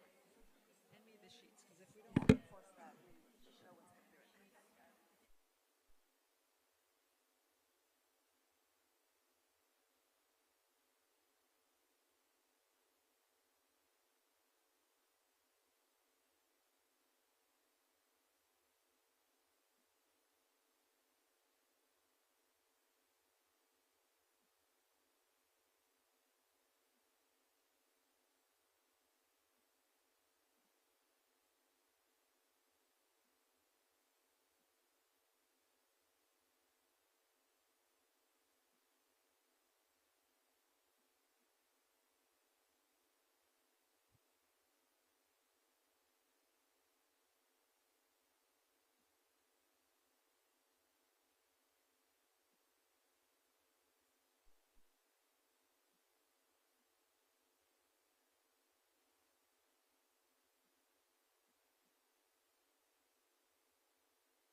Working? Hello, everybody. I'm sure all of you want to have a bit of a coffee and maybe a dessert. So thank you for sharing with your table. Before closing, I want to ask a couple of volunteers to quickly share the highlights of your discussion at your table. And Jillian is going to hand over the microphone to one of our first volunteers. I think. So whoever took those papers from me, they wrote a couple of bullet points and highlights and a couple of quotable quotes. So where are you? Andrea, maybe you were one of the volunteers, I think. All right. First one. Can everyone just, you can be a volunteer? Thank you. Can everyone just, so here we're from listen to a colleague. Table 15, I mean, not exactly a quotable line, but a number of reflections, including when it talks to expenditure taxonomies, for example, now that Biofin will also develop, then talking to the other teams within UNDP that also work on climate expenditure taxonomies and SDG taxonomies, so that perhaps these frameworks are coherent with each other. And then when it comes to measuring impacts, the second recommendation was for countries to consider transparency platforms, where then the expenditure can be accessed by citizens, and for these transparency platforms to be coherent again with these national biodiversity plans, but also the climate plans. So that's great, thank you. And we have our second volunteer over here. Thanks. So I think one of the points that came up was also about integration at a territorial level, at a landscape level, and then working or rather facilitating a bottom-up kind of, because integration at the end of the day happens best at a regional level rather than at the highest levels. So that was one interesting point that came across. The other was also with regards to, just as what was being discussed about climate taxonomy, also integrating with SDG taxonomies, because that is a process which is being kind of currently ongoing very seriously and across quite a few countries. So also integrating much better with that. And I think one of the third points also, the third point also that was discussed was also building more strongly on especially some of the processes that have already happened through Biofin, where detailed mapping has already been done. So especially tagging expenditures, building on the work that has already happened. Thanks. Thank you very much. Anyone else would like to share something about your table? Pierre? I'm volunteering you. Eva? Eva or Pierre? No, just to summarize on the inputs from the colleagues, I think one point that was relevant was kind of coordination across different government departments, so like the Ministry of Finance and the Ministry of Environment, because without that coordination, the implementation of some finance solutions was not possible. And then I think another interesting point from Mongolia was about the integration of the biodiversity finance plans with the integrated national financing frameworks. So there was the case where the biodiversity finance plan came first, and these finance solutions like recognized and fed into the INFF. So, you know, a very like processes that feed into each other. So that's very, very important too. And last but not least, I think kind of building up on the existing solutions. I think we had the case of the sukuk in Indonesia. So how to, you know, make existing instruments aligned to biodiversity. So kind of piggybacking on what's already there and, you know, push for the biodiversity shift of existing financing instruments. So short summary of what we said. And result-based budgeting, yeah, that was also a very good point, yeah. Thank you. Last one. Go ahead, Pierre. Yes, okay, so my notes is a mess, so but I will try to come out with something. So we have really good discussions with the different countries around the table. So we have colleagues from Ecuador who present some example from Ecuador also, and identify also the maybe like having like mixing and linking these different planning, strategy, national strategy, budget process can also make raise new opportunities. And for example, they identify an opportunity with the Ministry of Productions, and it was maybe not so clear before. I think also I think for the second question is like they work on the national accounting system, and it's really to mainstream biodiversity into the planning and budgeting system in the countries. In Georgia, they work on harmful subsidies and develop a M&E system who can help the government also to integrate biodiversity into the strategy, different national strategies. And also at the sectorial level, they develop finance solutions on the forestry sectors, and it help also the government to integrate biodiversity indicators into the strategy at the sectorial level. In Mongolia is straight away because they work on the RBB, so it's like a really mainstreaming biodiversity in the budgeting process. And we have also Argentina. We didn't develop the BFP yet, but they are working closely with the National Adaptation Plan, NDC, and there is many strategy and report and program on the ground, and they will try to link up with the BFP in the future as well. And they work with the IMF also on the debt swap and many other examples. Yeah, I think I will stop here. Thank you so much. Thank you everybody for your participation today, for coming to the session. Big applause to everybody, and enjoy your coffee break. I'll collect those sheets for the ones who took notes, and at 10 to 4, we'll show a video in here, closing the gap, and we'll start at 4 o'clock in our plenary.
Please take a seat. We're going to start session 1.4. And I'm going to turn the floor over to Abby.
Hi, everyone.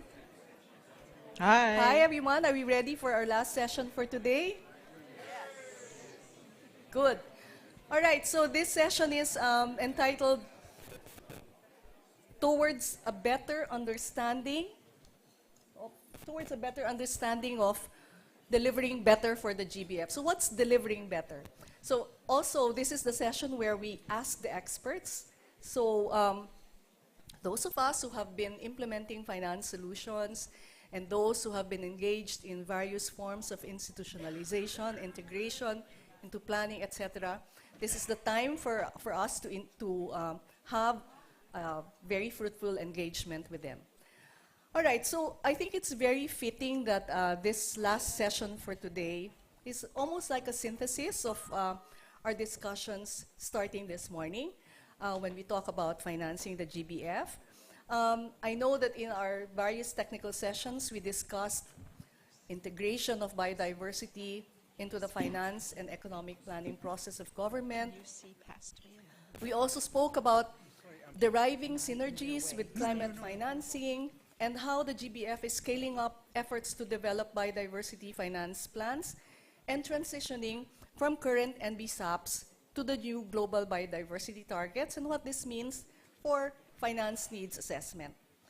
Of course, we're always guided by Target 19 of the new GBF. I'm not going to read it for you, but it will be our constant guidance. And the phraseology of this target includes various elements of our discussions today, all with reference to delivering better on the GBF. And what does this mean? Increasing resources, it could be effective use of resources, it could be increasing international finance flows or private finance or national biodiversity planning and capacity building. That's part of delivering better. The other part of delivering better is actually referring to one of the 4 outcomes of Biofin. No? So delivering better is one of the 4 outcomes, including resource mobilization, which we are all very familiar about, realignment of budgets, and avoiding future cost. What does delivering better really mean? It means that a country can identify, design, and implement finance solutions that can either achieve the same amount of biodiversity for less money or more biodiversity for the same amount of money, resulting in less finance that is needed to achieve the national objectives. Here is the Biofin framework that all of us are very familiar about, and we see here that delivering better is one of the mechanisms to reduce finance needs. All right, so what are the various techniques or strategies where we can deliver better as a finance outcome? First is to increase efficiency and productivity in biodiversity and finance-related processes. This can be example to introduce results-based budgeting in biodiversity-related ministries, or improve the management of human resources in protected areas, or in other ways to enable efficient delivery of biodiversity. Also, we can enhance finance solution performance. So there are mechanisms and initiatives that are able to improve the performance of existing and planned solutions, sometimes at a small cost and much greater impact. For example, nudging, blended finance, and we will have a table discussion on blended finance in a while, and well-targeted conservation corridors or buffer zones. Lastly, by removing underlying barriers or disincentives, here are some existing mechanisms or institutional setups which sometimes are not even related to biodiversity but have negative effects, hinders or creates perverse incentives on biodiversity management. So to remove or to change this can reduce the pressure on biodiversity or decrease inefficiency. So tomorrow, or our full half day tomorrow, we will actually be talking about removal or repurposing of harmful subsidies and introducing positive incentives. Okay, so continuing on our theme of delivering better for the GBF, we shall organize several table discussions today which focus on existing finance solutions. Some might be new or potential solutions, and also some of the institutionalization strategies that we have already tried out in some countries. Here we will also include some of the building blocks of the financing discussion. Thus, we also have tables talking about the current state of NBSAP and transitioning to GBF. We also have a table discussion on GEF and development of finance plans. And we also have discussions on the Global Biodiversity Expenditure Taxonomy, which is a small project that's being done by Biofin. So here you can see the table discussions. Okay, can you just all please stand up before we, all please stand up because we're going to reorganize ourselves. All right, so we have two tables on subnational implementation of finance solutions. We have two tables. One is going to be led by Nicolas from Argentina. And there's Nicolas and your table number 1. Table number 1 is right here. So Nicolas is going to lead the discussion on subnational implementation of finance solutions. This table will be conducted in Spanish. And there will be a second table also talking about subnational implementation of finance solutions to be conducted in English, and it will be led by Annabelle and Floradema. Table 2, please. No, there are two tables on subnational. And, yeah, so 1 and 2 will be on subnational implementation. Table 3 will be on results-based budgeting. We will also have two tables for results-based budgeting, one conducted in English and the other one conducted in French. Yes, to be led by Madagascar. Are you here, Miss Madame Felanchois? There she is, so you should be in table number 4. So Miguel and Nyama, you should be in table number 3, which is right here. Miguel and Nyama, that's table 3. Okay, so let me just go through all of the tables, and then I will ask all of you to move to the tables where you wish to join the discussions. All right, so the 5th table, therefore, will be on ecological fiscal transfers.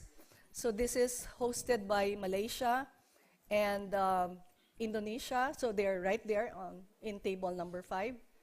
The 6th table will be on improving delivery of PA financing by engaging with local communities. So this is going to be hosted by Niran of Thailand and Ahmed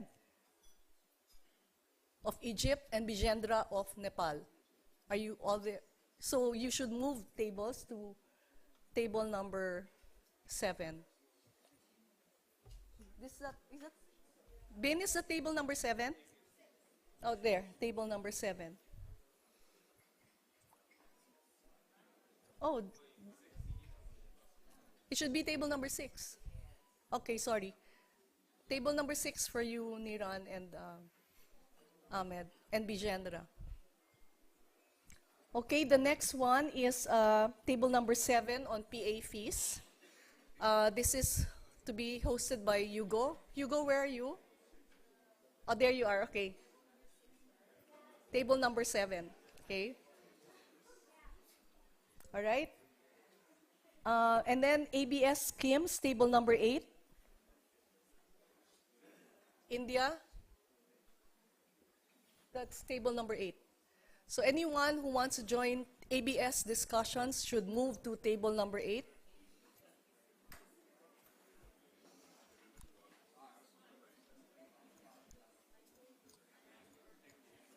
Oh, this is not working anymore. Camille, this is not working anymore.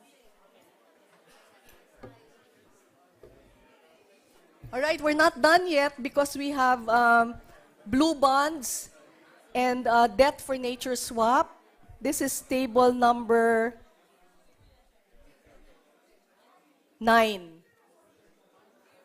Blue bonds and debt for nature swap. Okay. This is Chris. Chris, are you here? Chris from Belize. And Andrew Deutz. If you're here, Andrew Deutz.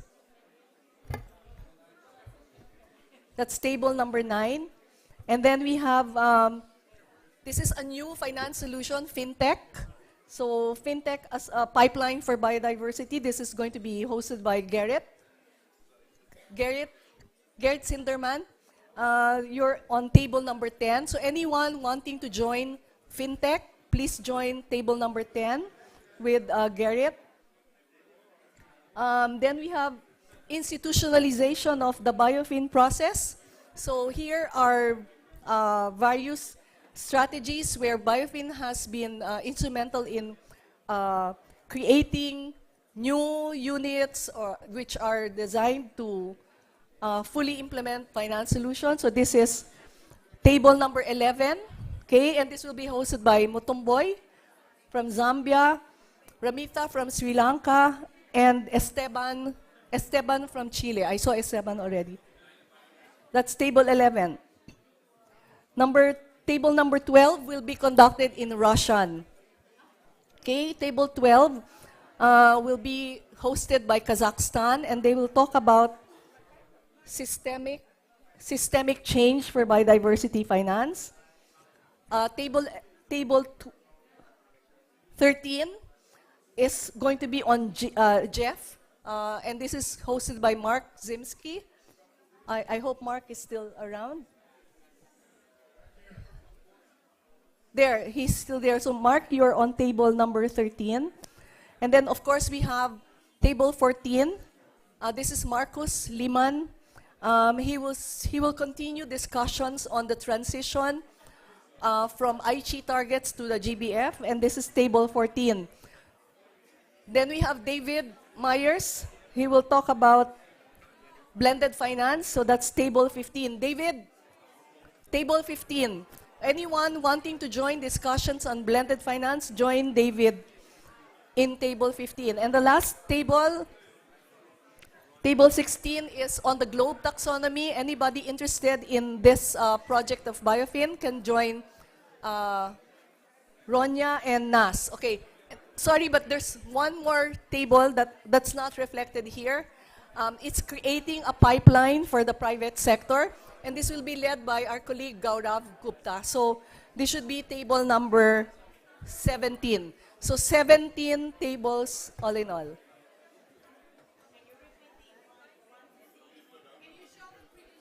Okay, let's show the previous slides. All right.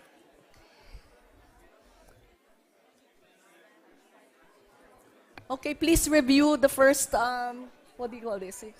First 8 tables.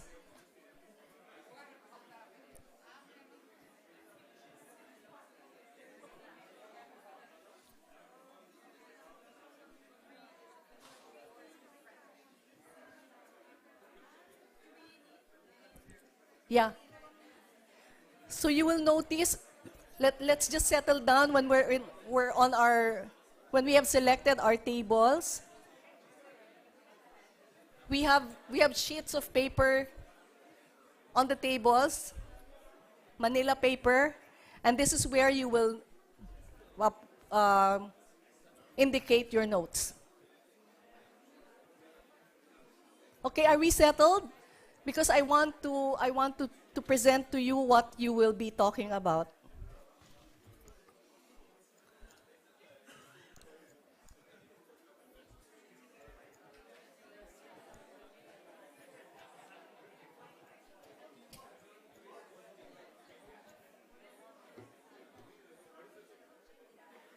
That's the next one?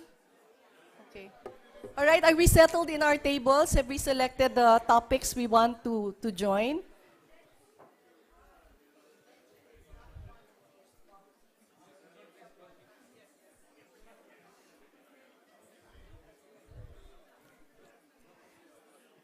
As always, we want to achieve quality discussions and not necessarily quantity. So don't fear that you don't have enough discussants in your table.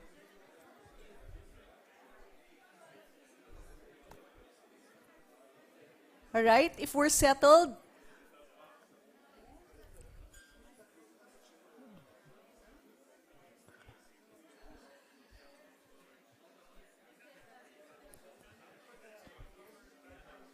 okay, did you find your table? And note that we have an additional one that's hosted by Gaurav Gupta.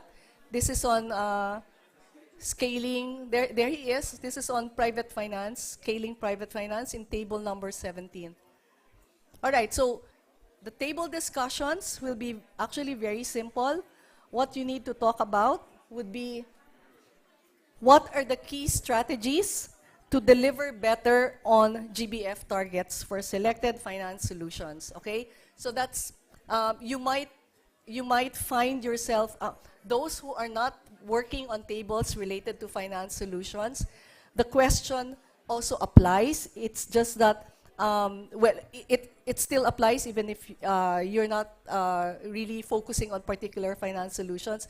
For example, if you're doing implementation of, you're working on institutionalization. So the question is, yeah, so what are the key strategies in order to fully institutionalize financing in government?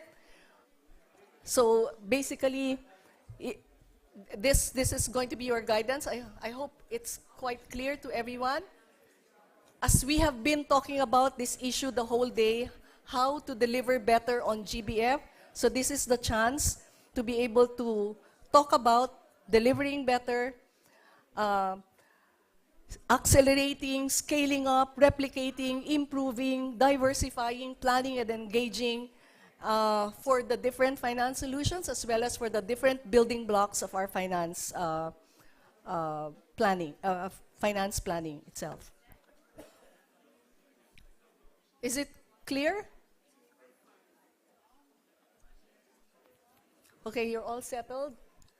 All right, so I think we've already done this. You select your table. We have a discussion for 30 minutes. You are free to move to other tables. Do it as discreetly as possible. And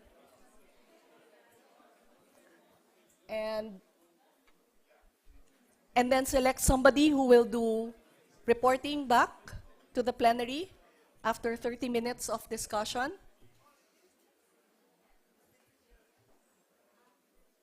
All right? And I think that's it. So, no more, no, just one. Just one.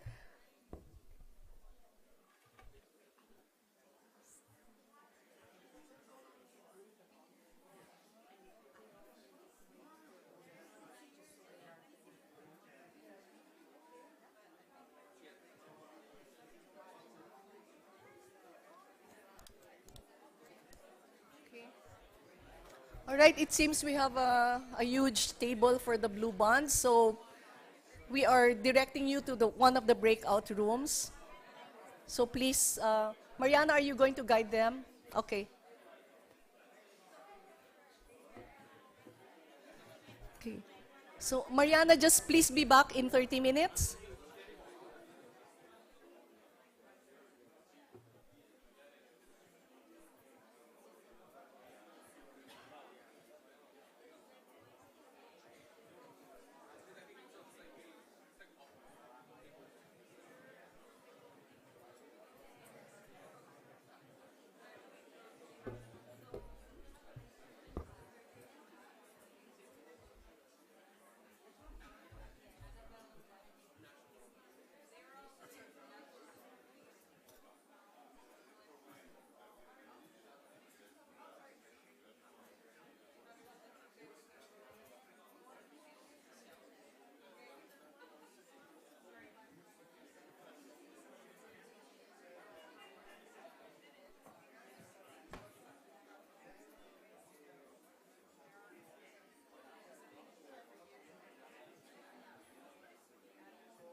Hi, everyone. Excuse me. We have like 5 minutes to go before we end the table conversation, but I just want to remind you about the papers that have been distributed. They're on your tables. The papers are going to be used to put your notes. The notes are very important because it's going to be substance for our various communication materials. It's also going to be, can be converted into some knowledge material. So if you can kindly just use the papers to put your notes, what are your main strategies? A few bullet points, that would be very helpful. So you have five more minutes.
Don't mess around with her. Maybe add a couple of zeros.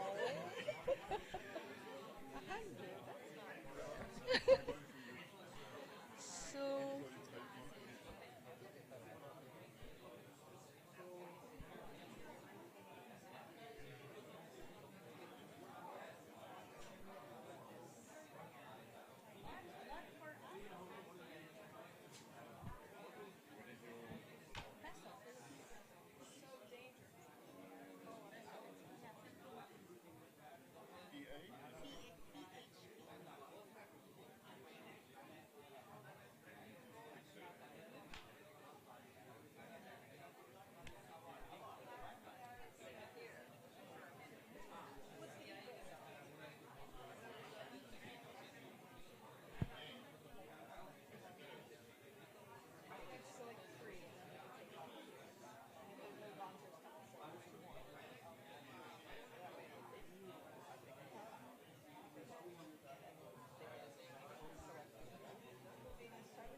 Is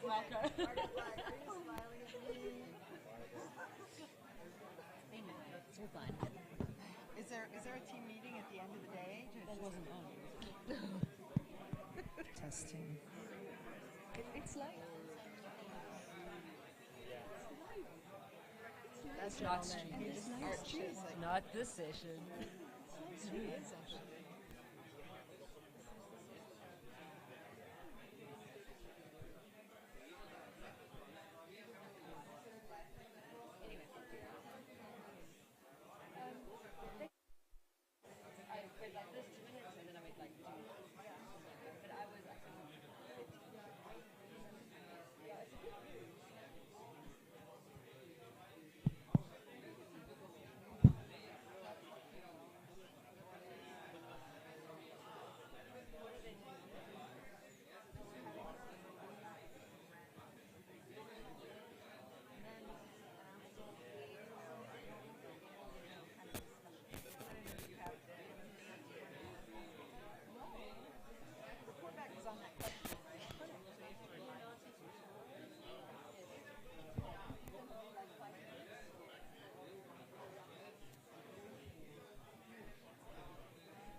Perfect timing.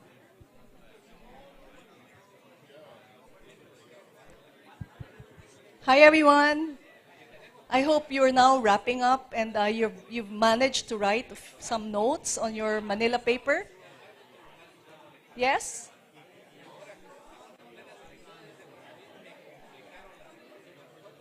I think they did.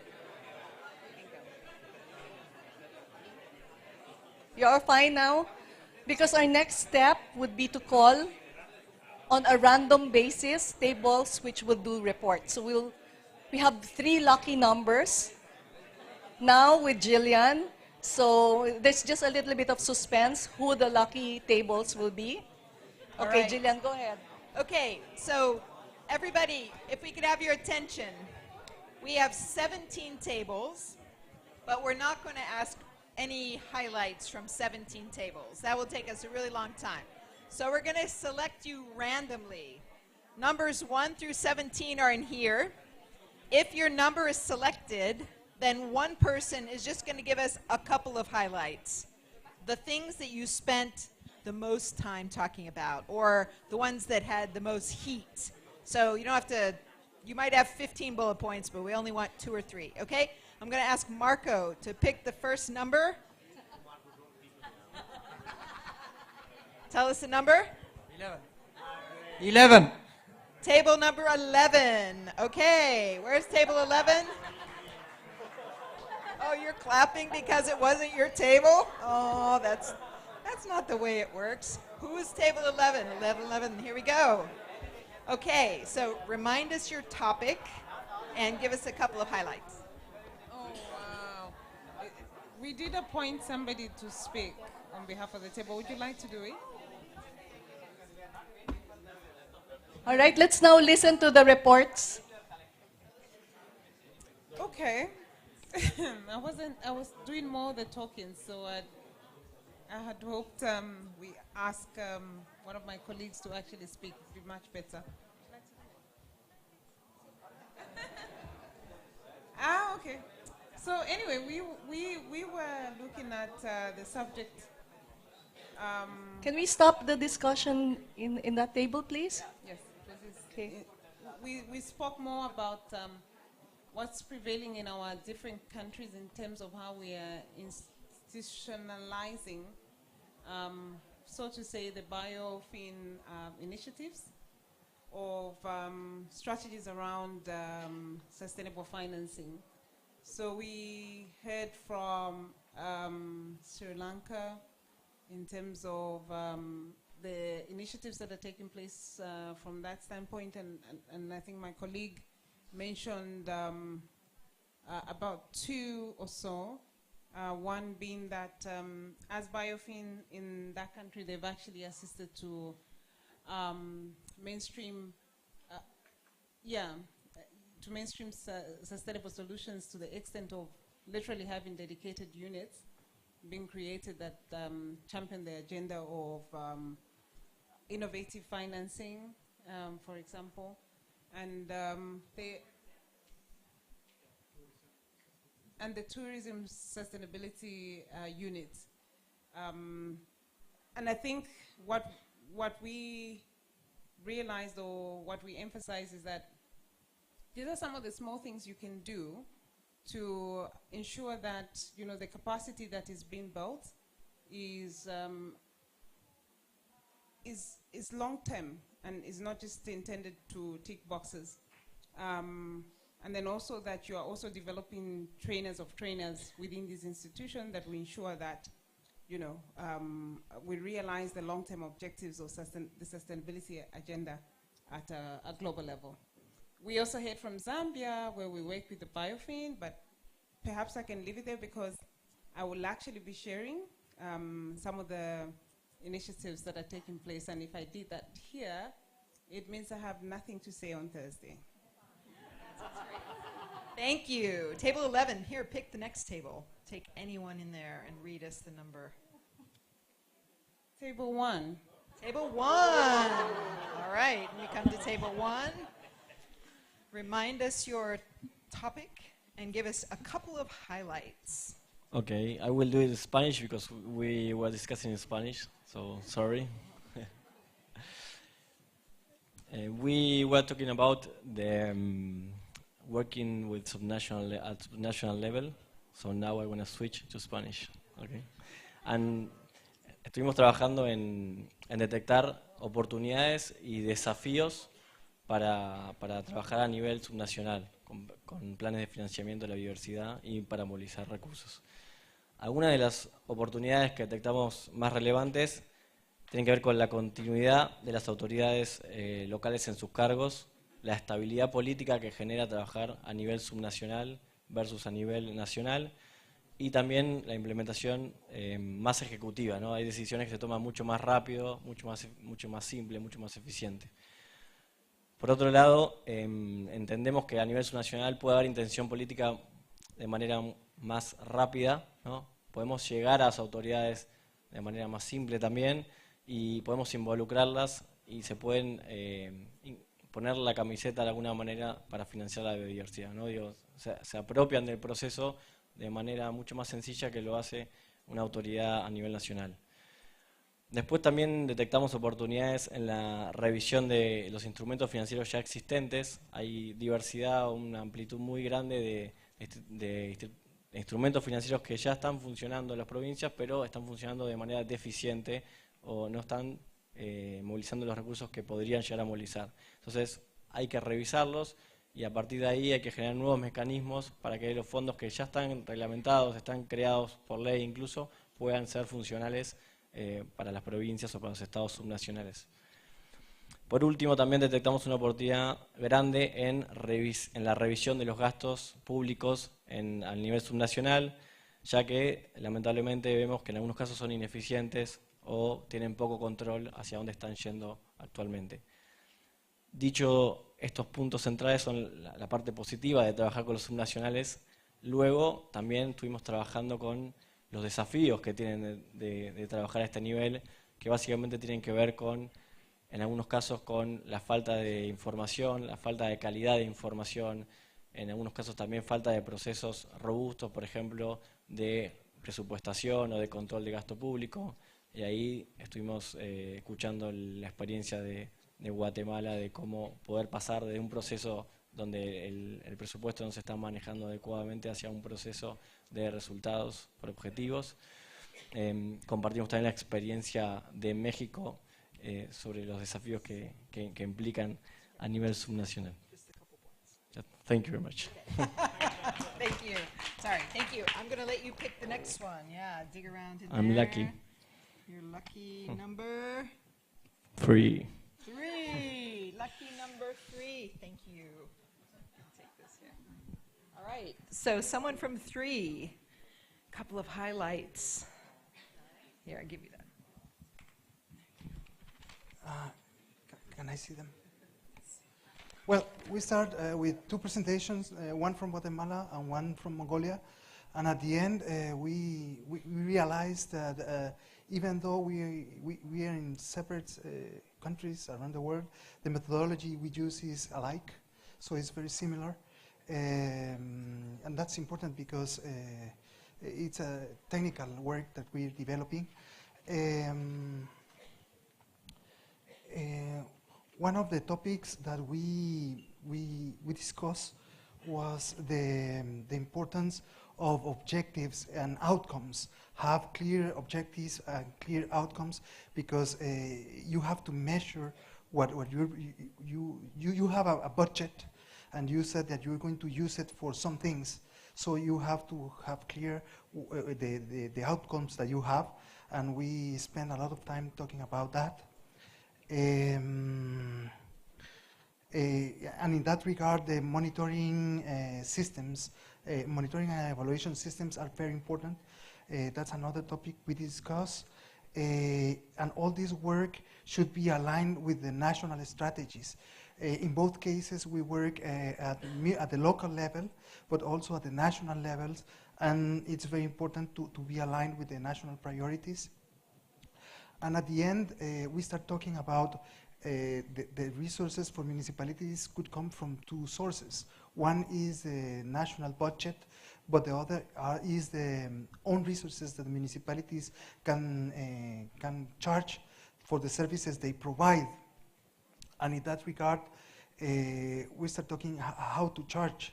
And it's very difficult, because even though there are a lot of techniques to assign monetary values to the soil, to the water, to the carbon, at the end, what you can charge is what people is using. And even though you can charge, in some cases, it's difficult. For example, water. You can say, and we start talking about people in the Guatemalan case, they pay for the cable TV around $20 a month. But when you ask them, well, if you're paying for cable TV, you should be paying for water. They say no, because I need water for living. So you cannot charge for something I need to live. So it's very difficult, even though you have the techniques to charge, to develop a tariff and charge for things. And that was our last point. Terrific. Thank you very much. Okay, I'm going to take 2 more, then I'm going to take a volunteer. Here, pick a number and read it out. 16. 16. Okay. Is there anybody at 16? Is an empty table? Is there a table 16? All right. Pick another one. You got to pick another one. Nobody's at 16. Number 12. What about 12? Another empty table? Okay, you pick one this time. Don't pick myself. It's not fair. Table 2. There you go. Just a couple of highlights. Sorry. I didn't pick it. It's not me. Just a few highlights. All right. So I think I like myself so much, so I picked myself. Yeah. So the table 2, a member of 3, facilitated by Philippines, Anna. We discussed about the sub-national program. So the few key highlights that I'm going to bring to the floor is enhancing result-based budgeting implementation through ecological fiscal transfer. On this, we're going to tweak a little bit on the resource allocation formula that is being developed at the central government level. At the central government level, at the moment in Bhutan, the case per se, we have this resource allocation formula already developed at the central level, but then there are, among the many parameters that we have in this resource allocation formula, environment has already been one of these criterion in that formula. But then now what we, Biofin, UNDP Biofin is trying to do is trying to tweak a bit and try to bring biodiversity per se in this formula.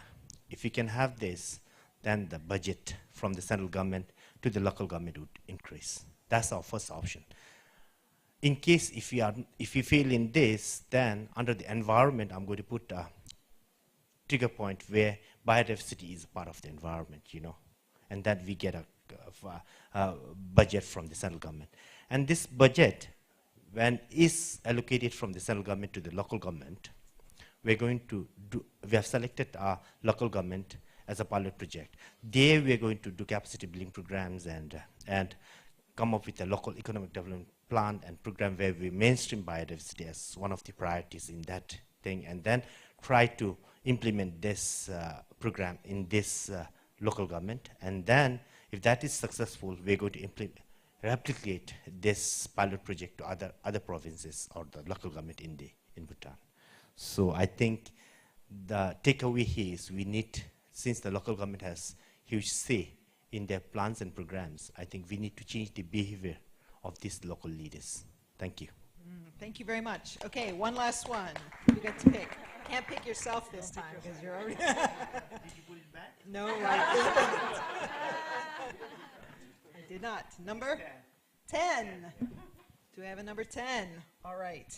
Great. Let me bring you the microphone. Then I'm going to take a volunteer. So if your table didn't get picked and you're really desperate, we'll come to you. Okay. So. Hi, everyone. So our topic was fintech and its value for biodiversity. And we discussed actually two very different angles. So on the one side, looking at personal investments and, like, for example, leveraging funding from individuals. And Ian had some thoughts around, or actually what's already some studies also out there, that instead of providing private investors just with ESG information and options, to also go a bit more the nudging approach and making biodiversity aligned investments a default, because there's also some insights that few people will actually opt actively out if you provide them with a solution that sounds like something good to do. So also thereby already like reallocating investments. And then on the other side, and so I mean that is something that could be easily done like through these kind of new mobile investing apps, so something where the user experience can be very much tailored to the individual. And then we had the very different use case from Uzbekistan, where the question was with a new pasture law that is like demanding to rotate the animal herds more along the pastures, and how fintech or tech could help fund this kind of implementation. And there it's probably a bit less about fintech in the original sense, but more about tech and monitoring. And there, I mean, speaking of strategy, it was more maybe a half conclusion that that tech in the end is just a tool. So you have to come up like first with a policy that is strong. You can then like try also with tech or in parallel what is measurable and like potentially how can you scale. But then you also need to make sure that also the enforcement of the policy is there, because otherwise, you can roll out a lot of tech and it will have no impact later. And that, of course, then also having the effect on the investors that will want to fund such an initiative. Great. Okay. Thank you very much. And a volunteer, a lucky card. Anybody wish they had been picked that wasn't picked? Looking around. The bonds. The bond people. You were 20 people. Somebody from the group that went out with 20 people. Can you just give us one or two highlights? You've been volunteered. Let me hand you a microphone. Oh yeah, you can give them the microphone. Top two things that inspired you. Who was it? You guys? The people that went out? Yeah. Oh, come on. We're so eager to know what 20 people I want was to talk seriously about. hoping I wasn't having to speak anymore. Oh, what? It's about what we spoke over there? Sorry, just, yeah, in what were one or two things that you talked about that kind of got a lot of heat? There were so many. Imagination? Pick two. Well, I'm sorry. It was a very interesting conversation. We learned a good bit. Primarily, the issue that we spoke about was whether or not you could do debt swaps. It's like a debt relief in exchange for... Could you stand up? Oh. So we have lots of people watching. Hello. What we spoke over there about is the ability to do debt swaps for nature conservancy or biodiversity projects. One of the things that we spoke about was the example from my friend from Belize, and we spoke as well about the scenario at Sri Lanka where we find that in general, debt swaps for biodiversity projects or any type of conservancy project, you generally find it's a lot easier to find financing for such a thing because it is so necessary to have to do a debt swap.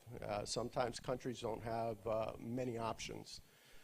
But there are certain situations, again, as in the situation of Belize, where they have a very well-developed tourism industry, and they depend on it.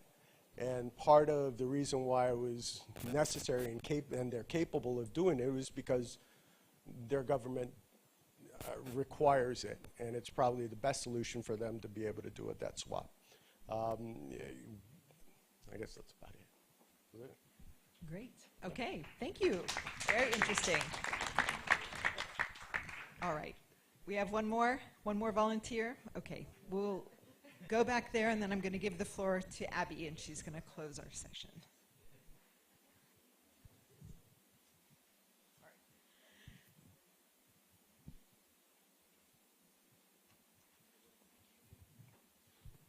Okay, so we spoke about blended finance.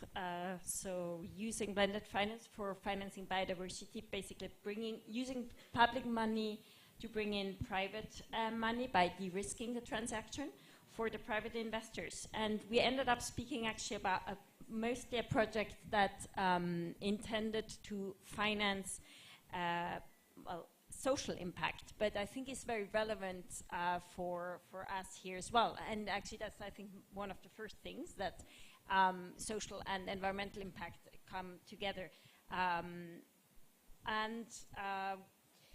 Well, I think there's a couple of lessons or things that we saw there is that there's a lot of, it's a case in Argentina that in the end that financed micro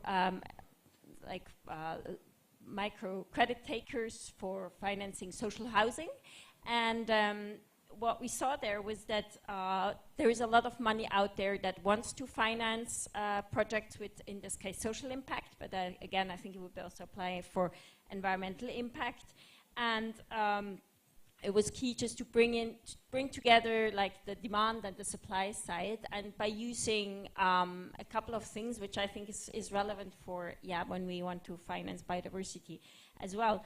And it was first, there was a regulatory requirement for investors to actually invest in social projects.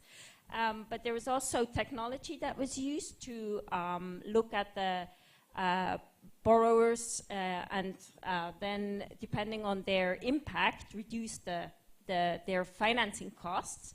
And the last very important thing in this transaction, again, I think is relevant, is all different sources of financing were used. So on the one hand, there were private investors providing the financing. There was some philanthropic money that could be used to make the financing cheaper. And there was public money that was used to guarantee the transaction. So I think these are all relevant, hopefully, for biodiversity. Thank you. Great. Thank you. Thank you. Thank you. Take the microphones. Abby, over to you for some final words for this session.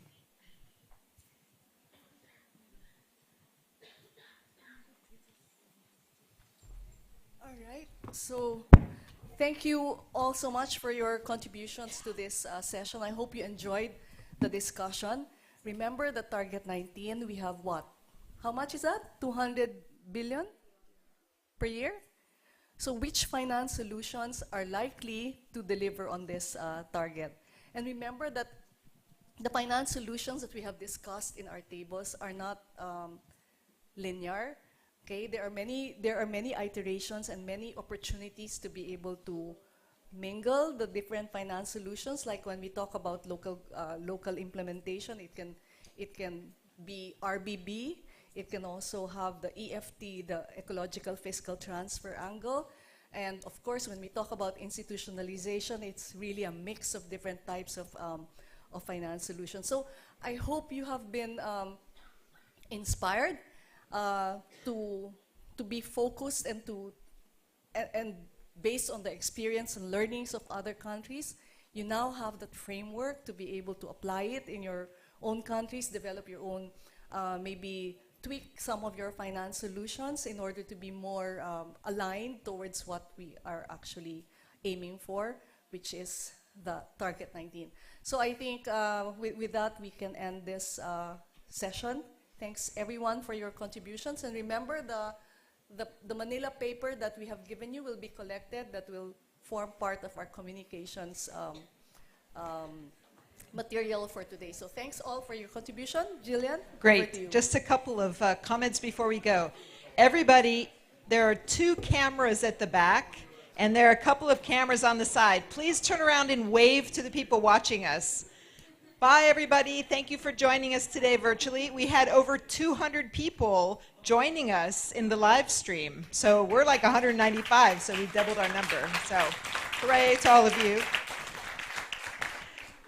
Don't forget, tonight, get your promotional material if you didn't already, your bags, you can get them out there. We have a reception coming up at 7 o'clock in the Atlantic restaurant, so you've got some time now between now and then. And remember tomorrow to come wearing what you want to walk around in the afternoon and carrying what you want to carry, because we're going to leave at 12:30, just as a reminder. Some people are in this hotel, others are coming from other places. So we will leave directly at 12:30 from here out to the Botanical Garden for the rest of our session tomorrow. And that's what I've got today. Thank you all very much. Thanks to all of our speakers, all of you. We'll see you at the reception, 7 o'clock. And tomorrow morning.